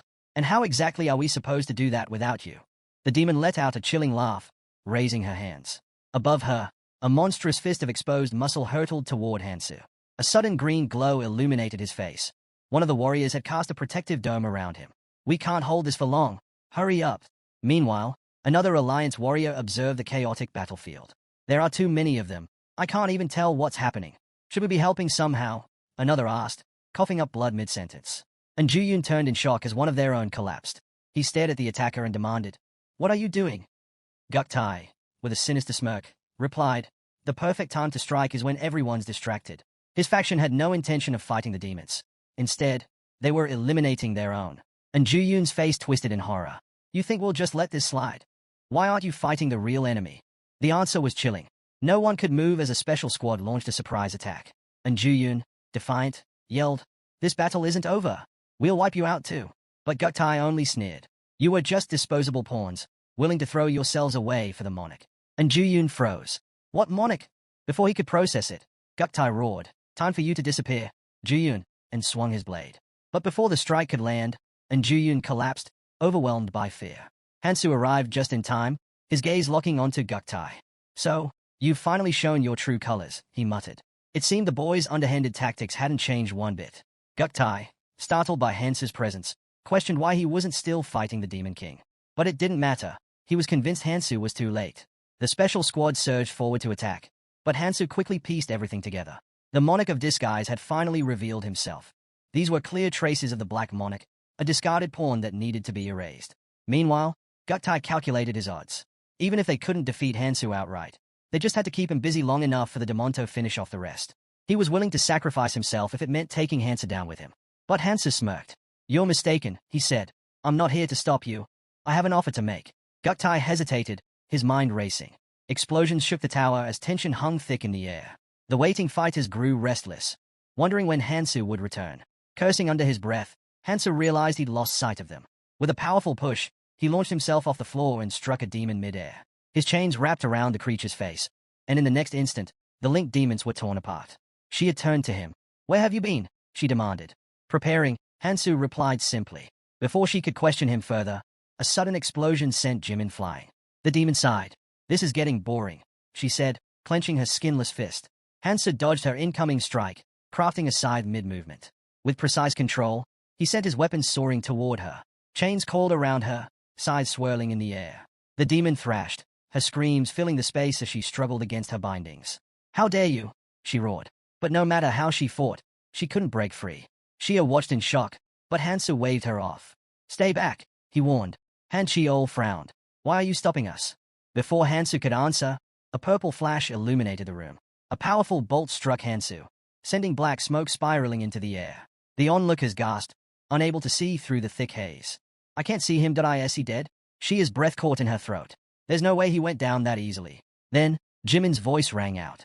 He's up there. Above them, Hansu had climbed higher, his focus sharpening.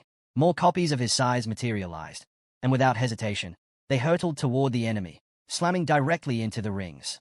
The chains tightened around the Demon King, forcing her to her knees. Hansu struck again, drawing another agonized scream from her.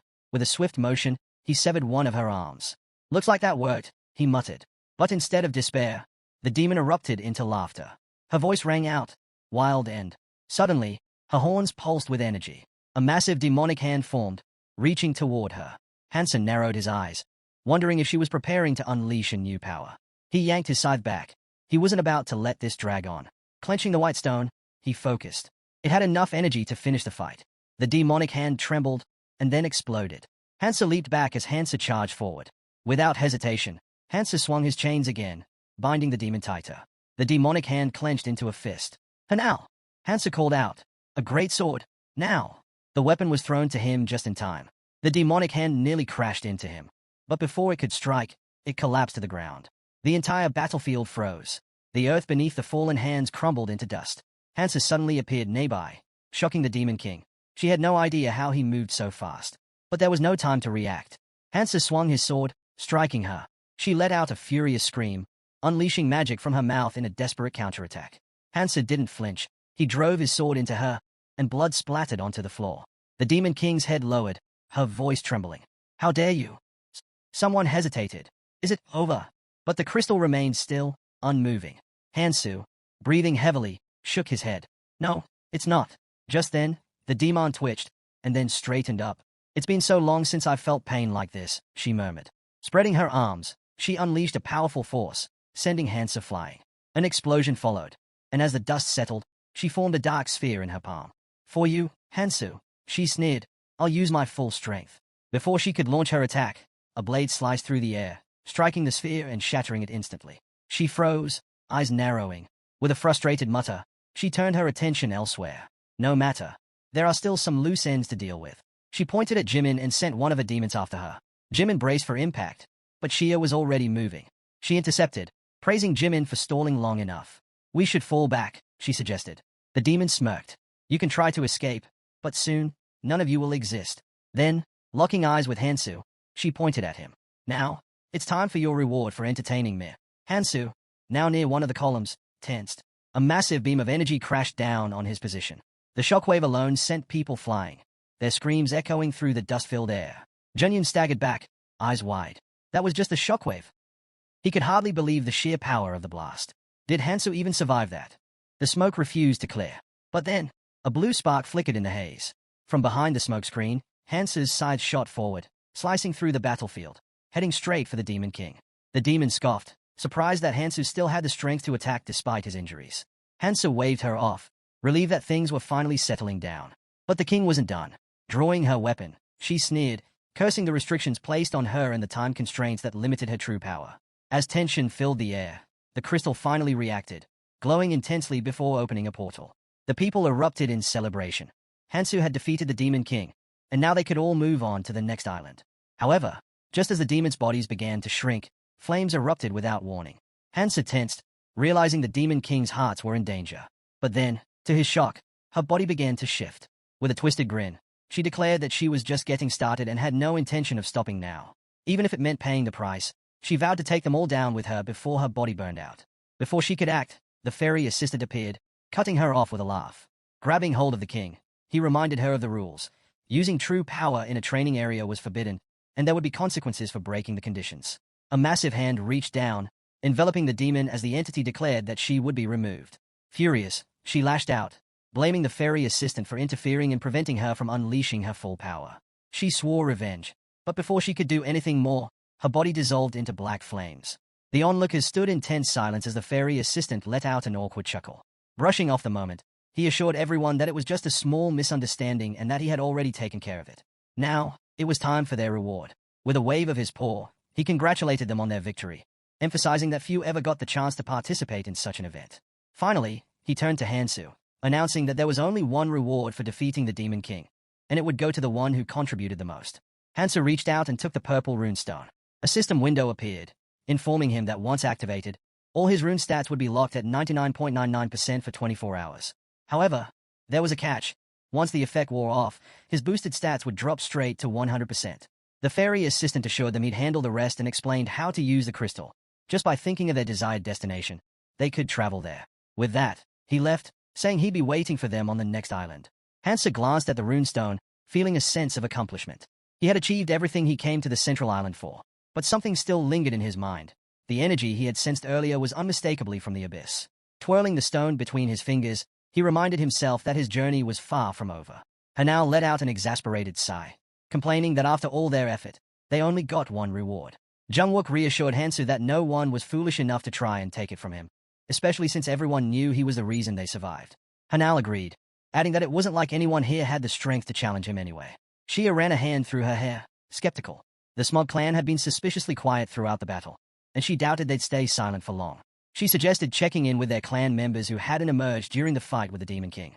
Jimin, clearly irritated, questioned why they didn't just deal with the problem now.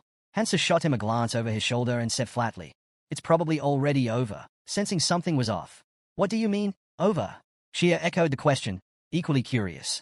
Meanwhile, in the back, the remaining warriors inspected their hands, realizing their tattoos had vanished. The monarchs were gone, either dead or captured. Shock spread among them as they pieced together the betrayal. The Smog clan had used a special squad to seize the monarchs. Hansa smirked. Elsewhere, a lone warrior stood amid a battlefield littered with corpses. The cleanup had already been completed. A few minutes earlier, a group led by Lee Guktai had emerged from a portal.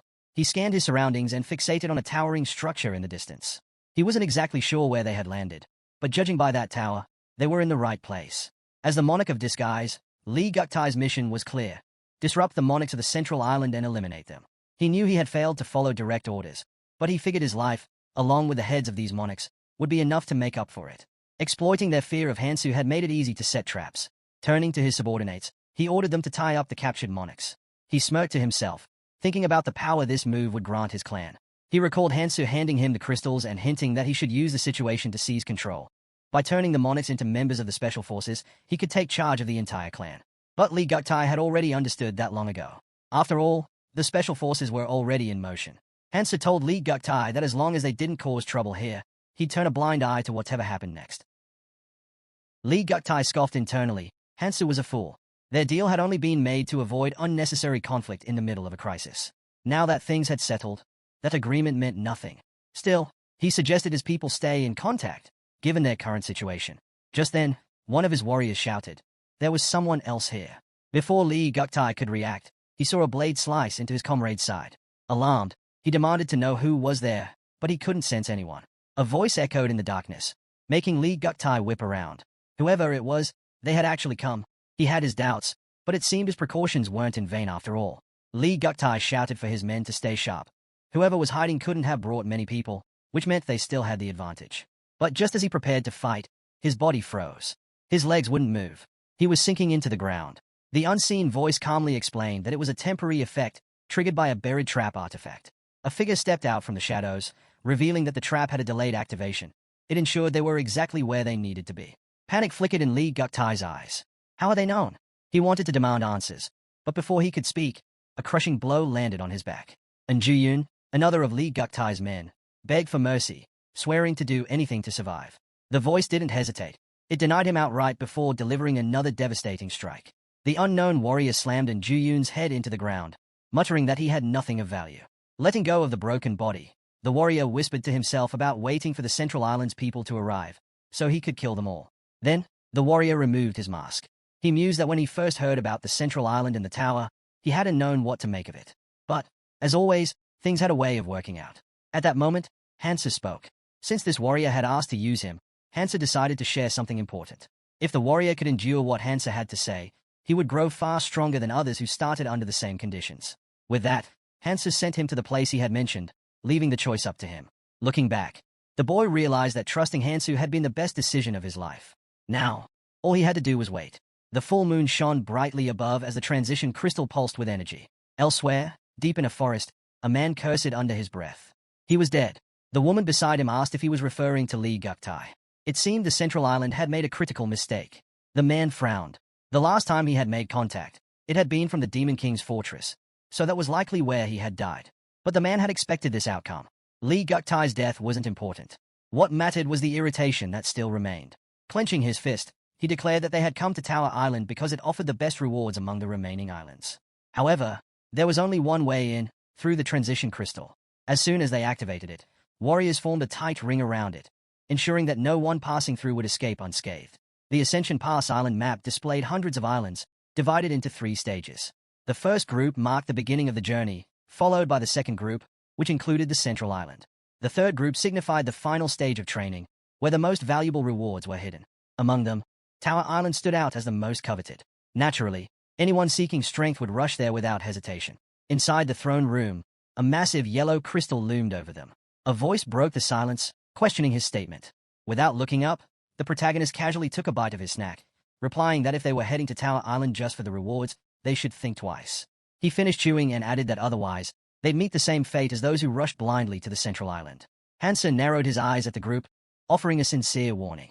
Surviving Tower Island would be far more difficult than the central one. There was no point in risking death without a real chance to grow stronger.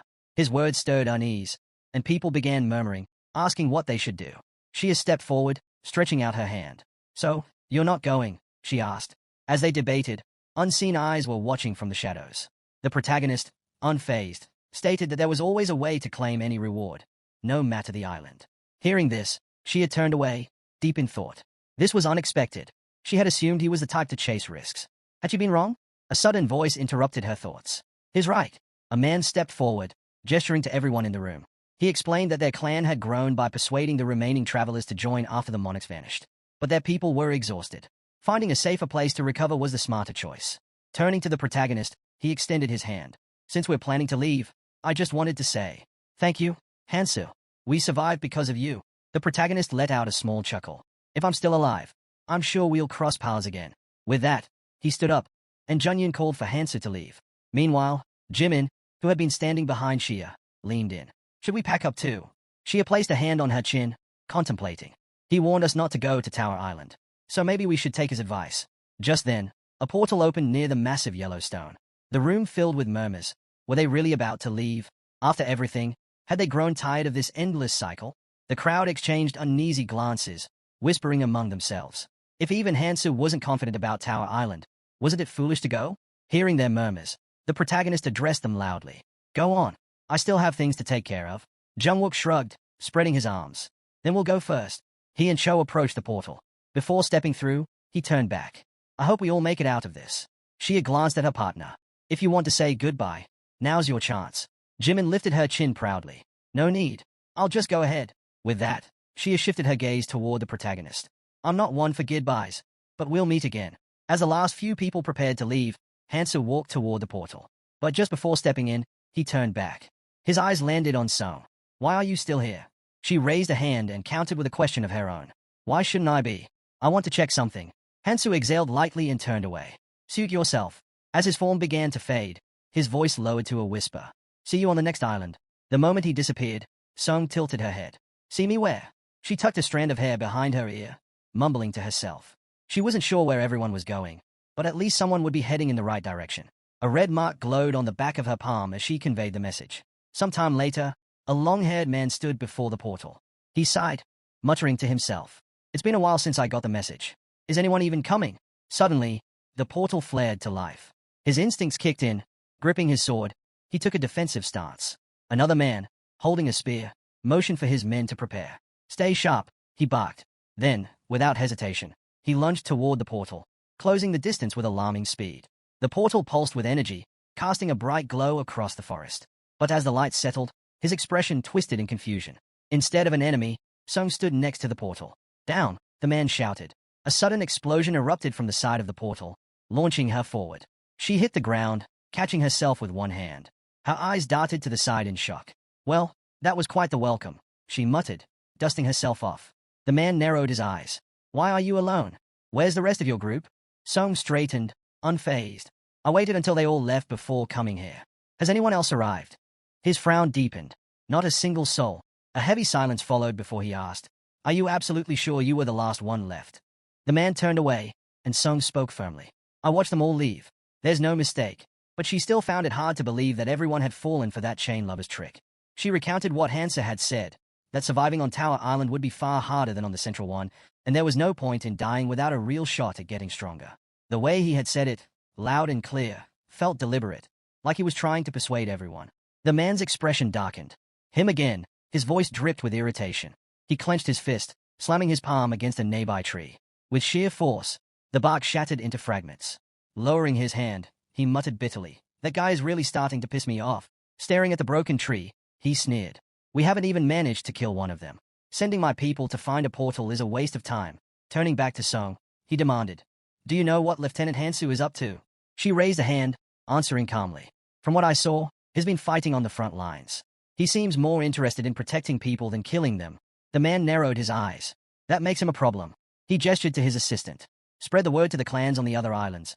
If they see Hansu, they're to eliminate him." The assistant crossed her arms, considering. "He's as strong as a monarch. Instead of a direct attack, why not try something else?" The man shot her a glare. "Didn't you just say he doesn't kill people? If our clansmen go at him with full force, he won't have a choice but to fight back." Grabbing her scarf, he tightened his grip. "Don't forget why we're doing this. You remember what those monarchs did?" His voice turned cold. "We eliminate all obstacles, no matter the cost. For those we lost." Releasing his grip, he turned to Song.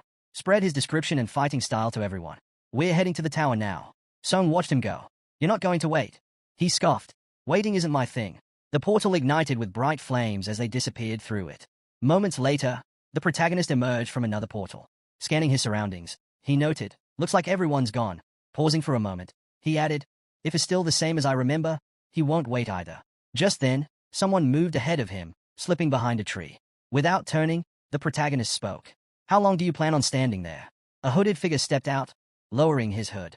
"Been a while," hesitant. He started to say more, but the protagonist cut him off. "Did you bring what I asked for?" The man grinned, stretching out his hand. "Of course. Got the sexy relative's earrings." He smirked. "Still don't know what you plan on doing with these." The protagonist took the earrings, nodding. "Good work. Now, I'm heading to the next island." One of the guys stepped forward and asked what he was mumbling about. They just had to go inside. No need for all the extra talk. He walked up to the portal, turned to the others, and stated plainly, "Go in, take down whoever comes out, and claim the rewards." That was all there was to it. They weren't here to make friends, so why waste time? Then, he turned to the guy with glasses and asked how many of them he thought would actually make it out alive. A girl from their team broke into a nervous sweat. The guy with glasses, the one in the hat, and the protagonist all stared at him as he continued, saying it was already clear who was going to die soon. So there was no point in dragging this out. Hansu, watching with obvious disdain, kept his thoughts to himself. Before long, they had already stepped through the portal and were locked in battle against giant ants. Someone shouted that they needed to separate the monsters and take them down one by one. Just then, an ant lunged from a blind spot, slamming the ground with a roar. The impact sent a girl stumbling backward before she could dodge. She hit the ground hard, and the ant wasted no time closing in. The protagonist took in the situation, thinking to himself that the earrings of the 7 relatives had halved his stats. In this condition, fighting head-on wasn't an option. Still, a weapon appeared in his hand. He had to test his limits. Hansa pushed off the guy in the hat's shoulder, telling him not to get in the way, then hurled his blade with all his strength. The weapon struck the ant's head dead on. Seizing the moment, he leaped high, brandishing another blade, and came down with a powerful slash to its belly. The monster collapsed. After finishing it off, he pulled out a knife, thinking that if not for his weakened state, he could have taken these things down barehanded. But now, it took 2 strikes. The girl, still catching her breath, looked at him in awe and thanked him for saving her. She was amazed that he had taken down such a massive creature with such a small weapon. Excitedly, she raised her hands and asked if he had fought on other islands before. Had he encountered many strong fighters? She went on, mentioning that she was searching for someone incredibly strong. Apparently, this person helped others and wielded a weapon with a chain. The protagonist listened but kept his back turned to her. With a smile, she added that she really wanted to meet this guy. Hansu stepped away from the monster and cut her off, saying there was no point in asking useless questions. They needed to keep moving. The guy in the hat chuckled, saying a little conversation wouldn't kill them, so why was he acting like that? The girl then smirked, pressing further. She'd heard that this guy had made a name for himself on the central island. Then, as if putting the pieces together, she asked if it was true that his name was Hansu. The others watched the protagonist walk ahead. The guy in the hat turned to her and repeated the name, scratching his head. He muttered that he kind of knew him. They had started out together. The girl's face lit up. "So he's a good friend of yours? That's adorable." The guy in the hat asked how she knew about Hansu. The girl explained that she had heard stories from travelers about how strong he was. Then, she asked if he knew where Hansu was now. He turned away, saying Hansu was always busy with something. So even if he didn't know his exact location, if people were talking about a powerful guy named Hansu, it was probably him. He glanced at the short-haired girl and noticed she looked a bit like the protagonist. At first, he had assumed Hansu was all talk, but then he recalled a time when Hansu had asked if someone had told him to fight. The guy in the hat looked ahead, his expression shifting. Then, he excitedly asked if Hansu was really planning to fight alone. If the protagonist weren't around, many people would have died, so he was probably already far ahead. Just then, someone from another clan spoke up, saying the ants didn't drop artifacts, only ruins at best. Given the low difficulty and the sheer number of people here, the artifact quality was bound to be poor. Another person pointed ahead, spotting a door similar to the one they had entered through. Excitement spread through the group as they approached the portal. Finally, they could move to the next floor. Maybe once they left this place, they'd start finding artifacts. Deciding to go in together, they stepped forward, but a voice from the crowd suddenly interrupted. A man shouted that he wouldn't allow it. Without hesitation, he slashed through one of the participants' arms. Blood sprayed in every direction. He grinned wildly and declared that fewer people meant better artifacts. If they all went to the next floor together, the rewards would be worthless again. Gripping his spear with both hands, he let out a crazed laugh. Why waste time looking for a room with fewer people when he could simply kill everyone and take all the artifacts for himself? Without warning, he swung his weapon wildly. Panic spread as people begged him to stop and negotiate, but he ignored their pleas. Blood splattered everywhere as he charged forward, laughing. His eyes locked onto Hansu. He rushed at him, yelling that they were dying because they only thought about winning instead of losing. They were weak, too weak to survive. Hansu watched him with an unreadable expression and calmly drew a sharp weapon. The man lunged forward, knocking the weapon from Hansu's grasp. It embedded itself into the ground as Hansu immediately dropped to one knee. The attacker sneered. "I thought you were the strongest, but you're even weaker than I expected." The guy in the hat quickly stepped in front of the girl, shielding her. "Get ready to run," he whispered. "On my signal, go as fast as you can." But the girl didn't move. Instead, she snapped, "Stay where you are." The guy's eyes widened in confusion. He had no idea what was happening. The girl aimed her crossbow at his back and warned him not to move. If he did, she might miss her shot. Raising the crossbow slightly, she fired past his head, hitting the man standing over Hansu. The guy in the hat turned to her with a grin. "That was amazing," he said. "You used my distraction perfectly." But the girl shook her head. "It was my first time using a weapon like this. I'm not that good." She then pointed the crossbow at him. He chuckled. "That was still a great shot."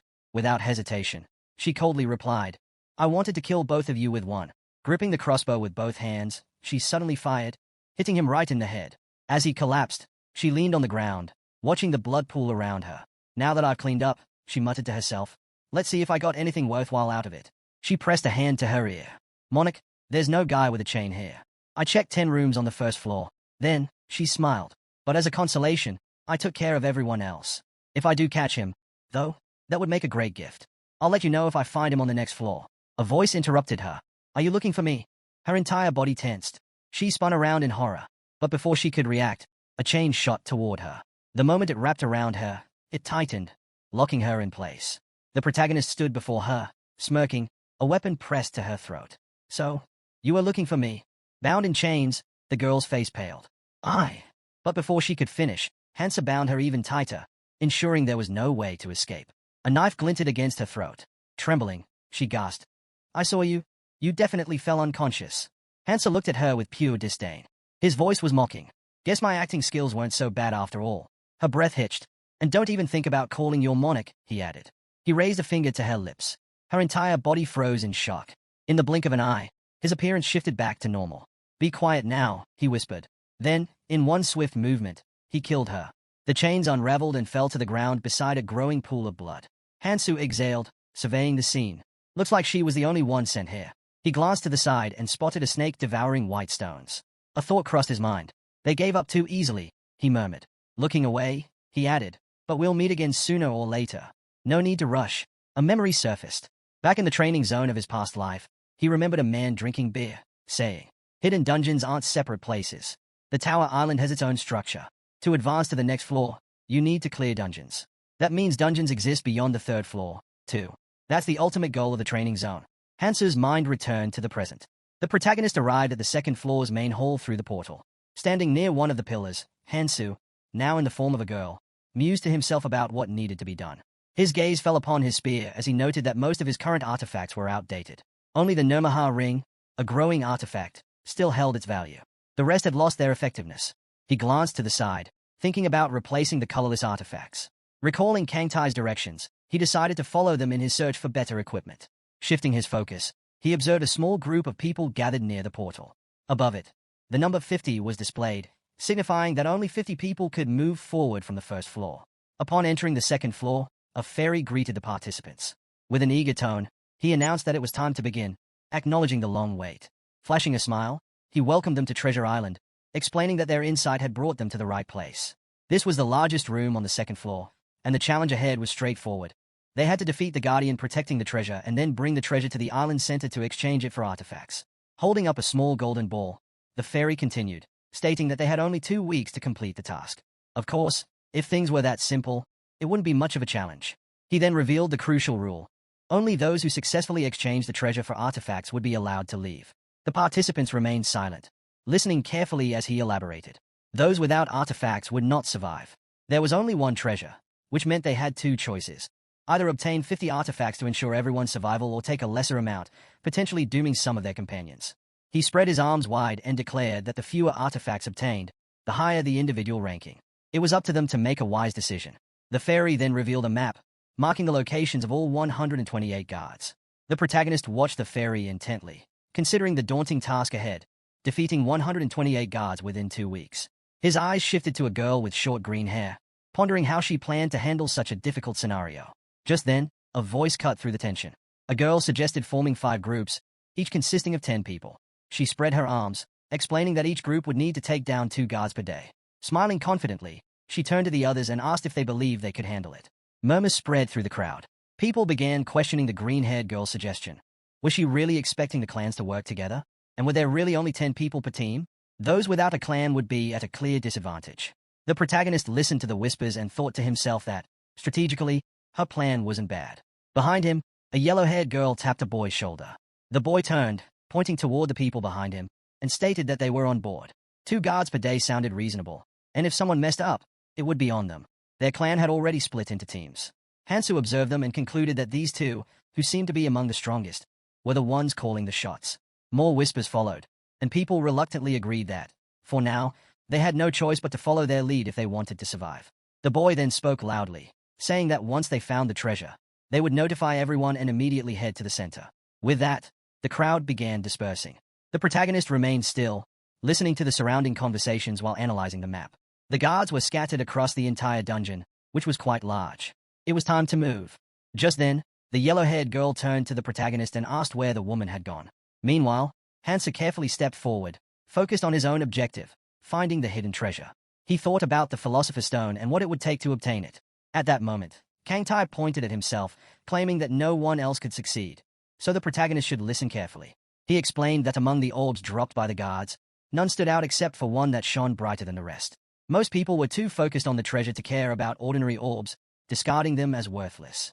Kangtai crossed his arms and smirked, saying they weren't useless at all. He then extended a hand toward the protagonist and declared that collecting 32 orbs would allow him to exchange them for an artifact cleverly disguised as the Philosopher's Stone. Grinning excitedly, he added that finding hidden events was his specialty. Keldien, adjusting his glasses, sighed and remarked that Kangtai was far too talkative for someone who simply gathered discarded orbs out of pity. The protagonist, meanwhile, gripped a chain in his hands and continued moving forward, deep in thought. Though this artifact wasn't the same fake Philosopher's Stone that Ambi had consumed, it had a similar effect, making it worth obtaining. He reminded himself that the dungeon was challenging, and the number of chances to acquire something like this was limited. Suddenly, he tightened his grip on his weapon. Hansu reverted to his original form, deciding that he should handle things alone to move faster, and to ensure no one else got in his way. Just then, the ground trembled. Rocks shifted and fell as a massive creature emerged, its enormous hands pressing against the ground as it struggled to rise. A blue crystal embedded in its head glowed faintly. Nearby, the clans turned their heads toward the noise, hearing the rumbling sounds echo through the dungeon. At the same time, the fairy's assistant announced, "The second guard has been defeated. That's 2 down today. At this rate, things will move quickly." One of the participants shouted at the green-haired girl, warning her not to lose focus. Annoyed, she snapped back, saying she already knew that. She barely dodged as the monster's gaping mouth lunged toward her, then leaped into the air. With a powerful kick, she sent the creature flying backward. An arrow shot past her, piercing the monster's eye. The archer behind her, bow still raised, remarked that she had dodged the attack without even looking in his direction. So why was he even helping her? The girl glared at him and yelled that he should have just fought the thing alone. Frustrated, The boy muttered that they hadn't even found a single guard yet, while somewhere else, 2 had already been taken down, and all they had run into was a weakling. The girl gazed into the distance and firmly stated that those 2 guards weren't defeated by a group. Someone had taken them down alone. She could just feel it. The boy put a hand to his chin, deep in thought, before turning to Monokshi and saying, "So, it's true then?" The girl immediately turned away with a sharp exhale and shouted at him not to call her that. That title, and the abilities tied to it, irritated her. Instead of arguing, she ordered him to move. The presence ahead of them had vanished, meaning they needed to change direction. They would turn right. Just as they moved, she suddenly stretched out her arm, signaling the group to stop. A powerful and ominous aura was approaching, the same feeling she had sensed at the very beginning. Meanwhile, another clan was making its way through the dense bushes. Their leader spoke up, saying they wouldn't bother hunting the guards. Even if they found the treasure, there was no guarantee they could deliver it to the altar. A clanmate protested, saying they couldn't just sit around and do nothing. The leader frowned but remained confident. While the others wasted time looking for guards, they would focus on getting stronger. He smirked, explaining that simply hunting the monsters lurking around would be enough to upgrade their equipment. And once they were stronger, they'd ambush those returning with the treasure. After all, who would even notice if a few people suddenly disappeared? She folded her arms, listening to their conversation with clear displeasure. The clan leader continued, stating that if no one found the treasure within 2 weeks, they would all die anyway. Just then, a girl peeked out from behind a tree. She coldly pointed out that if others started thinking the same way, things would turn chaotic fast. But that uneasy feeling she had earlier, it wasn't because of them. She suddenly appeared behind her, agreeing with her assessment. He crossed his arms and added that in situations like this, maintaining order was everything. Before they could continue, a voice suddenly shouted from the other clan, "Who is she?" She turned to look and saw the girl properly for the first time. Her entire body was covered in bruises. For a moment, she wondered, why was this girl traveling alone? She frowned, uneasy, and then it hit her. She was the source of that strange feeling. The protagonist quickly turned to look at the girl. The man immediately pulled back his bowstring, demanding to know why she had approached them from behind. He asked what she wanted, pointing out that she seemed to be alone, so she had better answer honestly. The protagonist remained still and replied calmly, saying it was nothing special, just a proposal. Hearing this, the man frowned in disbelief. "A proposal? Are you crazy? Why would we even listen to you?" She glanced at them and acknowledged their caution. "You're right to be wary," she said, "but you're afraid of the wrong person. I'm not here to talk to you." She then pointed at yellow-hair girl. "I want to talk to her." Turning back, she continued, "You already know, don't you? With your high intuition stat." Cold sweat formed on her skin as she stared, realizing this was the strange feeling she had sensed earlier. It wasn't easy to recognize the monarch of the clan in this person, but she was sure of it. Either her intuition was as strong as hers, or, she hesitated, this wasn't just a matter of appearance, that she herself might be nothing more than an artificial shell. Whatever the truth was, something sinister lurked beneath the surface. Then, she rested her hand on her hip, releasing an overwhelming surge of magical energy. Her eyes widened in shock. The protagonist spoke again, his tone even. "No need to be so tense." He then met her gaze sharply. "Didn't I already say? I'm only here to make a proposal." Despite his words, the man with the bow still refused to lower his weapon. "What exactly are you trying to do?" he snapped. "And stop talking nonsense about the monarch." Before he could finish, yellow-hair girl suddenly yelled, cutting him off. "I'll talk to her." The man turned to her in shock. Their monarch had never shown this kind of urgency before. After a moment, he exhaled and relented. "Fine." Yellow-hair girl took a step forward, though uncertainty was clear in her voice. "You seem strong enough to handle things on your own. Why are you even making a proposal?" She hesitated, partially hiding behind the man's arm. "Even if you're powerful, that doesn't mean we'll just go along with whatever you want." The protagonist closed his eyes for a moment before answering. "Everyone has their own reasons. I need someone to take the front lines instead of me." Yellow-hair girl lowered her head slightly as she processed this. "You want us to deal with that group from earlier?" she asked. "I see what you're getting at. But there's no way we can handle 40 people. Hanzo looked at the group in front of him and said they would only need to handle 10 enemies at a time. Besides, those opponents were weaker than them. He then turned to Shi. "Use your monarch ability. Start converting the strongest ones into your clan members and increase your numbers." Shi's eyes widened in shock. Internally, she screamed. Managing even a small group was already a massive hassle, and now she wanted her to recruit even more. Who did he think he was? But her intuition warned her that voicing her frustration could be dangerous. One of her teammates covered his mouth with his fist, deep in thought. She was already complaining about the size of their group. Yellow-hair girl placed a hand on her forehead, clearly displeased. "I just wanted to get through this place without doing anything," she grumbled. "But it looks like I don't have a choice." With a reluctant sigh, she agreed to try. As they turned to leave, Hansa spoke behind them. "I'll be watching," she muttered to her teammate. This isn't going to work. Once they were gone, Hansu opened his system screen. Someone with intuition, something that was difficult to obtain in the training area, should be able to handle a task like this with ease. He glanced up. Now that he had effortlessly eliminated the guard and secured the treasure, it was the perfect time to prepare for the next step with the Scout King. Sometime later, a masked man was slammed to the ground. Yellow-haired girl's subordinates had tied up the rest of the captured group. One of her assistants approached. They are refusing to be tattooed. Yellow-haired girl turned, her expression unreadable. They are already part of the clan. There are only 4 of them. Just tie them up. Hearing this, a green-haired girl looked up. There's no need to tie them, she said. A bound man beside her spoke up. Are you treating us like this just because we're from a different clan? We haven't even done anything. Yellow-haired girl stared at him, her thoughts churning. Did they really think she wanted this? No, she was simply following orders. She surveyed the rest of the group. Aside from the few tied-up ones, everyone else here had already become part of her clan. Letting out a tired sigh, she placed a hand on her head. This is exhausting, she muttered. I don't want to keep doing this. Suddenly, the fairy's voice rang out. A treasure has been found. Yellow-haired girl snapped to attention, scanning her surroundings. Who took it? The fairy responded. Bring it to me for exchange. She turned to the group. Who found the treasure? She asked, glancing around. Everyone's here. So, before she could finish, a boy behind her called out. I found something. He held up a golden ball, pointing to the spot where he had discovered it beneath a tree. The orb glowed faintly in his hands. She studied it carefully. If this is what I think it is, it should let us leave this place easily. She then turned to the fairy. Is this really the treasure? A short while later, the ball was handed over. The fairy held it in her tiny paws, examining it. I confirm that this is the real treasure, she declared. A pity, though. No one died. But you did well. She peered at the orb through a magnifying glass, frowning slightly. However, it doesn't seem like you obtained it directly. Yellow-haired girl placed her hand on her hip. No reward, she asked. The fairy waved his hand, bringing up the system screen. No need to rush, he replied. I'll give you plenty of time to choose. He then turned to her. Since you're the leader of this clan, you get to pick a number. A single golden cape floated past her as he spoke.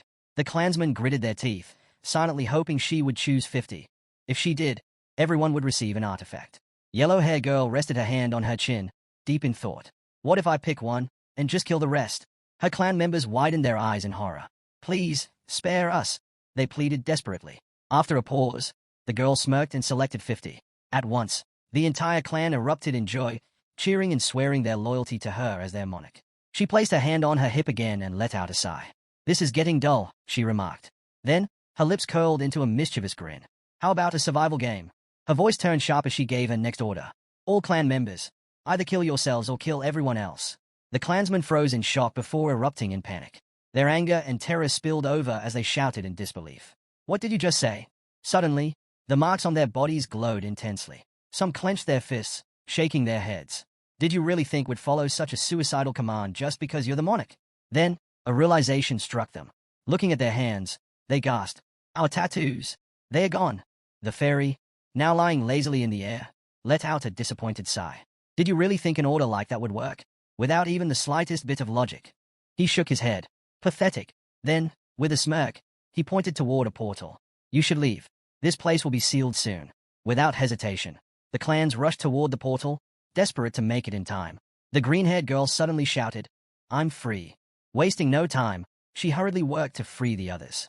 We have to report this to the monarch immediately. One of them added, he went ahead of us.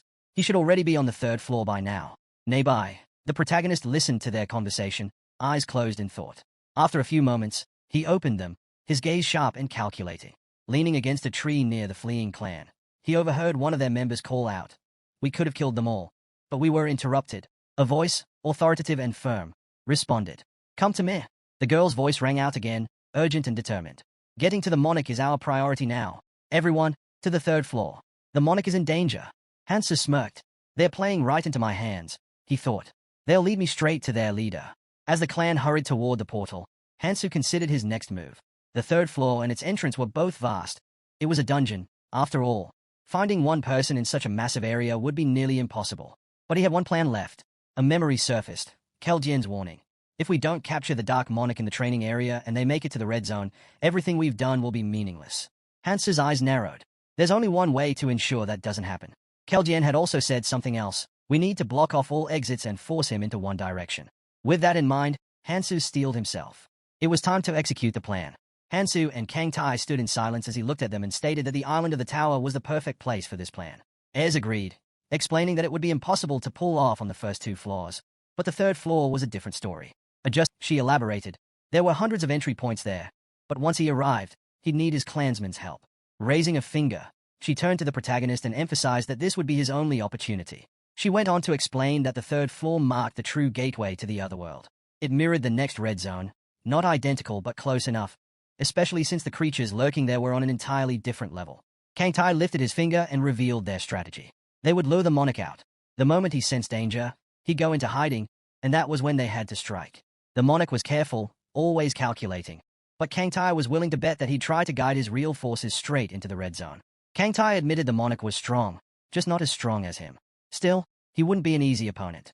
Stepping closer to the protagonist, he pointed directly at him and asked if he wanted to know how to take him down. Then, he pulled out a nearly flawless imitation of the Philosopher's Stone, a prize from his recent treasure hunt. Hansa took this as confirmation. His final preparations were complete. But before dealing with the crazed Dark Monarch, there was only one thing left to do. Without hesitation, Hansa dashed toward the portal, determined to finally lay eyes on the monarch. He moved quickly, pressing forward as yellow-haired girl leaned in toward her clan and suggested the 3rd floor was suffused with an overwhelming magical energy. The air carried the echoes of monstrous roars. In the distance, the male monarch barked orders to his subordinates, demanding they summon every available clan member to the 3rd floor immediately. Meanwhile, he and his allies found themselves surrounded, heat and poison thick in the air. Before them, a massive, dinosaur-like beast opened its jaws, splitting them into 3 separate parts. This was a land of endless monster spawns. Watching the carnage unfold, the monarch lowered his gaze and murmured that this was nothing more than preparation for another world. His comrades continued fighting, yet he noted to himself that the so-called higher forces had decided not to interfere. Perhaps they didn't need to. The ground shook violently as the monster stomped down with terrifying force. Lifting its head high, it let out a deafening roar. But the monarch didn't stand idle. He struck back with immense power. The beast clamped down on his weapon, exerting tremendous pressure, forcing him back under the sheer force of its might. Gritting his teeth, he fought against the immense force pressing down on him. Then, with a final burst of strength, he swung his weapon, slicing the monster's head clean in 2. Just as he caught his breath, his subordinates shouted. More monsters were closing in. Standing atop the slain beast, he roared for his comrades to hold their ground. Retreat wasn't an option. If they wanted to survive, they had to stay close to him. Raising a clenched fist, he declared that they would not be defeated. No matter what, they couldn't let the monsters push them back. A warrior among them echoed his cry, rallying the others. They had to believe in their leader. The monarch took those words to heart. He couldn't fall here. He refused to retreat. His jaw tightened, his eyes burning with resolve. His clan was the strongest force in the tower. He had sacrificed countless people to reach this point. His calculations couldn't be wrong. They would break through. After some time, he surveyed the battlefield. The number of monsters had dwindled. Something felt off. His gaze shifted to a strange, cross-shaped shard nearby. Was this the reason? A sense of unease crept over him. That shard, it felt alive. The red stone reflected countless lifeless faces, their expressions frozen in death. His warriors gathered around, staring in confusion. Is someone inside? He muttered. A sudden voice cut through the silence. A fairy appeared beside him, a playful grin on its face. A breathtaking sight, isn't it? It mused. This place could be a real tourist attraction. But, of course, there's more here than just beauty. The monarch narrowed his eyes as the fairy's grin widened. Go on, take a closer look, it teased. You might even recognize a few faces. After all, anyone who's passed through the training area could end up here. Something in the monarch's chest tightened. Without hesitation, he rushed toward the shard, placing both hands on its surface. He scanned the trapped souls, his eyes widening as he spotted a girl with her eyes closed. His hands trembled. Sojung. The realization hit him like a thunderbolt. His knees buckled, and he collapsed before the shard. His daughter, his precious daughter, was trapped inside. A choked sob escaped him. If only I had become the monarch sooner. Memories flooded his mind. He saw it again, the massive monster that had attacked their city. The chaos. The destruction. His partner had shouted at him to leave everyone behind and run. His daughter had crawled toward him, reaching out, her voice desperate. Please, save me. He had bolted toward her, shouting that he was coming. But before he could reach her, a man behind him raised a hand, issuing a cold command. Leave them. Protect me. The monarch had hesitated. What about my daughter? He had demanded, his voice shaking. The man's response was cruel, heartless. Your duty is to protect me, not those worthless wretches. The monarch had clenched his fists, fury surging through him. If he had known about the monsters in this place, he would have thrown those fools in as cannon fodder. Now, he cradled his daughter's lifeless body, his voice breaking as he begged her to wake up. The monarch standing behind him sneered. Consider it an honor to die for the monarch. Releasing his daughter, the man rose to his feet, his voice filled with anger. If he had known their monarch saw his daughter as disposable, he never would have joined the guild. The monarch scoffed, telling him to shut up before turning to flee. Time was running out. The bait had already been taken. He wanted to remind the man that disobedience was not an option, but before he could finish, the man charged at him. Gripping a knife, the man sneered. If someone as worthless as him could become a monarch, then so could he. Without hesitation, he plunged the blade into the monarch, ending his life. As he did, a crimson mark appeared on his hand, the sign of a new monarch. His fate was clear, to rid the world of parasites like the one he had just slain. Clenching his fist, he muttered to himself. His power would ensure his rule over all monarchs. He would not stop, not until he found his son. Bringing his trembling hand to his mouth, tears streamed down his face. Reaching toward the stone, his voice wavered. He never thought he would see her again. Desperate, he cried out, asking how he could bring her back. A fairy assistant chuckled, explaining that what he saw was merely a replica. The place they had come from had been copied, its information stored within this cross. The assistant smirked. It was just a copy, but it held the same memories, the same power. Perhaps that meant something to him. The rules were simple. To create something new, a sacrifice was required. The man was told to place a living person inside. His colleague looked on as the man whispered, shaken. His son could be inside, along with all the others trapped within the cross. But where would they find someone to sacrifice? His gaze darkened as he scanned his clan. If taking a life meant bringing his son back, was it worth it? The fairy assistant shook his head. That won't work, he said. The man frowned, confused. With a sly grin, the fairy leaned on his hand. Using a clan member would be too easy. We want something more entertaining. There was no going back. They had to choose wisely. Just then, 4 more figures entered the floor. The man's eyes narrowed. So few people were left alive in the tower. He should have realized sooner. In frustration, he slammed his fist against the cross, shouting.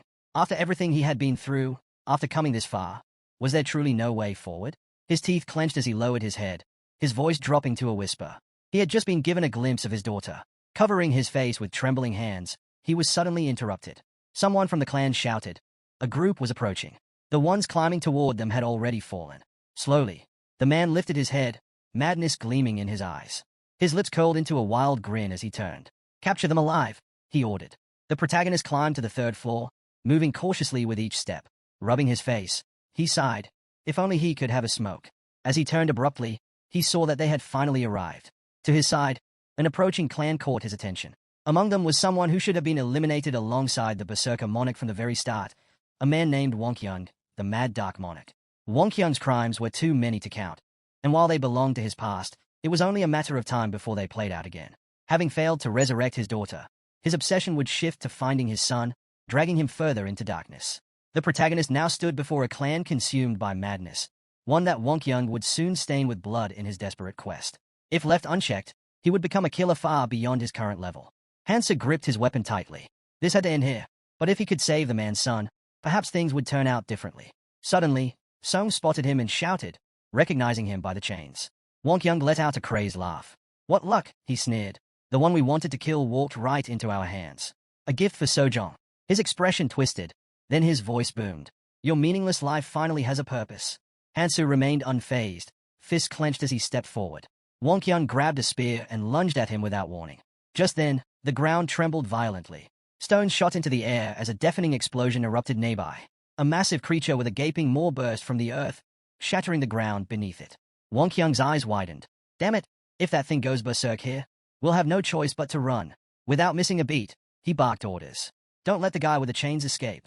He turned to Song. Go back and keep an eye on. Before he could finish, the protagonist cut him off. No need. Chains shot from his hands, wrapping around the enormous beast. With a single, powerful pull, he ripped it apart, the creature's remains crashing to the ground. The obstacle is gone, he muttered.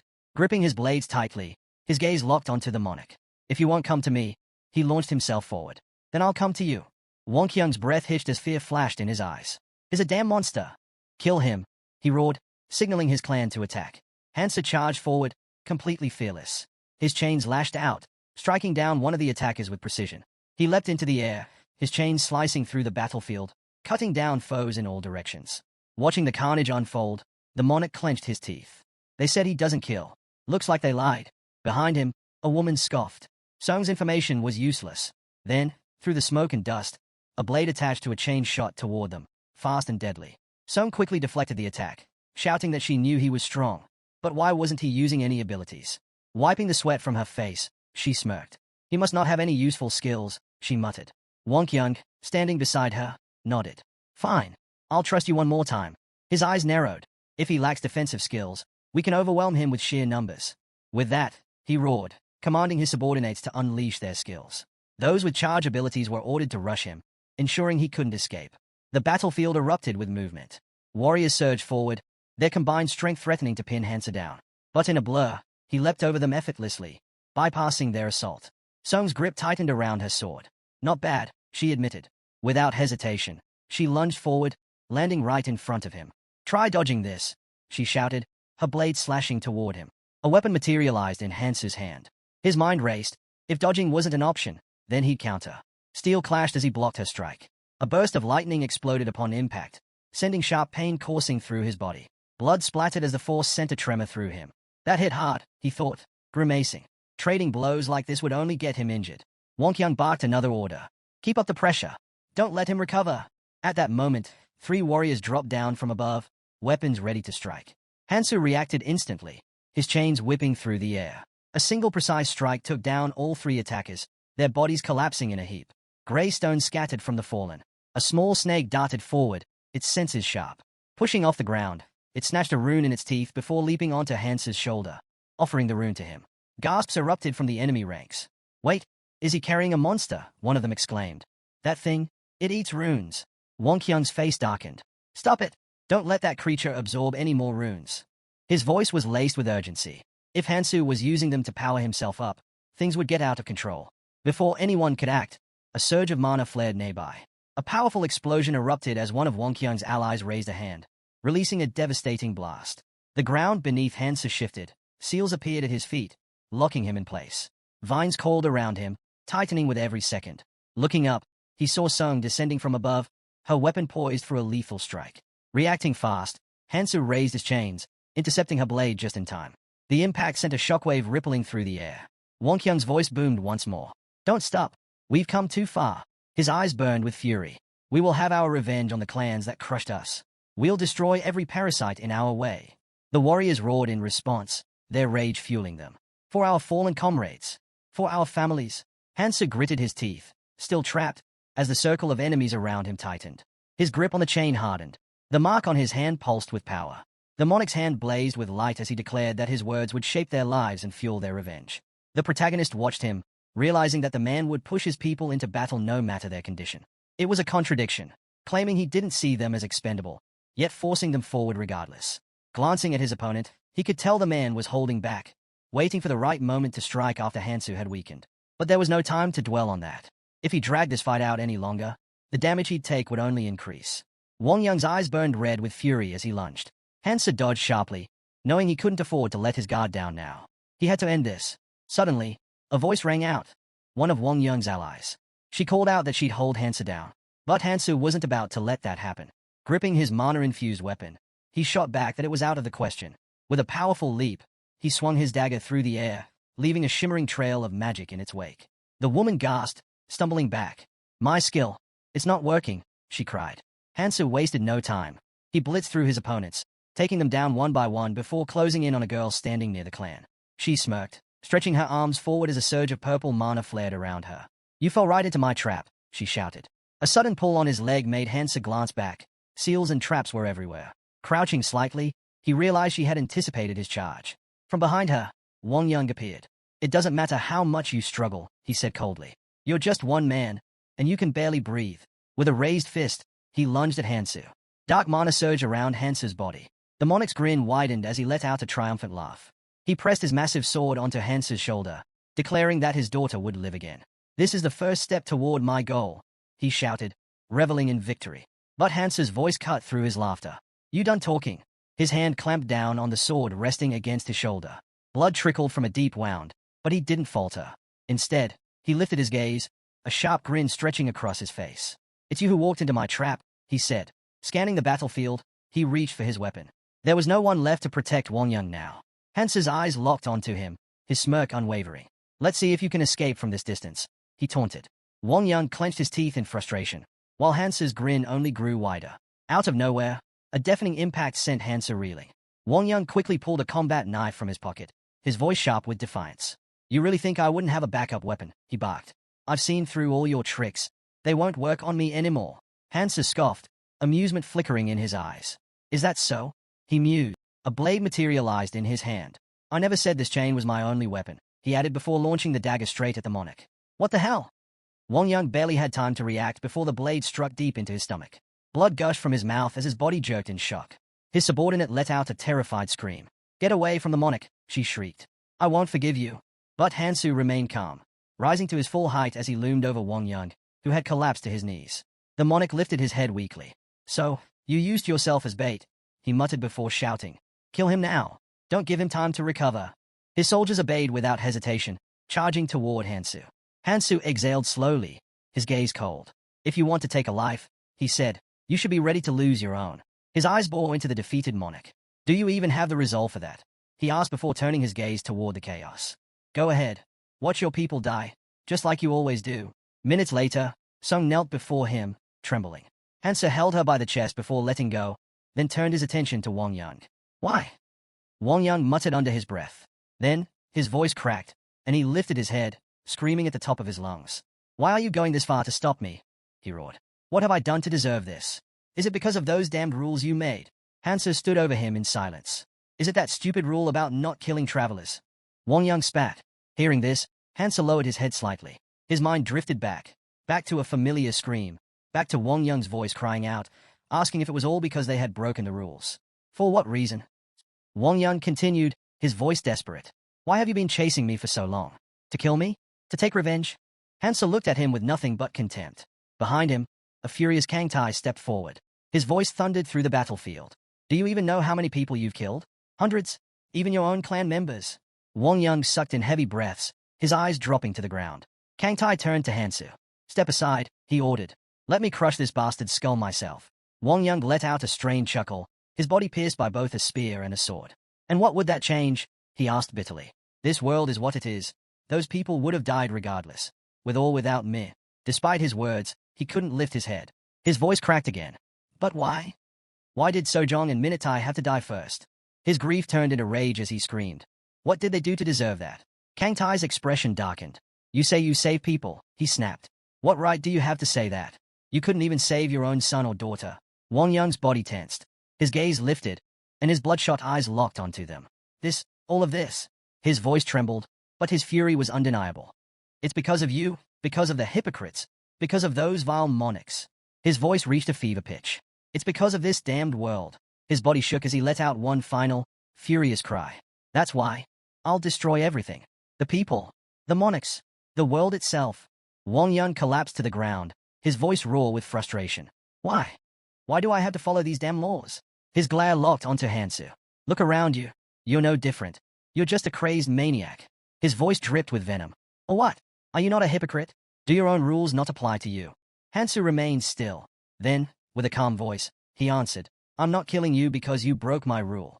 He closed his eyes for a moment before continuing. Do you really think I have that much free time to waste? His eyes snapped open as he sat down next to the fallen monarch. There's only so much strength you can gain just by hunting, he said. His mind drifted into memories. Keljian's voice echoed in his head.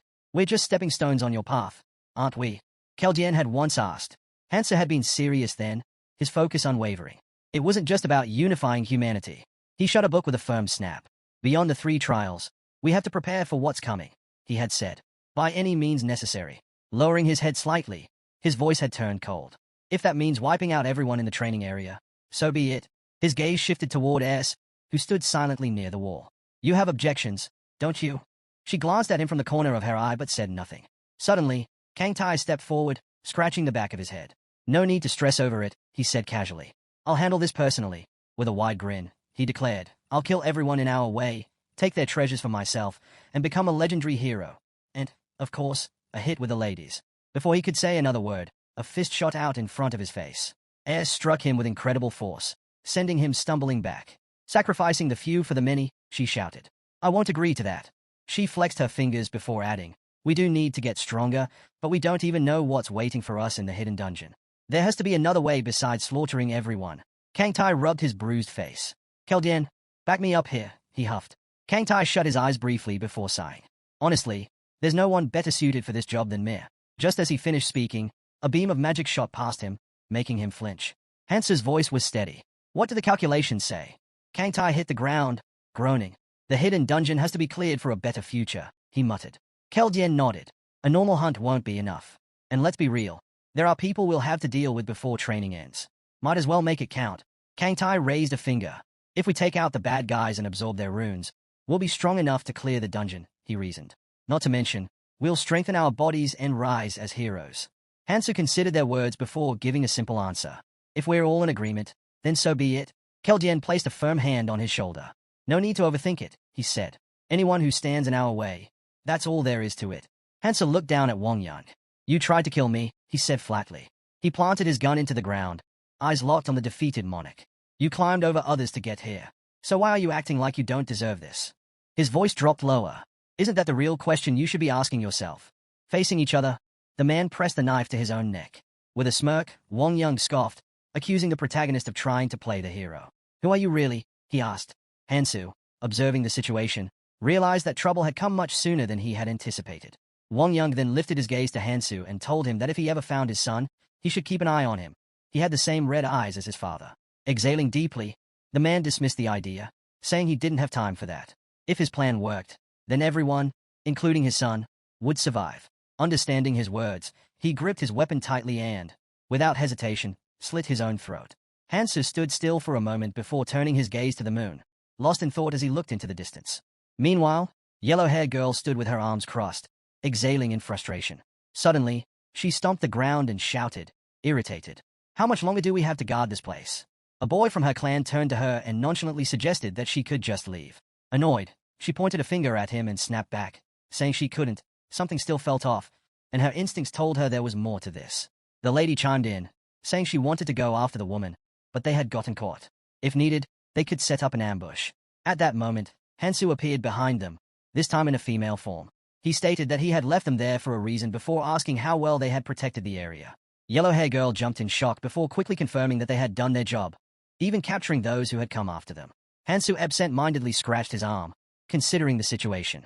Since the girl hadn't seen anything, there was no need to silence her. Even if she went there now, it wouldn't matter anymore.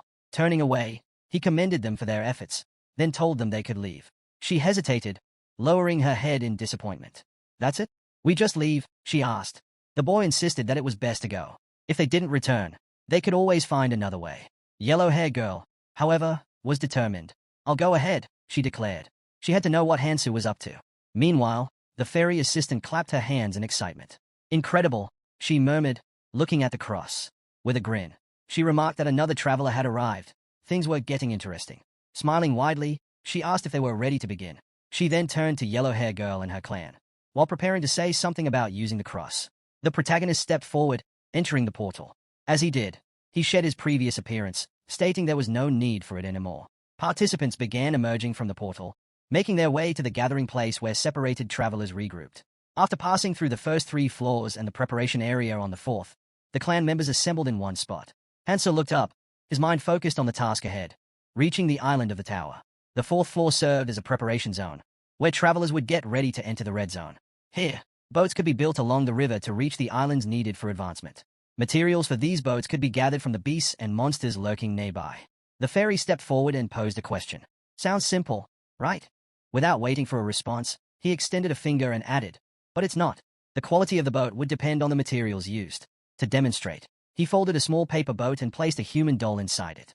The bigger the boat, the more people it can carry. So, naturally, a large one is better, he explained. A list of required materials was provided. While basic resources were easy to obtain, key materials would be crucial for crafting high-quality boats. Fortunately, everything needed was documented, so there was no need to worry. With that, preparations to leave the training area and enter the new world began. Many turned their eyes toward the forest beyond the wall. One person pointed into the distance and noted the vast wilderness ahead. Turning to his companion, he shouted, "We need a boat big enough for the entire clan. Let's move." Another group of survivors, members of a different clan, stepped forward. "We'll help," one of them declared. We need to work together if we want to survive. Standing at the back, the protagonist was lost in thought, focused on finding the place he was searching for. Suddenly, a voice spoke from behind. You're later than I expected. Turning slightly, Hansa saw Sangjin approaching. Extending a hand, Sangjin explained that they had arrived early and had been gathering materials since then. Did you take care of what you needed to? He asked. Hansa glanced briefly at the Black Monarch before replying, yeah, it's done. Then, narrowing his eyes, he asked, do you remember what I told you? Sangjin nodded. I started preparing the moment we reached the first floor, but after a brief pause, his expression shifted. Wait, are you going back to that form again? He asked, confused. The protagonist looked away and answered, I don't need to disguise myself anymore. Then, shifting gears, he asked, what about you? Aren't you coming? A large ship requires a lot of resources, and time isn't on our side. Sangjin simply grinned. He and the clan will handle it. He? Hansu echoed in surprise. Meanwhile, deep in the forest, glowing arrows shot through the air, piercing the neck of a monstrous creature. With a heavy thud, the beast collapsed. A figure emerged from the bushes. He? Bow in hand. Sangjin smirked. I found her on the first floor of the tower. She's changed. He turned around, scanning the area before calling out, I need backup. As the Dark Monarch spoke about how the girl would be happy to see Hansu again, he casually tossed him a white snake. Then, without hesitation, he turned and walked away. Before leaving, he remarked that he no longer needed her, but perhaps she could still be useful. However, he had other matters to attend to, so he was going. Pausing briefly, he added, we won't get many more chances to gather like this. The red zone after training? It's far more dangerous. Hearing this, Sangjin lowered his head slightly before quietly admitting that he had grown stronger because of Hansu. Then, looking up, he smiled.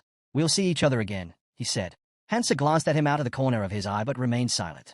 After a short pause, he turned away, a faint smile appearing on his lips. Sangjin also began to leave, thinking to himself that he hadn't expected a reply anyway. Meanwhile, Yellow-haired girl and her comrade turned toward the Dark Monk. We're late, she said, frustrated. We wasted too much time near that cross. The guy beside her frowned. Shouldn't we have taken Wonkyung with us? Immediately, the girl hushed him. Be quiet. They might hear us. Sangjin overheard this, his eyes widening slightly in surprise. Before he could dwell on it, Yu spoke up. It's time for us, and for him, to go. At that moment, a man stepped out of the portal and immediately apologized. It was Wonkyung. I was worried about my daughter, he admitted. She crossed her arms, clearly unimpressed. My guys were guarding the rear.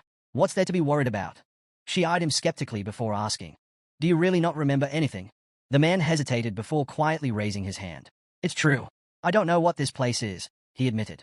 One moment, I was jogging with my daughter, and then, just then, his daughter stepped out of the portal as well. Yellow-haired girl turned away. I see, she muttered, though her mind was elsewhere. Internally, she sighed. She had wanted a strong fighter to lead the way, but she hadn't expected the resurrected ones to lose their memories. Shaking off her thoughts, she turned to the twins. Follow me, she instructed. I need to speak with the fairy giving us instructions. With that, they set off. From the shadows, the Dark Monarch watched everything unfold, his eyes locked onto them with an unreadable expression. Elsewhere, the protagonist moved through the forest, walking without hesitation. He noted that there was little activity in the area. Most of the monsters were likely gathered in the center of the preparation zone. Inside the tower, every floor and room had its own unique environment. Some looked like vast open skies, others like deep underwater worlds. But here, everything was artificial. Hansa placed a hand against a towering barrier. Looking up, everything has an end, he thought. But he didn't lower his hand. Instead, he narrowed his eyes. They wanted to look like the tower ends on the 4th floor. But in reality, there's a 5th. A hidden dungeon with a treasure inside. Gripping his weapon, Hansa prepared himself. Under normal circumstances, reaching that place wouldn't be easy. But he wasn't planning to take the normal route. He swung his weapon, cutting through the air with powerful, magical force. Traces of energy lingered in the wake of each strike. Nirmaha Ring Authority, destruction. With each swing, cracks formed in the floor's barrier. He continued his relentless assault, breaking the wall apart piece by piece. Finally, with a deafening explosion, the structure gave way. Without hesitation, Hansa pressed his hand against the fractured surface and climbed through to the other side. His gaze settled on what lay ahead. If I can't climb from the inside, he murmured, determination in his voice. Then I'll do it from the outside. As he moved forward, leaves from the surrounding trees drifted gently to the ground, carried by the wind. Hansa turned toward the wall, watching as it sealed shut almost instantly. Without the ring, getting through in time would be nearly impossible. He exhaled sharply, running a hand through his hair before glancing down. Checking his stats, he realized he had only increased them by 40 using the runes he had gained after the Black Monarch's attack. It wasn't enough. He hadn't even reached the minimum threshold. Frustrated but determined, he sprang up, grabbing the ledge with one hand. Everything now hinged on his ability to hold on. His grip tightened as he pulled himself up, managing to get both hands on the ledge. Sweat dripped down his face as he finally climbed over. Standing up, his eyes locked onto the newly forming entrance to the 5th-floor dungeon. Hansa gripped his weapon. According to Ralph Lauren, there was no telling what awaited inside. Suddenly, countless sharp swords stabbed into the ground around him. He leaped aside, using his weapon to deflect the attack. His jaw clenched. He had no choice but to win. A blinding light burst from the portal, illuminating everything. Hansa looked up, his breath hitching as a monster began to take form. His memories as an invader resurfaced. A creature just like this had once spewed rivers of lava before him. His eyes widened, a drop of sweat trickling down his face. Elsewhere, Keldian clutched a book, shouting in frustration. Humanity was buying time, but it wasn't enough. Kangti yelled that they could no longer hold their positions. They had to go through the crystal ball. Without hesitation, he handed over command to Andy before turning, calling out Hansa's name. Meanwhile, Hansa sat on the ground, holding Kiriel in his arms. Her body was covered in bruises, completely still. His voice trembled as he looked into her eyes, demanding to know why she had done it, why she had sacrificed herself to protect him. The memory of her rushing forward flashed in his mind. Kiriel weakly reached out, her fingers brushing against his face. A faint smile appeared. "Thank God," she whispered, relieved that he was alive. Her hand gently traced the wound on his face as Hansa pleaded with her not to stop fighting. "Not here, not now." She tried to make him promise something, but before she could finish, her body went limp in his arms. Hansa clenched his teeth, overwhelmed by the weight of the moment. Holding the girl in his arms, he tried to steady his breath, lowering his head before looking up again. His sharp gaze locked onto the monster before him, a beast growling with fury. Finally, he had come face to face with it. His eyes scanned the creature, and recognition struck. This was the golden dragon, Bellium. A realization dawned on him. The hidden dungeon recreated the strongest enemy in the memories of the one who entered. A smirk flickered across his face. If this was the enemy chosen for him, then this was his chance to finally defeat it. Even if this version had been weakened to match the power of the red rune, he would have to give it everything he had. He raised his hand, gripping the red crystal, the reward for slaying the Demon King. Every item he had prepared was meant for this very moment. Energy surged from the 2 artifacts in his possession, and a system notification appeared. The worthy imitation of the Philosopher's Stone was a consumable treasure obtained through treasure hunting. He recalled trading 32 treasures for this item back on the 2nd floor. It wasn't perfect, but it would serve its purpose. Cracks already covered the stone's surface, signaling its instability. As he activated it, his rune value surged to the lower red level. A powerful aura radiated from his ring. Then, he brought out the Jade Demon Essence, his hard-earned prize from defeating the Demon King. This single artifact alone had made that battle worthwhile. Without hesitation, he bit into the sphere. Instantly, all his stats shot up to 99.9%. His magic aura surged to an overwhelming level. However, the effect would only last a single day. After that, his stats would plummet to a mere 0.1%. But that was all the time he needed. With a sly grin, he fixed his gaze on the dragon. This was exactly why he had chased after the red rune. Bellium, sensing the immense power radiating from its opponent, let out a deafening roar. The force of its cries sent stones flying in all directions. Hansa leaped back, sliding across the floor before grabbing a nearby sword. Channeling the first ability of Nomoha's ring, he watched as a red aura engulfed his blade. The power of Destruction Red had reached a staggering 99%. Without wasting another second, Hansa launched his attack. He swung with everything he had, delivering a crushing blow to the massive dragon. But to his shock, his sword shattered upon impact. His attack had barely scratched the surface, breaking off only a single scale. Bellium, unfazed and unwilling to let this go, reared its head back, flames already gathering in its maw. Hansa knew exactly what was coming. His breath hitched as he mentally braced himself. A massive fireball formed in the dragon's mouth before it unleashed a devastating torrent of flames. A grin spread across Hansa's face. Meanwhile, deep in the forest, the lifeless body of a monster lay sprawled on the ground. Sangjin leaped onto the corpse just as a man burst out from the bushes, rushing toward him. "That was the last kelk in this area," the man announced. With a swift motion, he extracted the slime sack from the monster before jumping down beside a girl. "We've gathered enough," he said. "It's time to start building the ship." The girl's gaze drifted toward the distance, her voice laced with sorrow. "It would have been nice if Hansu were here with us." Sangjin stared at the ground, his voice quiet but firm. Even if Hansu hadn't disappeared, traveling with them would have been difficult. Hearing this, Minnie tilted her head slightly, confused. "What do you mean?" she asked. The Dark Monarch responded with certainty. "We're still in his shadow." Meanwhile, a torrent of dragon flames roared toward Hansu. He narrowed his eyes. This was different from before, yet somehow, he had ended up in the same situation. But this time, he wasn't just going to endure it, he was going to dodge. He dashed forward, narrowly evading the searing flames, and charged straight at the massive dragon. He knew a normal weapon wouldn't pierce its scales. A blade materialized in his grip, judgment. Justice. The legendary twin weapons, Decrados, revealed their true potential when used together. But what he held now was an improved version of Decrados. Powerful magical energy surged around his chains as he activated Nomaha's second ability, Hemorrhage. The moment he pulled, the chains constricted violently, cutting deep as blood sprayed in all directions. Hansa tightened his grip, yanking hard. His mind raced. The enhanced version of his weapon granted incredible power, but at the cost of durability. Against an enemy as formidable as the dragon, he wouldn't be able to hold it for long. He clenched his teeth, his fingers locking around the chains. Would they hold? No, they had to. His gaze darkened as he studied the struggling beast. He couldn't afford to weaken his assault, even if it meant destroying every weapon he had. If that was the price of victory, he would pay it without hesitation. The dragon thrashed, trying to break free. With a violent swing of its tail, it struck Hansu, sending him flying.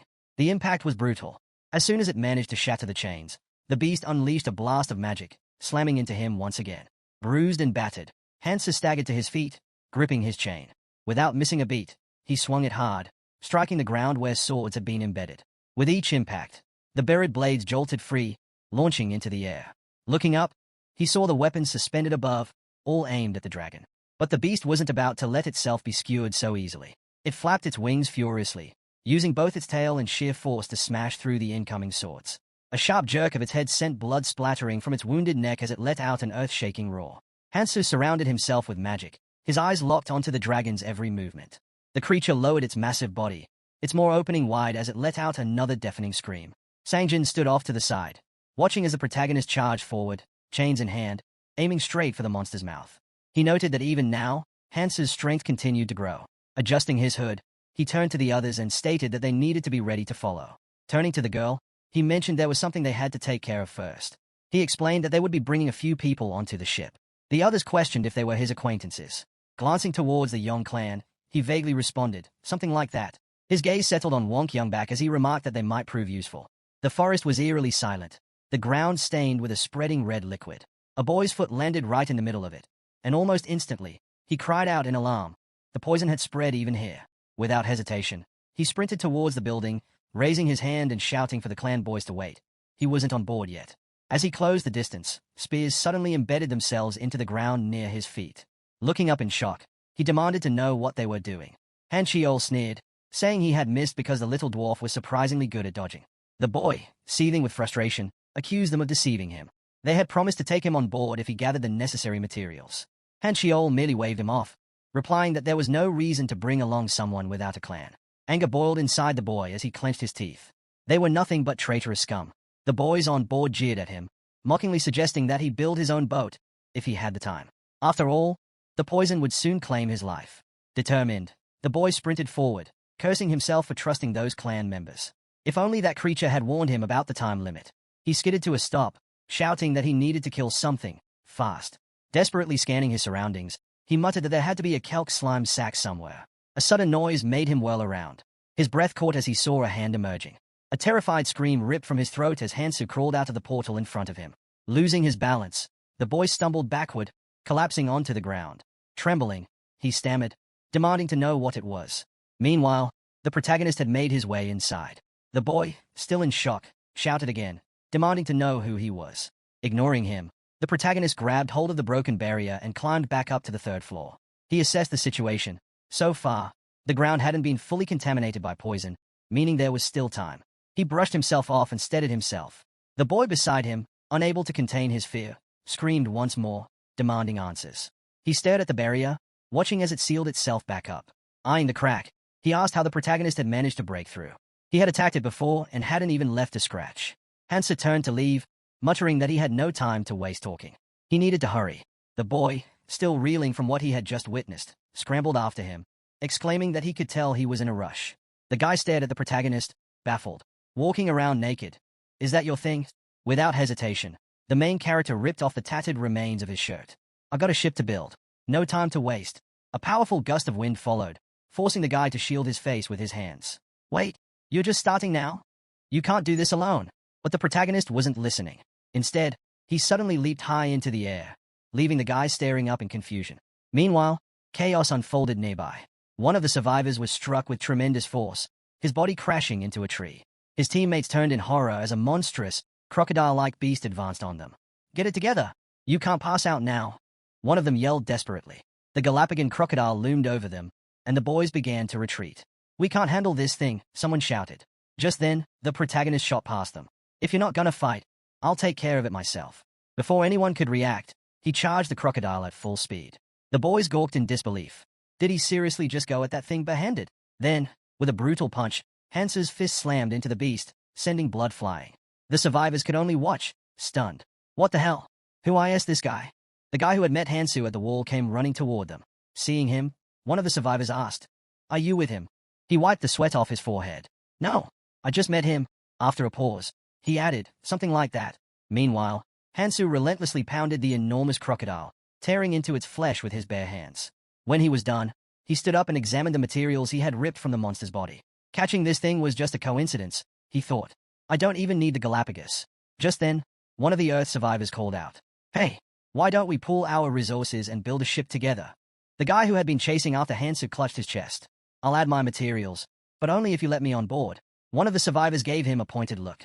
"You know the Galapagos crocodile parasite can only build about 20 ships, right? There's no extra space." The guy frowned. "I need it. I'll trade if I have to." While they argued, Hansu jumped down from the dead monster, barely paying them any attention. Then, without warning, he tossed the parasite toward them. "I don't need it," he said casually. The others froze as he glanced at them from the corner of his eye. "I'm making a 500-seat ship. Do whatever you want with that thing. The key material for that? The heart of a knock rockstone lizard." And the difficulty of gathering materials for larger ships only increased exponentially from here. The guy chasing after Hansu knew things were only going to get harder.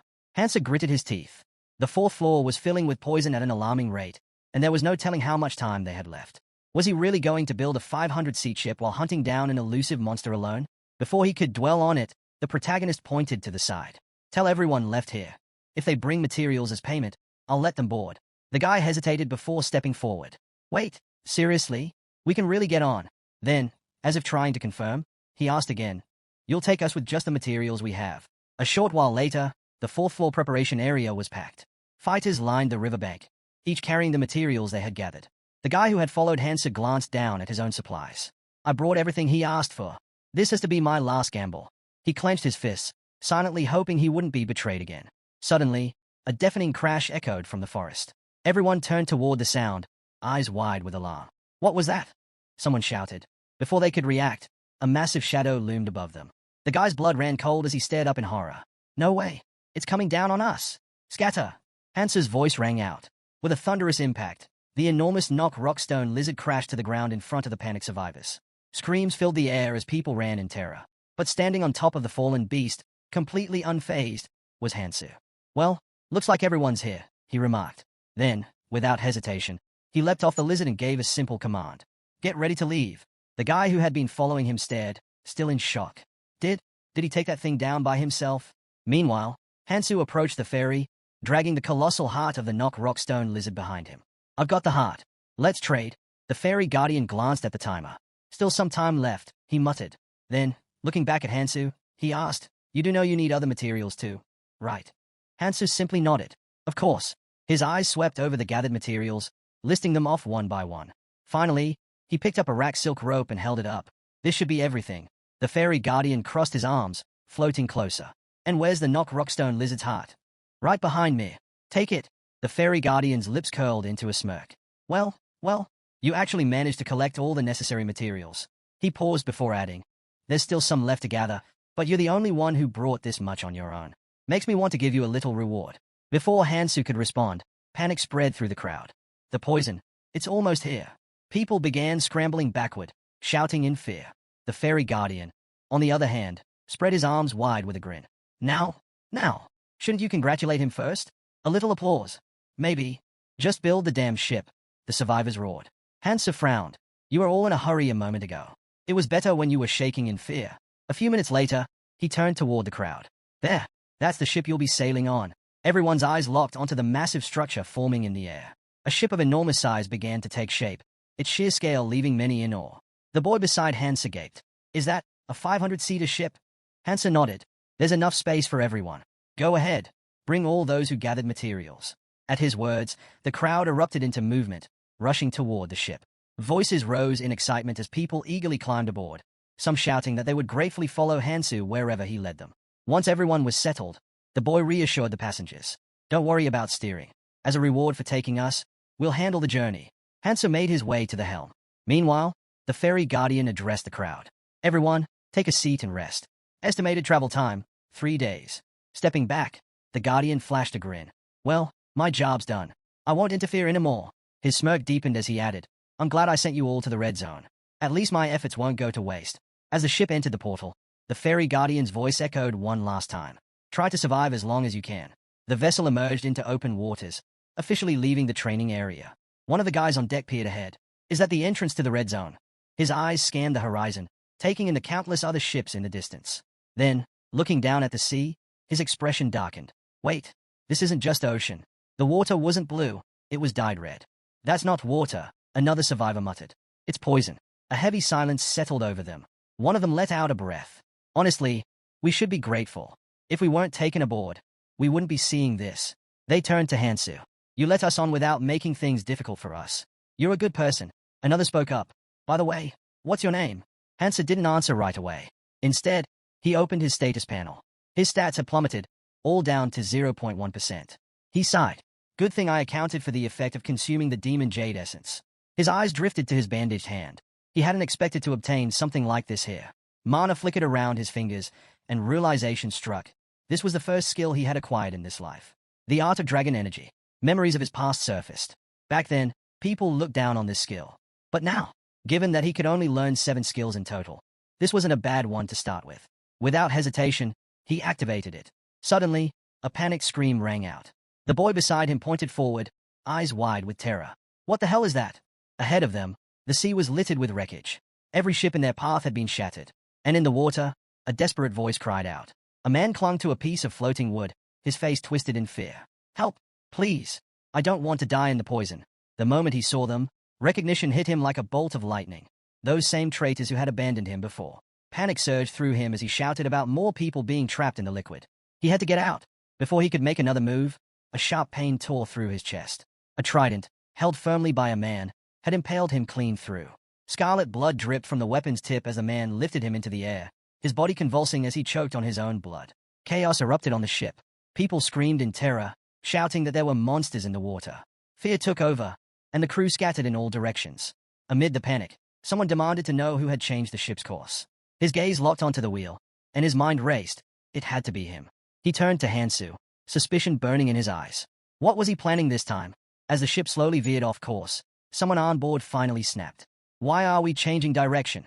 He shouted, his face twisted with fear. His eyes darted to the protagonist in horror. What the hell are you doing? Stop. Do you even see all those wrecked ships out there? If we get attacked in this poisoned sea, we're finished. Desperation seeped into his voice. You really think you can save everyone if we're ambushed? That's impossible. We'll all die here. The protagonist met his panicked gaze with a steady, unreadable expression.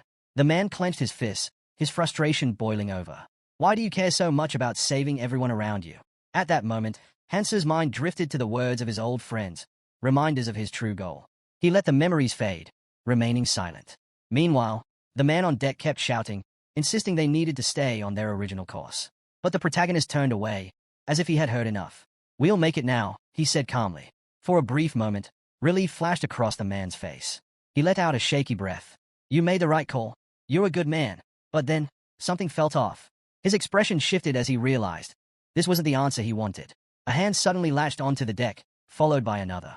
Survivors began climbing aboard, struggling to pull themselves up. The boy's eyes widened in pure horror. When did they get here? He screamed. One of the survivors, now on his feet, raised a clenched fist and bellowed. I heard everything. His voice dripped with accusation. Were you really planning to leave us behind? He took a threatening step forward, fury blazing in his eyes.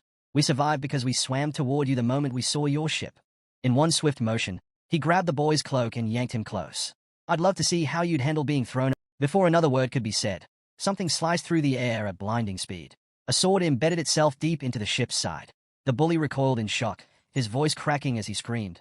What the hell was that? What just hit me? The protagonist stepped forward, his gaze fixed on the deck. "Enough talking," he said firmly. "They are here." The bully spun around, rage still burning in his eyes. But before he could finish, the ship lurched violently. A sinking realization hit they had already arrived. From the depths of the poisonous sea, monstrous figures wielding tridents emerged, closing in on the ship. Their glowing eyes pierced through the darkness. These were the Red Zone's gatekeepers, the damned survivors. Without hesitation, they began their attack. Their method was simple but devastating, smashing holes into the ship's hull from below. The entire vessel trembled under their relentless assault. Panic erupted among the crew. "They're attacking from underneath," someone shouted. "They're trying to sink us." The survivors rushed to the edges of the ship, frantically searching for a way to fight back. "We need to stop them before they get too close," one of them yelled. "Use long-range weapons. We can't let them near the ship." But the creatures deflected every attack. They needed more firepower. At that moment, the protagonist approached the ship's railing, his expression unwavering. "If they won't come to us," he murmured, gripping the edge, "then I'll go to them." Without another word, he leaped overboard. Gasps and shouts filled the air as the crew watched in horror. Has he lost his mind? Hansa plunged into the sea with a loud splash. The toxic waters swirled around him. From the deck, someone stammered. He jumped in, without any equipment. "He's as good as dead." But deep beneath the surface, Hansa remained calm. The monstrous sea creatures immediately took notice, their glowing eyes locking onto him. "The poisonous waters?" he mused, easily repelled by the art of dragon energy. Raising his hand, he summoned the ancient power within him. Dragon energy surged through his veins, wrapping around his arm like a living force. His body pulsed with raw magic. "With my magic stat at red, I can handle this." Clenching his fist, he prepared for battle. The creatures lunged at him, their tridents poised to strike. But in that instant, Hansa's body transformed. Scales formed over his skin, his limbs strengthened. His presence radiated something beyond human. This was the power of the art of dragon energy, an ability that didn't just grant its user immense strength, but gradually reshaped their very body into something draconic. Such legendary techniques and artifacts were known as zero numbering. Feeling the surge of power, Hansa smirked to himself. This ability definitely lives up to its name. He clenched his transformed fist tightly. "Still, I can't unleash my full strength just yet." Even so, his next attack was overwhelming. With a single devastating punch, he drove his fist straight into a sea monster's chest. The impact tore through its body, leaving a gaping hole as blood spilled into the water. The other monsters froze, stunned by the display of raw power. Hansa studied his work, satisfied. "Even like this, my piercing strength is more than enough." The battle had only just begun. The moment the monsters realized they were outmatched, they turned tail and fled. But Hansa saw through their intentions instantly. If he let them escape, they'd just wait for another chance to strike. He raised a hand behind his head, magic surging through his body. There was no time to play games. With that thought, he vanished, his speed overwhelming. In the blink of an eye, he caught up with the fleeing creatures, tearing through them with ruthless efficiency. The remaining monsters regrouped, forming a circle around him with their tridents aimed directly at his chest. Hansa barely spared them a glance. Instead, he grabbed hold of one and sensed another attacking from behind. Without hesitation, he reached out and caught the incoming trident mid-strike. Power crackled around him as he redirected the weapon's momentum, swinging it with lethal precision. The sea turned red as blood spilled from the monster's severed head, bubbles rising from its gaping mouth before it went still. Hansa took a quick look around. Corpses drifted in every direction. His job here was done, but something was happening on the ship. Turning toward it, he sensed trouble brewing above and decided to head back immediately. As soon as he surfaced, chaos greeted him. Shouts echoed across the deck. A massive hole had been torn in the ship's hull, and water was rushing in fast. One of the men spotted a nearby monster and roared, raising his weapon. "Everyone, over here," he yelled, swinging his sword with all his strength. Before the blade could land, Hansa moved. He threw himself against the breach, using his own body to block the flow of water. "Watch where you're swinging that thing," he said sharply. The man's jaw dropped. "How the hell did you get back here?" And without a scratch. Hansa ran a hand through his wet hair. "You really thought I couldn't handle it?" The crew stared in shock, but then someone pointed at the ship and shouted, "Why are you so calm? You just made the hole even bigger." Ignoring them, Hansa walked over to a wooden block and tested its strength. The others watched in disbelief. "What are you even doing? This is not the time." Meanwhile, another man yelled, "Stop standing around. We need to fight off the rest of those things." "Forget that for a second," someone else cut in. "Look at what he's doing." Hansa had already begun breaking logs into planks. The realization hit them. They needed to patch up the ship. "Follow his lead," someone shouted. "Gather as many Arun wood planks as possible." Hansa let out a breath, adding, "We'll also need kelp slime to seal the gaps." The crew scrambled into action, patching up the breach as best as they could. Someone raised another concern. What about all the poisonous water inside? It'll evaporate on its own, Hansu replied. Just don't sleep down here. The fumes are deadly. Stay topside. One by one, the crew left the lower deck, exhausted but relieved. Hansu exhaled heavily. He had pushed himself to the limit, but everything had worked out in the end. More importantly, he had found a solid replacement for his broken weapon. He examined the trident, noting its durability. If it can withstand the poisoned sea, it'll do just fine. Suddenly, Hansu spoke up. If you all look ahead, you'll see something interesting. One of the men scoffed. What could there possibly be to? He stopped mid-sentence, eyes widening. Wait, what is that? Gasps spread across the deck. Land. A chorus of cheers erupted. They had made it to the red zone far faster than expected. Excitement buzzed through the crew as they neared the island. But then, confusion set in. Why aren't we stopping? Someone asked. The ship should be slowing down automatically, shouldn't it? Something was wrong. A figure suddenly appeared behind them, his voice cutting through the air. The voyage will take 3 days. It's not time yet. Before anyone could respond, the protagonist stepped forward. This isn't land, he said, his voice steady. We're standing on the root of the world tree. The others exchanged glances, eyes widening as they took in the massive structure beneath them. One of them finally asked, what kind of tree has roots this huge? The mysterious man smirked. Is this the same tree you were talking about earlier? He asked. Hansa didn't answer directly. Instead, he gestured ahead. Just keep watching. The real show is about to begin. As if on cue, the entire route trembled violently. The ship lurched forward, crashing into it, sending everyone stumbling. A murmur of confusion rippled through the crew, until they looked ahead. Their breath hitched. The ocean split apart as something massive surged out of the water. A monster, so colossal it defied belief, rose before them, its gaping maw stretching wide. And then, boom! A second explosion of water erupted as another enormous shape burst from the depths. The crew barely had time to react before a deafening roar ripped through the air. The sheer force of it sent shockwaves over the ship. Waves crashed against the deck, knocking people off their feet. As the ship steadied, a man in the poisoned water stood up, coughing. His eyes darted toward the beast. It's not after us, he shouted. He pointed at the massive, half-bitten root. It ate that whole thing. Meanwhile, the protagonist strode toward the wheel, unshaken. The man turned to him, disbelief in his voice. That thing was just a root, and it's the size of a small island. Hansa kept moving forward, his thoughts racing. This ship, leaving the training area, was bound to encounter one of the countless routes, depending on the route set by the ferry. And here it was, the Fish of Disaster. One of the 5 disasters that had drained the world tree dry. Long ago, in the deadly red zone of Fenhei, the native creatures, desperate to survive, had engineered the world tree through magic and genetic manipulation. But they failed to stop the 5 disasters. And so, Elfenheim began to crumble. These creatures weren't just abominations. They had a purpose. They existed to destroy the world tree. Hansa gripped the helm tighter. In his past life, he had failed to protect it. But not this time. A massive splash echoed through the sea. The monster had swallowed one root hole and was already shifting toward the next. The boy beside him suddenly ran up, his face drained of color. What the hell are you doing? He shouted, panic lacing his voice. You're steering straight toward that thing. He was shaking now, eyes wild with fear. Are you insane? You might be strong, but that creature. Despite his strength, the boy couldn't hold back his frustration. This isn't right, he yelled. You should have asked if everyone agreed first. Hearing this, the protagonist casually raised a hand to his chin, as if in deep thought. Huh? You might be right. Maybe some of you don't agree. The boy's mind raced.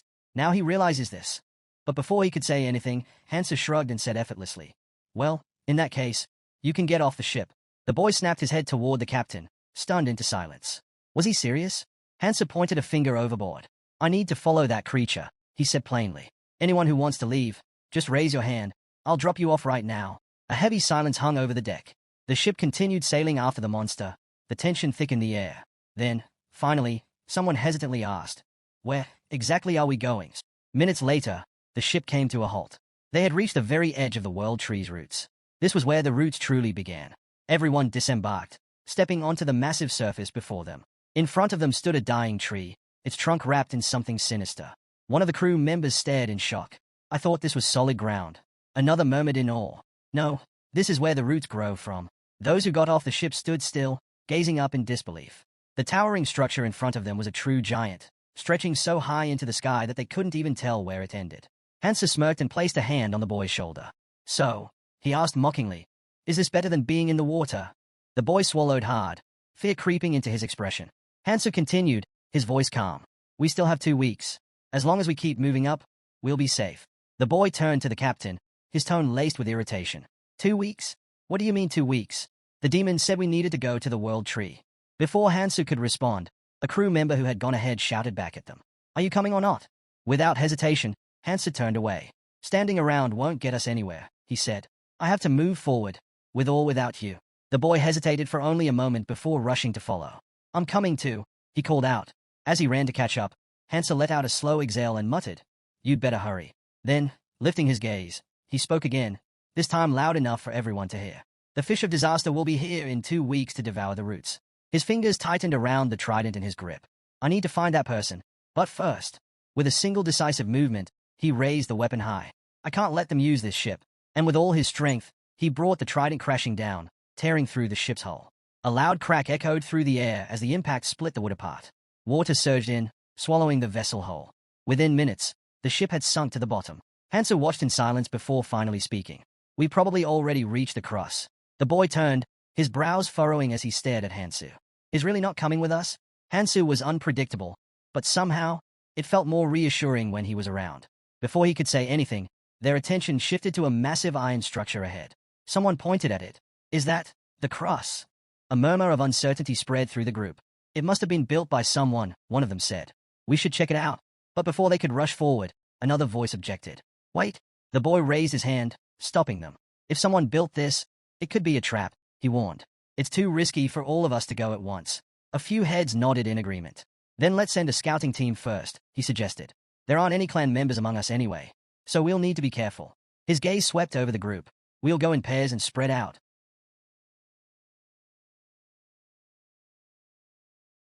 Breath caught. Someone was up there. A man sat perched on a tree branch, looking down at them with a smirk.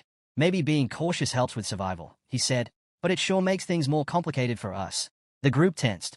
A few raised their weapons. Who's there? Someone shouted.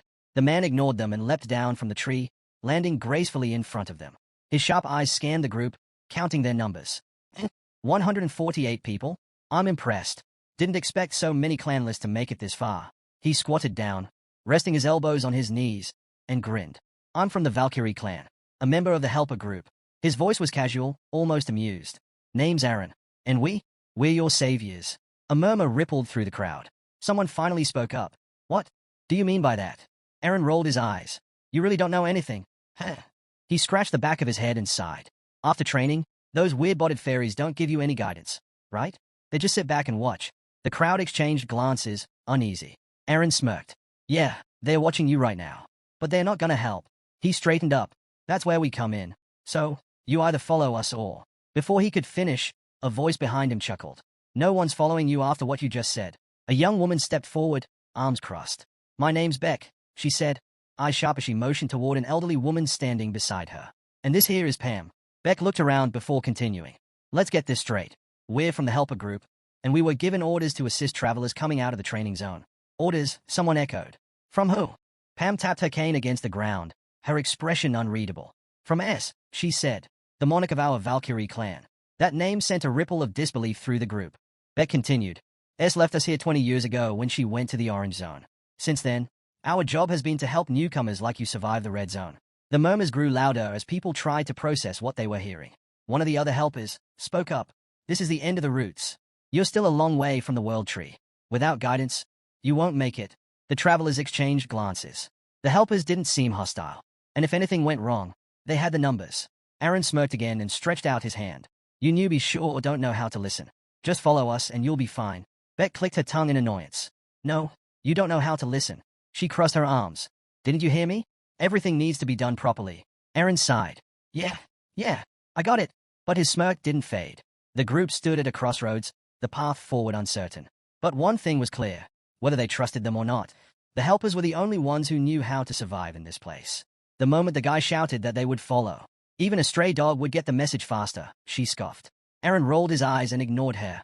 But she wasn't done. If you're so smart, why don't you do everything yourself? He shot back.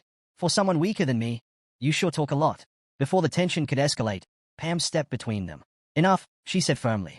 We don't have time for this. We've got a job to do. Without waiting for a response, she turned to the others. We need to get these people out of here. Aaron faced the crowd. Don't even think about attacking us just because you have numbers, he warned. 30,000 helpers have been here for years. If you want to survive, Don't act like fools. Then, with a smirk, he glanced ahead. The newcomers might feel confident now, but soon enough, they'd learn the truth. There were beings in this place whose names alone could make men tremble. He stopped in front of the restless crowd. The red zone has its own rules, he announced. No one touches the newcomers. A murmur spread through the group. Suddenly, someone turned to the side. What's that noise? He asked, noticing a commotion nearby. Before he could investigate, Aaron cut in sharply. Ignore it. Keep moving. But then, boom, an explosion erupted in the distance, shaking the ground. All eyes snapped toward the source. A fierce battle raged not far from them. Aaron narrowed his gaze. Right now, none of you are ready to face anyone here, he muttered. Beck's eyes locked onto the scene. Something about that fighting style seemed familiar. Why is she battling over there? She wondered aloud. Another explosion rocked the earth. The protagonist instinctively ducked, shielding his face as heat licked at his skin. His hand stung, burned. He lifted his head, trying to process what had just happened. Why did she attack? He asked, his voice strained. A sharp voice cut through the air. Shut up. A girl stood in front of him, magic crackling at her fingertips, her expression fierce. You just finished training. You have no idea what kind of place this is. Her teeth clenched. And you dare to talk like that? Elsewhere, a pink-haired girl stood motionless, staring into the distance. Her eyes fixed on a monstrous shape emerging from the horizon, a massive fish of calamity. A slow, almost satisfied smile formed on her lips. Finally, he's here. But just as quickly, her excitement faded. Her fist clenched, nails digging into her palms. Do I even have the right to seek revenge for my parents anymore? She whispered bitterly. Then, tilting her head back, she gazed at the sky. The wind swept past her as she made her decision. I have to finish this. For them, and for those who will be dragged here sooner or later. Her voice dropped to a whisper. Master, I will follow you soon. The whispers about her never stopped. She was crazy, they said. A fool to think she could kill the fish of disaster. No one wanted to throw their life away fighting a monster bigger than a mountain. But she wasn't like them. And as the sound of the departing train faded into the distance, she knew her battle was only beginning. As she wrestled with her thoughts, the protagonist approached her without hesitation. You're Sophia Varaj, right? He asked. The girl whipped around, eyes wide with shock. She studied him carefully. How do you know my name? Her gaze lingered on Hansu, trying to make sense of him. His features weren't entirely clear to her. But one thing was obvious. He was new to the red zone. Her eyes flicked to the trident in his hand. No extraordinary weapons. No rare items. Nothing that screamed threat. Breaking the silence, Hansu got straight to the point. I want to talk about the disaster fish. Sophia's expression shifted. What? I need your help, he said. She narrowed her eyes. I haven't seen you here before. Hansu rested a hand on his hip. Are you a quadratus? She asked. She was on guard. He could tell. Taking Kangtai's advice, he extended his hand toward her and smiled. This could benefit you too, he said. Then, his voice lowered, hitting her where it hurt. Or do you want to keep living in fear, wondering when your family will end up here? Sophia's breath caught. Her body stiffened. Hansa pressed on. If we kill the disaster fish, their chances of survival go up. A sudden fury ignited in her eyes. How do you know about them? She shouted. Before he could answer, she launched forward, slamming her fist into the ground. A shockwave cracked through the earth, sending dust and debris flying. But she had missed. Hansa tensed, watching her closely. What was wrong with her? Sophia gritted her teeth, already swinging again. This time, she wasn't holding back. Hansa barely managed to react, leaping into the air to dodge her strike. Just talk to me, he called out. As soon as he landed, he reached out, placing a hand on her shoulder in an attempt to calm her down. Big mistake. Sophia recoiled violently, shoving him off. Flames erupted from her hand, her eyes blazing with magic. How dare you interfere in my life? She seethed. Then, with a surge of power, she summoned an enormous magic seal overhead. The air crackled with energy, the spell aimed straight at Hansu. His eyes widened. She's already mastered this technique, he muttered. He had seriously pissed her off. 3 massive spheres of ice and light formed above her. The skill, tri-J balls of frost light orbs. They shot toward him with deadly precision. Hansu clenched his jaw. He knew one thing. His mastery of dragon energy wasn't strong enough yet. But he had no choice. He had to fight. A small orb of magic formed in Hansu's palm, flickering like the energy inside a dragon's maw. He exhaled sharply. This is going to cost me later, but it's worth the risk. Power surged through him, pure, untamed dragon energy. His body shifted, scales emerging along his face, his eyes glowing with raw intensity. The transformation had begun. Boom! A powerful magical explosion erupted, sending spikes of energy in all directions. Sophia narrowed her eyes, watching as her technique took effect. 3J balls of ice light, a skill designed to freeze everything it touched, even the air itself. Escape was impossible. As the ice encased Hansu, She let out a sharp breath. I didn't intend to kill you, she muttered. Not yet. I still need to know where you got your information. Then, sorry. Sophia's heart skipped a beat. Her head snapped toward the frozen prison. Crack! A jagged fracture split through the ice, then another. With a deafening shatter, Hansu emerged, his body no longer human, but something more. Something dragon-like. You're not the only one with impressive skills, he said. Without wasting a second, he activated Namoha's ring, First Authority. The ring pulsed, radiating overwhelming energy. Hansu swung his arm, slamming his fist into the ground. Authority of destruction. The earth rumbled. Shockwaves burst outward. Ice shattered into countless fragments, the cold mist vanishing under the sheer force of his power. Sophia shielded her face from the impact.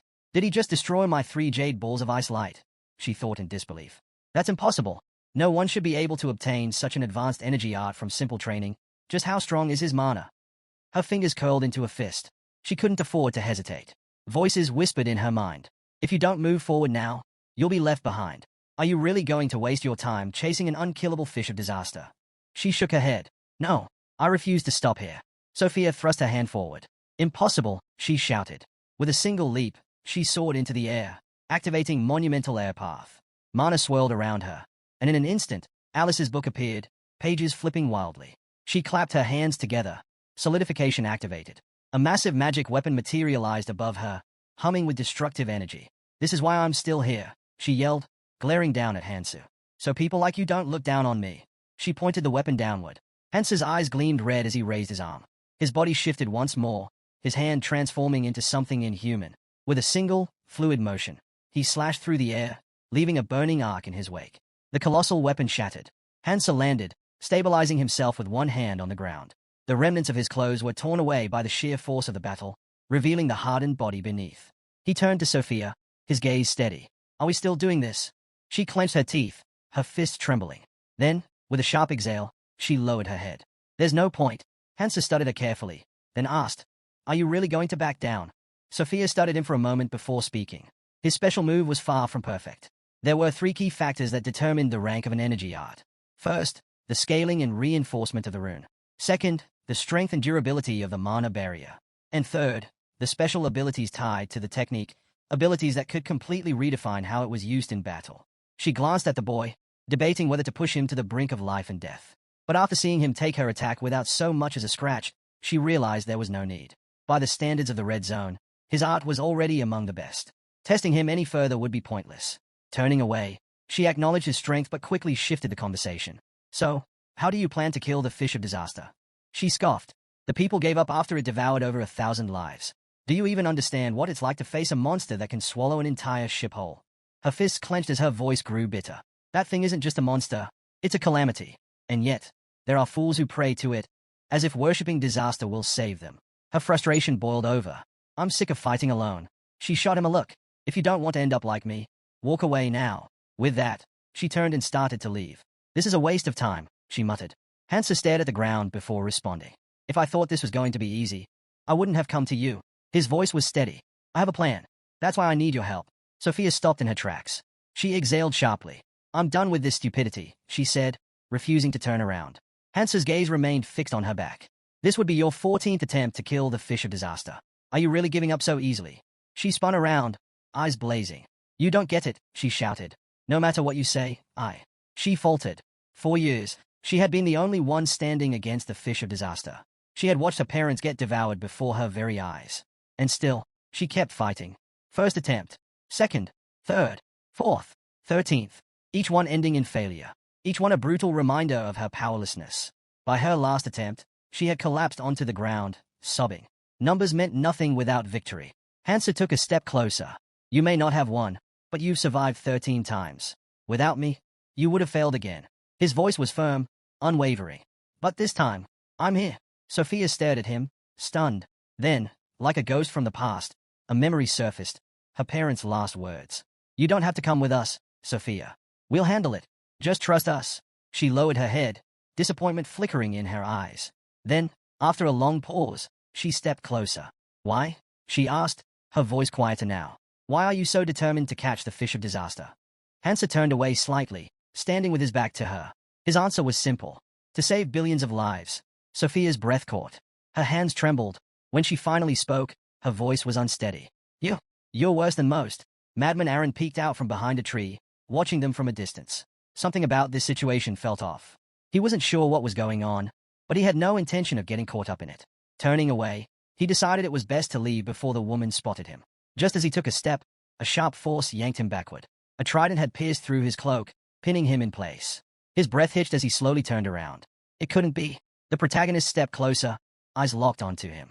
Leaving without even saying hello? He asked, his voice cool but unmistakably firm. Aaron wordly froze, wondering how the guy had noticed him. Before he could come up with an excuse, Sophia peeked out from behind Hansu, her expression curious. Aaron, what are you doing here? Caught red-handed, Aaron let out a sheepish chuckle. Oh, just passing by, he said, forcing a smile. Hansu narrowed his eyes. Were you here the whole time? Aaron awkwardly scratched the back of his head. Before the conversation could drag on, Hansu decided to cut to the chase. Can you show us the way?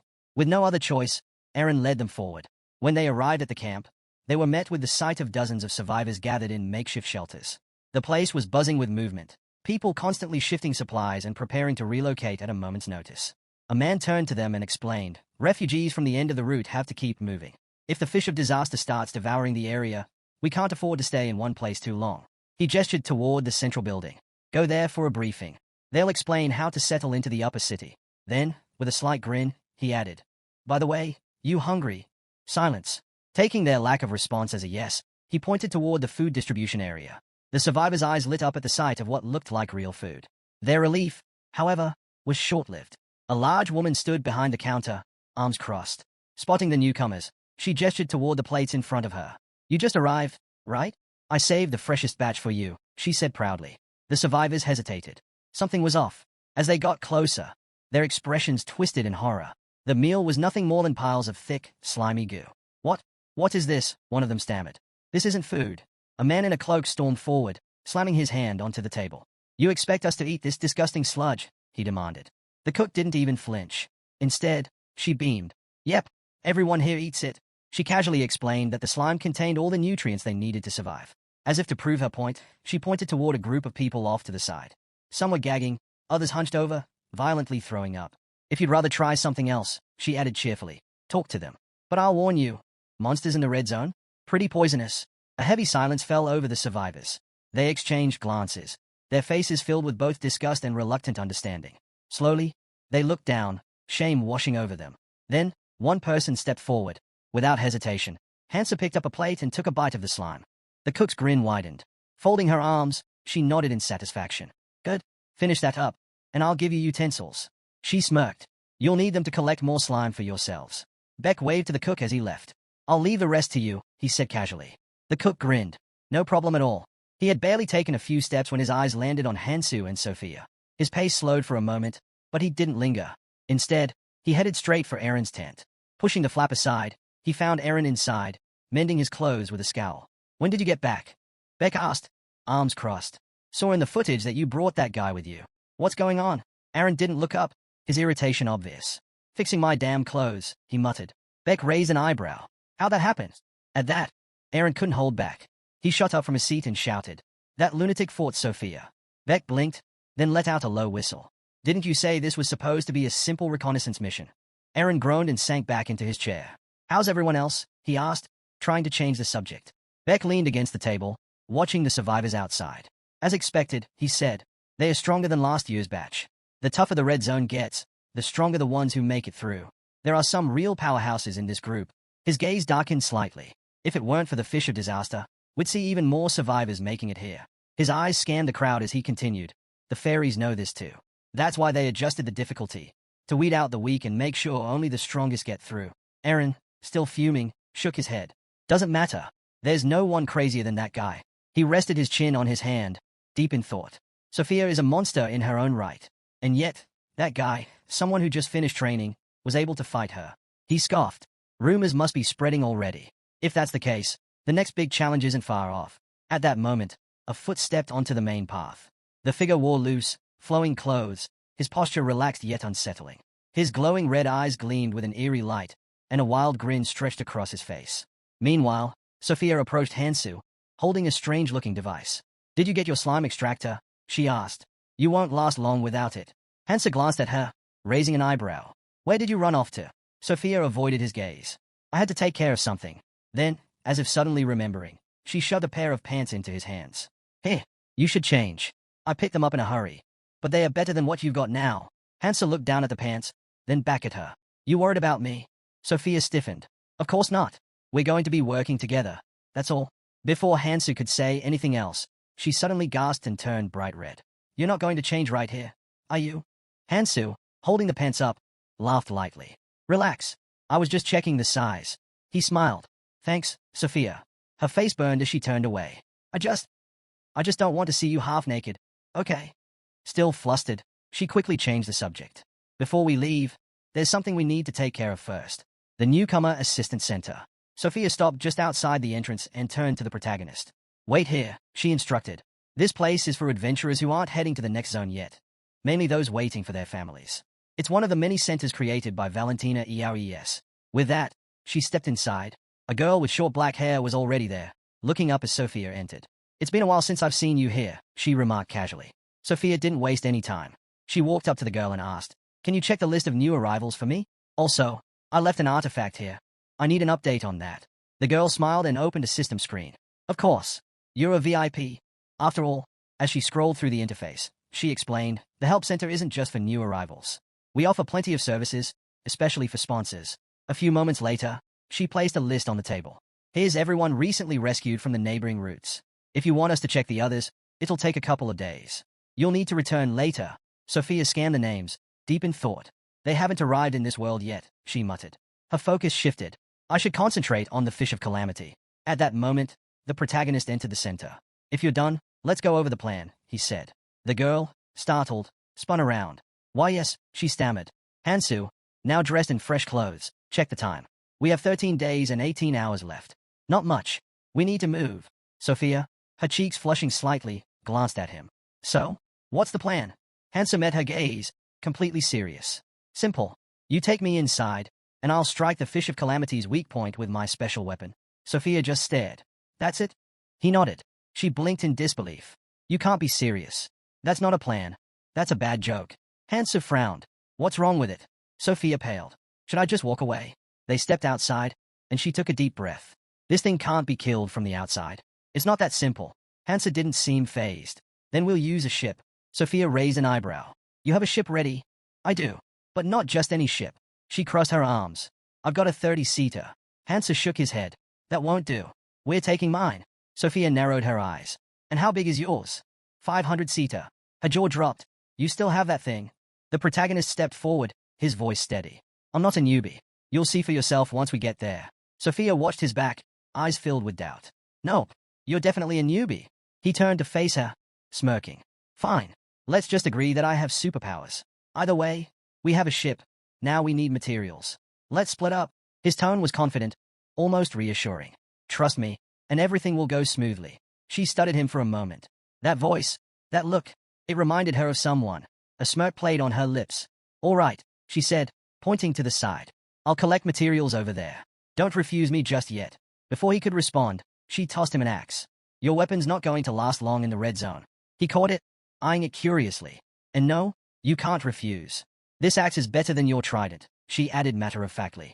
Hansu examined the weapon. The weight, the grip, it felt familiar.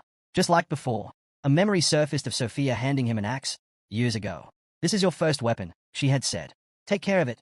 Some things never change. He strapped the axes to his back. Sophia crossed her arms. I already know what materials we need to take down the Fish of Calamity, thanks to my ability. Hansa glanced at her. Let me guess. The library? Sophia's eyes narrowed. How do you know that? Wait, do you really have abilities? He grinned. With a sigh, she continued, Fine, yes. I can visualize any information I need. I don't know everything. But when it comes to the red zone, no one knows more than me. She cast a sideways glance at him. And yet, I still can't figure you out. Hansa shrugged. I'm heading to the outskirts. You ready? Sophia smirked. Let's finish this monster once and for all.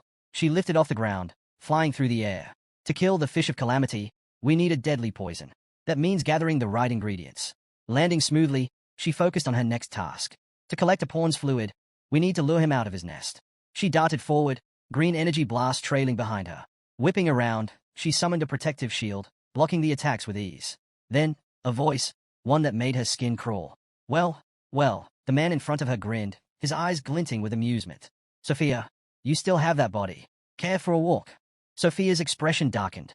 Go deaf. Then, louder. I don't have time for trash like you. The man, Jang Gaesu, chuckled. Oh, come on. That's no way to treat an old friend. He smirked. You're too close to me for that kind of talk. Sophia gritted her teeth. Jang Gaesu raised his hand, green magic crackling at his fingertips. My partner and I just got back, fresh from the belly of the fish of calamity. His smirk widened. Then, without warning, he launched an attack straight at her. And you shouldn't talk about her like that. Sophia stood still, unfazed. Her gaze locked onto Jang Gaesu, unreadable. Then, with a sharp motion, she thrust her hand to the side. A massive manifestation panel appeared above her, glowing with raw energy. In an instant, powerful projectiles shot out, crashing into the ground around Jang Gaesu. His expression twisted as he dodged, barely avoiding the impact. Sophia's eyes narrowed. I hate people who fight without knowing their place. Jang Gaesu's manic grin only widened. Inevitable. A massive arrow hurtled toward him. Without hesitation, he reached for the bandage on his forehead and ripped it away. A bright red eye gleamed in the open air. Sophia's gaze flicked downward, her hand already moving forward. Her arrow adjusted mid-flight, streaking straight toward the exposed eye. Jang Gaesu chuckled. Quick thinking, his fingers pressed against his temple. Do you know what kind of eye this is? He didn't wait for an answer. The Zerit beacon. He motioned toward her. Did you really think I'd come here without a backup plan? His voice dripped with amusement. There's an entire organization behind me. And I don't just have the beacon. His grin sharpened. I have something connected to you. Sophia's breath hitched. She clenched her fists, her teeth grinding together. Annoying. This skill of his is downright infuriating. Jang Gaesu placed a hand over his chest. As expected. You get it? His voice was almost mocking. You know I mean no harm. He tilted his head. Just wanted to test you. Thought maybe all those losses made you rusty. His gaze flickered. But your skills are just as sharp as ever. Guess the rumors were exaggerated. Sophia turned away. That's none of your business. Her patience was wearing thin. And frankly, I'm tired of your pointless chatter. Back off. Jang Gaesu exhaled dramatically, closing the eye on his forehead. Relax. I'll back off. Once I figure out one last thing. He leaned forward slightly. That newbie, Hansu. Where is he?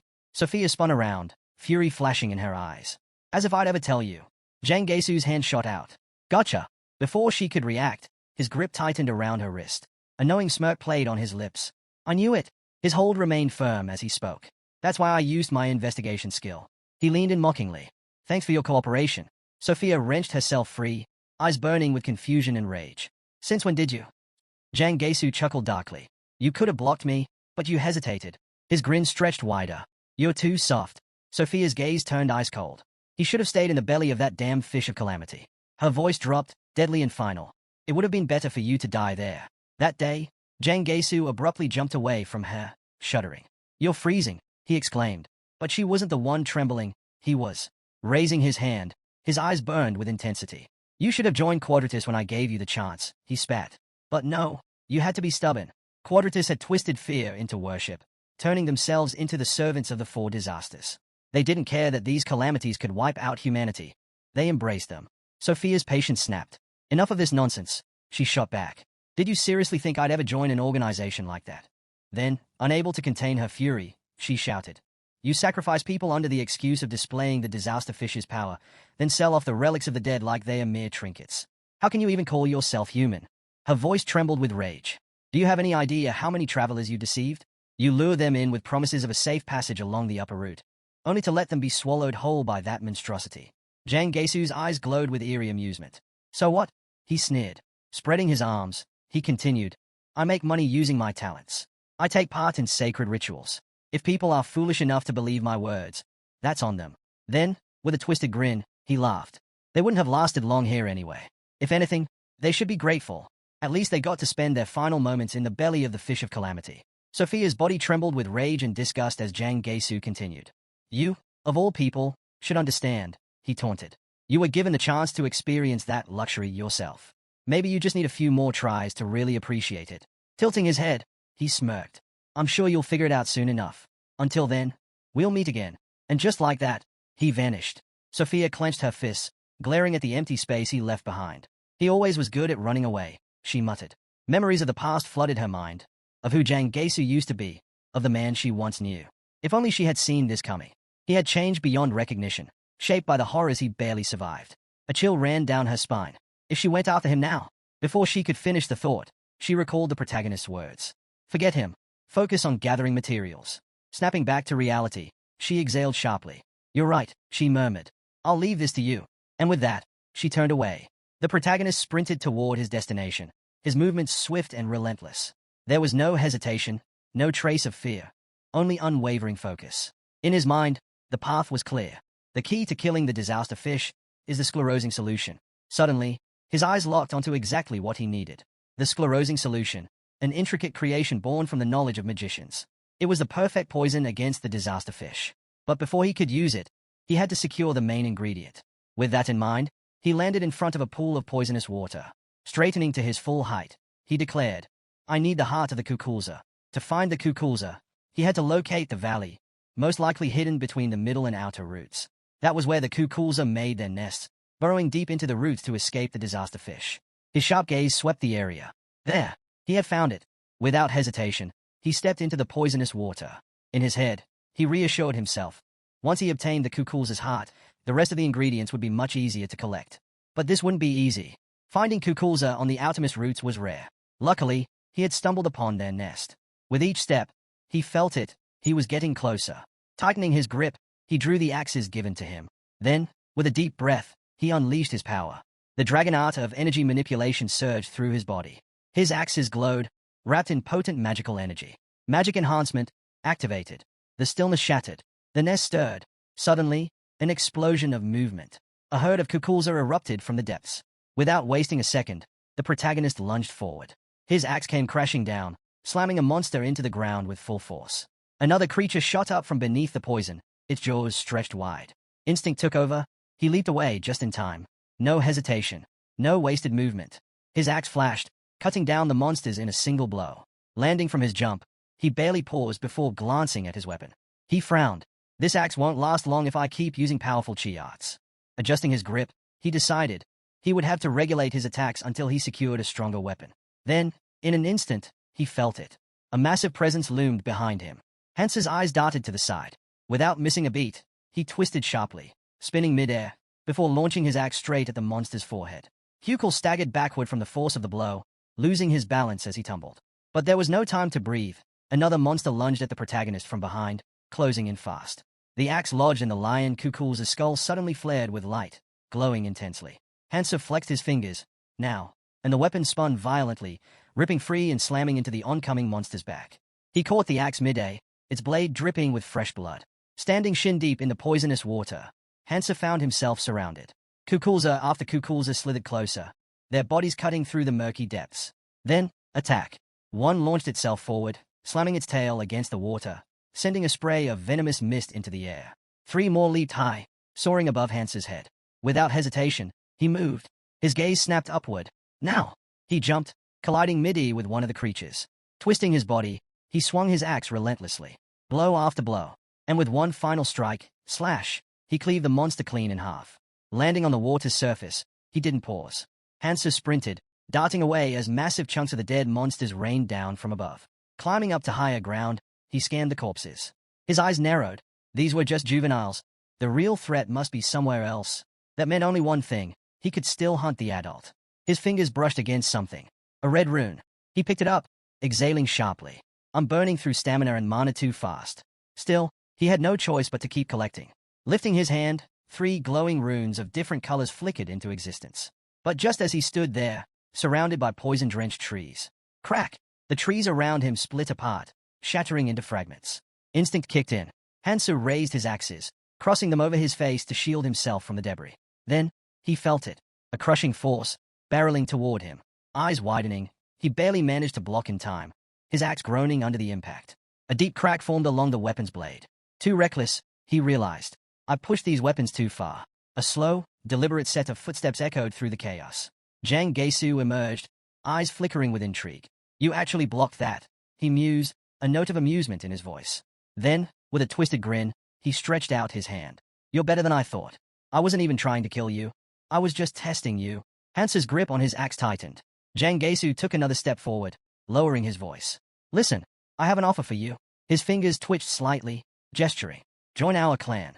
Someone's taken an interest in you. Then, raising a single finger, he smirked. It's a good deal. You should take it.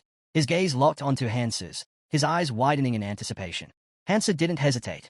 With a sharp motion, he hurled his axe, straight at Jang Gaesu's face, his voice raw with disbelief. Do you really want me dead? Hansu shot him a cold, piercing glare.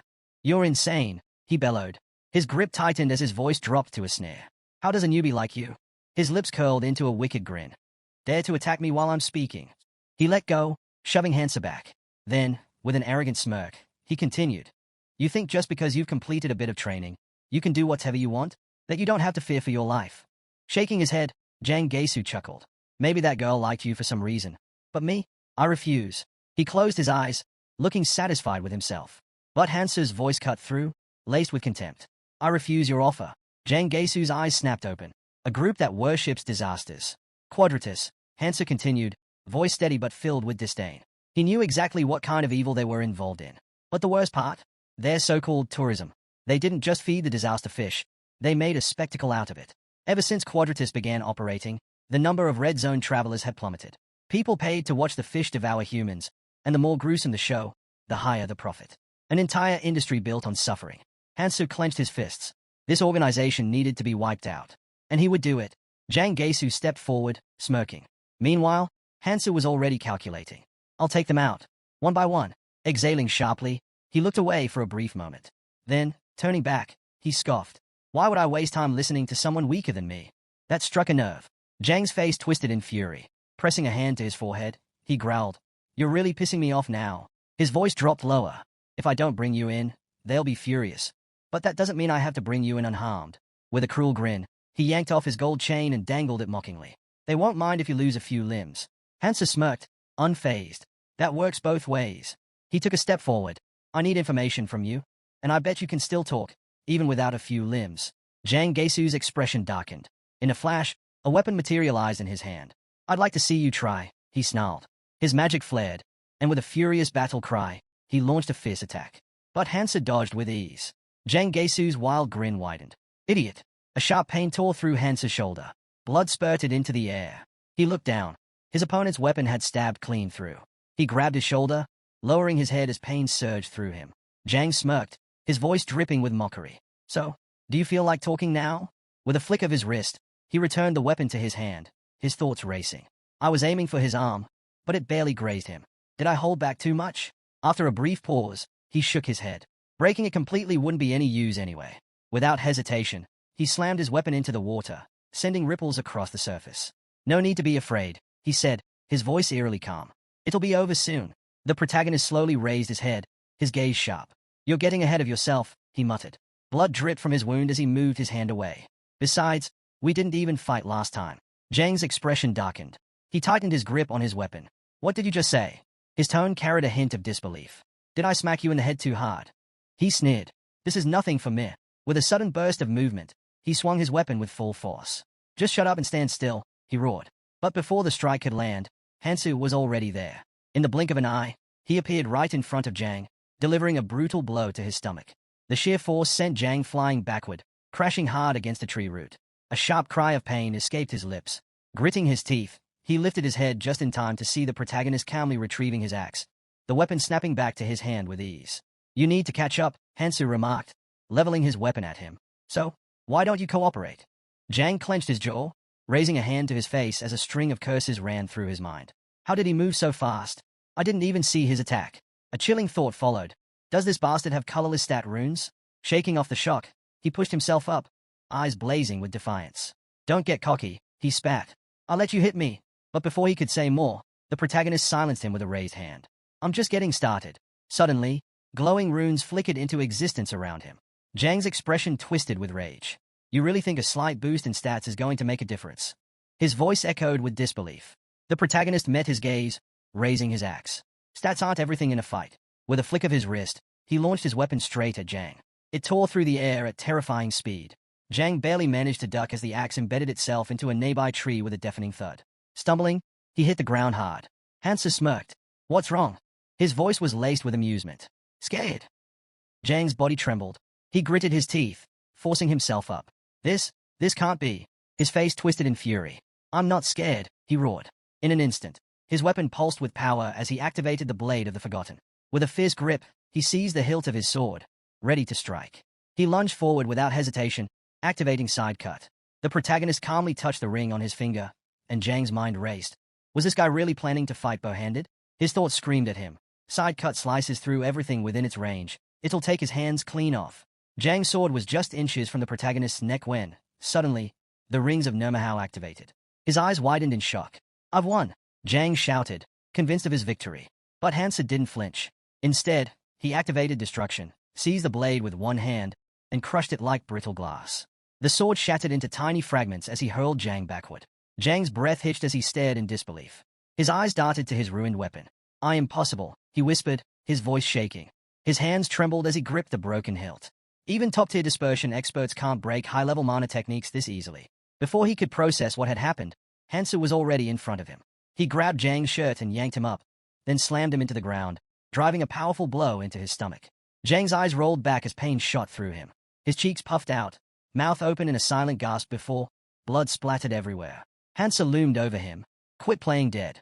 I held back, grabbing Zhang by the collar. He shook him violently. Did you pass out already?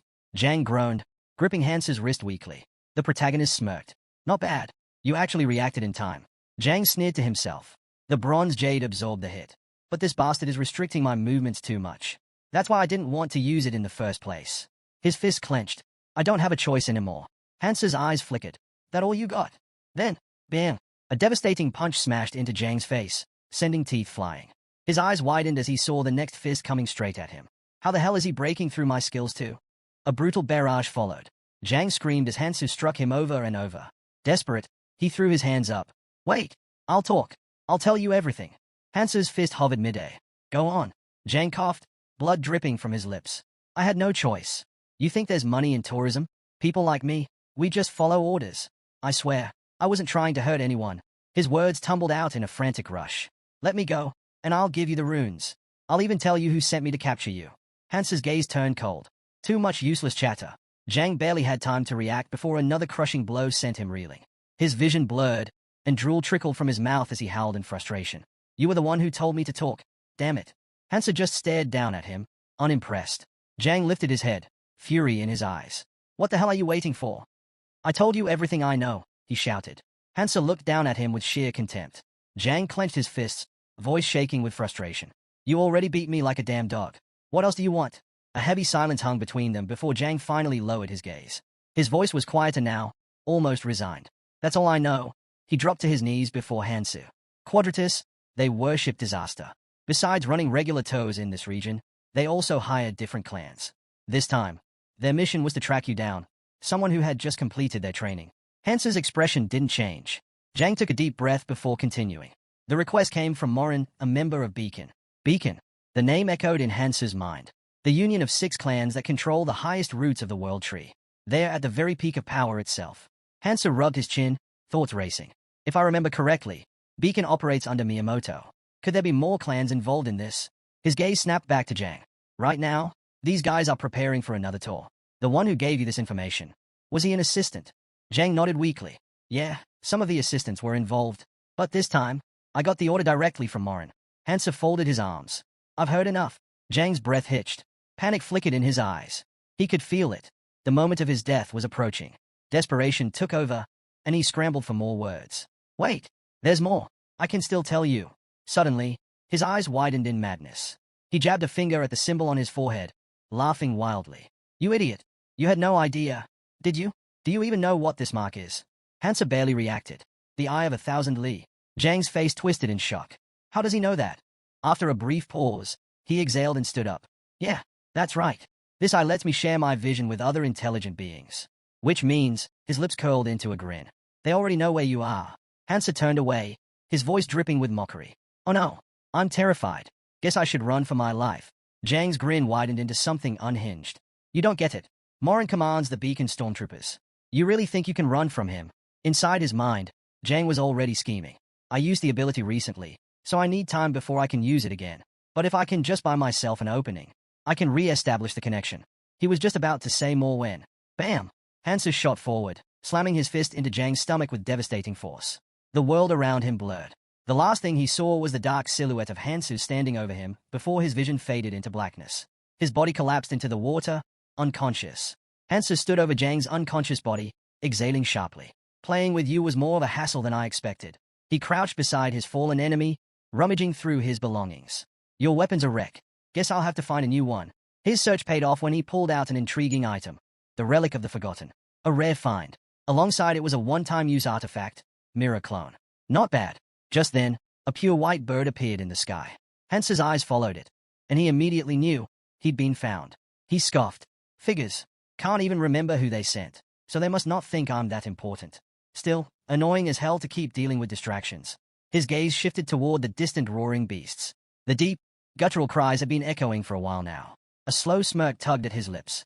A pack of jerters. Huh? Guess that works in my favor. He cracked his knuckles. Might as well keep myself busy until reinforcements show up. A horde of monstrous creatures gathered atop the thick bark of the world tree. Massive, reptilian forms stood tall, their fierce roars shaking the air. These were jerters, pack hunters that relied on numbers to overwhelm their prey. Right now, they were in full pursuit of three cloaked figures. The three sprinted through the jungle-like terrain, branches snapping beneath their feet. One of them shouted, "All forces, activate concealment." In an instant, their figures shimmered and vanished.